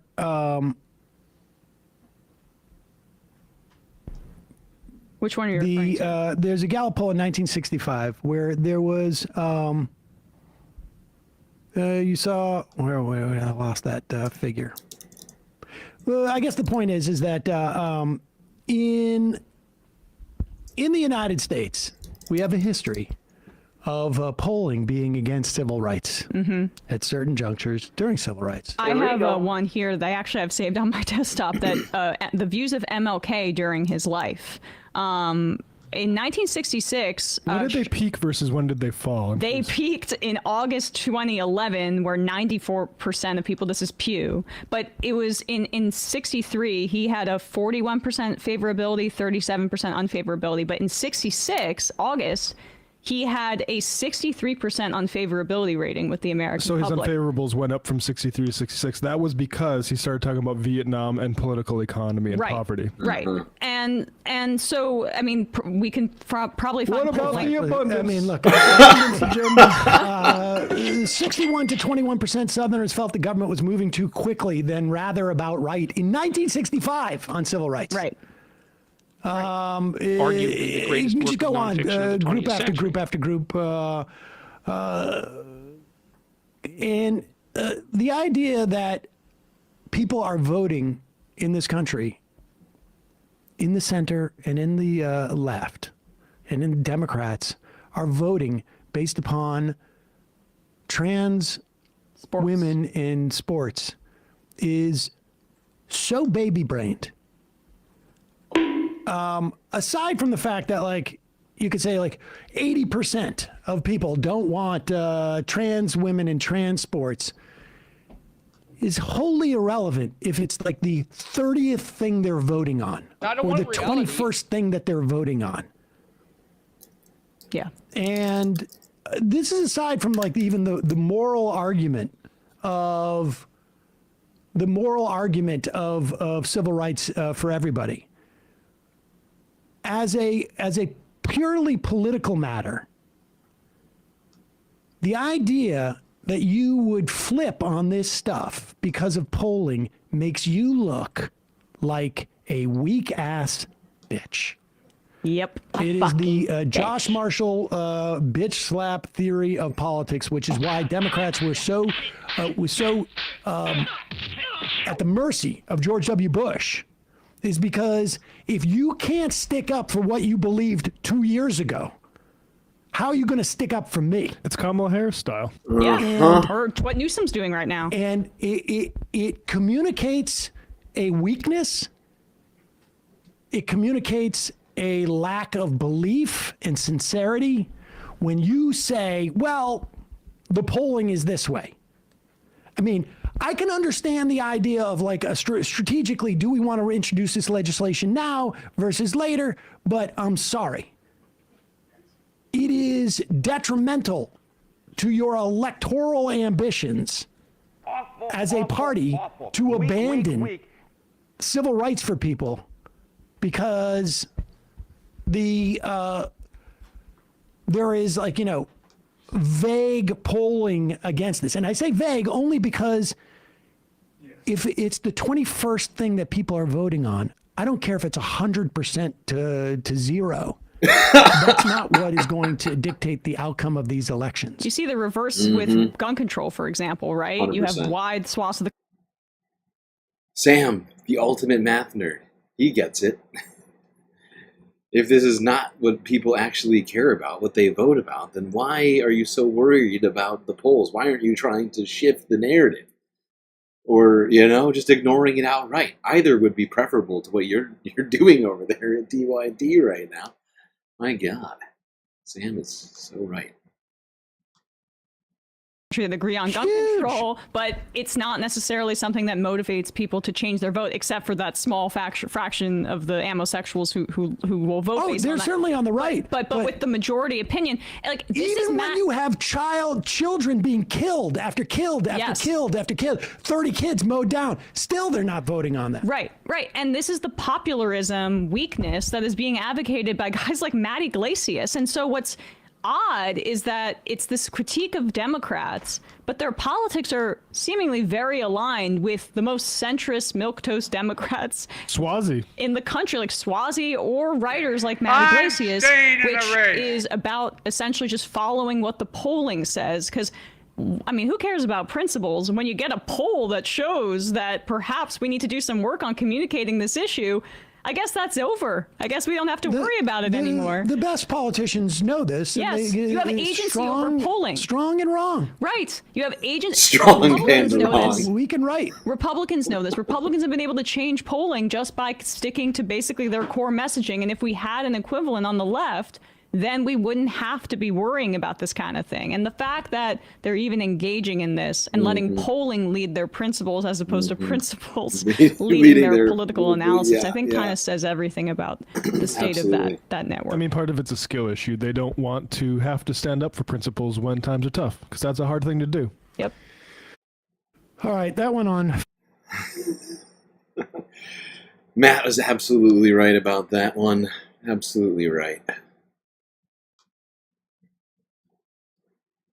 Yeah, we'll finish this out. I'm trying to get ready for the next half of the stream. We're going to transition at the break. I'm creating the link for that right now. We'll Far longer than we. We're going to pull a majority report today. We don't spend hours doing clips and getting clips to do a big monologue on this. I didn't even think we were going to talk about this today. I got a text from somebody saying that the dude opened his show with it. Wow. With today? Yesterday. The dude opened his show with a half-hour monologue that made Francesca look amazing. It was uploaded oh boy. 1 day ago. We put this up. This is their best viewed video in quite a while. Their best viewed video, yes. Cenk explains why he's removing a contributor. Go to wide. A contributor from TYT Network. That's 250,000 views. And the comments, I would say, is the first one. Francesca is 100% Wait, this is not cut off. We can't see it on our screen. Oh, just zoom out a little bit more. I made a huge, tiny mistake. I mean, pull it up so we can see the comments. Pull it over. There. Matt, can you go to top or change sort by? Yeah, top comments, not newest. There's number one. There's a reason TYT has lost so many subscribers over the past several months and have since flatlined. Anna and Cenk have taken a bad road. Glad I unsub. Blah blah blah. Yeah. Ooh, there's a us mention. Someone branching out to Hassan, us. Secular Talk, Francesca. Shout out to all those folks doing great work. I mean, I'm genuinely sorry for all the people that are having to go through the psychic issue that this is causing because people you trusted for decades. Jeez. This is brutal. Well, never read the comments. Oh. Is this what Anna was talking about when she's saying we're afraid to be afraid of your audience? Because ours is a lot nicer to us than that one. Yeah. All right, we're going to take one phone. Yeah, no, it's a fair point right there. Yeah, but the fact is Majority Report doesn't abandon their principles suddenly without warning. As TYT is chosen to do. Oh, God. Hannah's got to stop reading those comment sections when she says nasty, nasty things.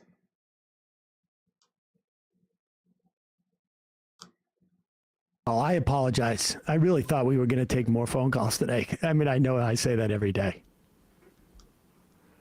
Calling from a 508 area code. You are the first and last phone caller of the day, but the last one of the week.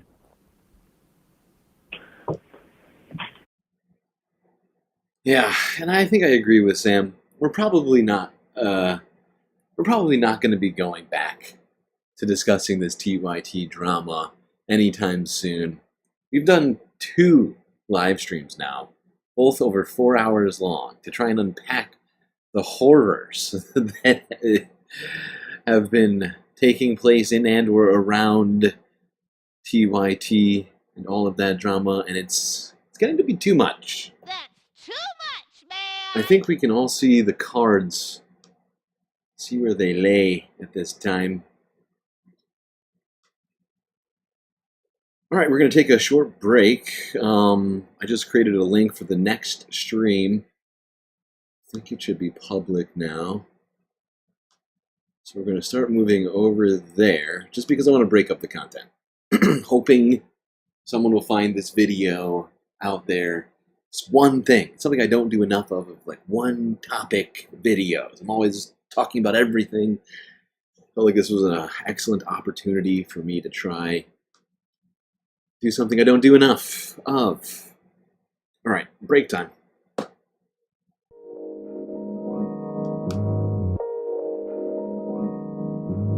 Well, I hope everybody has been enjoying the stream so far. If you haven't already, hit the like button and don't forget to subscribe.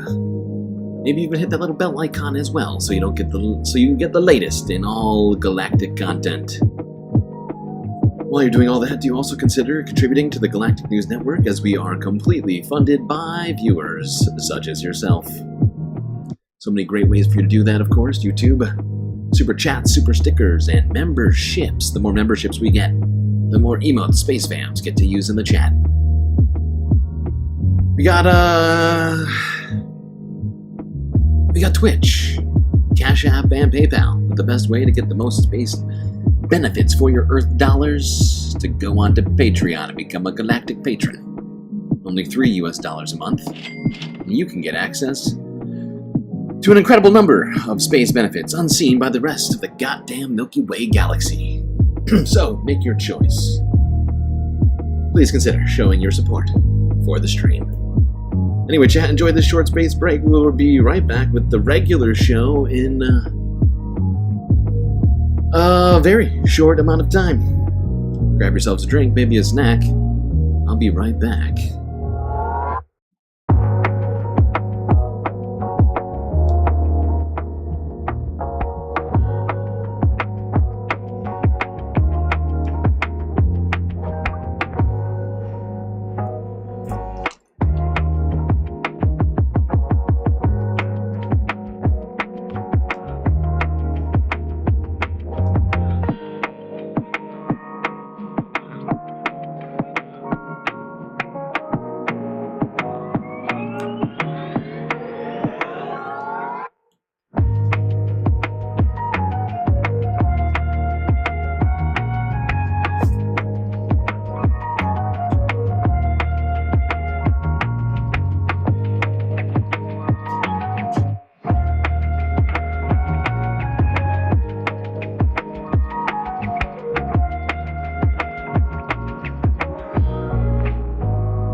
Okay, everyone, I think I've got everything I needed to get ready for the show done, and we are gonna start transitioning over there. Thank you, Moanoic, for putting a link to the second half in the chat. That's right, we are getting weird with it today. We're doing 2 streams, 1 day. Saturday is gonna be full of content. So, click that link, because this part of the stream is about to come to an end. Immediately, if not sooner.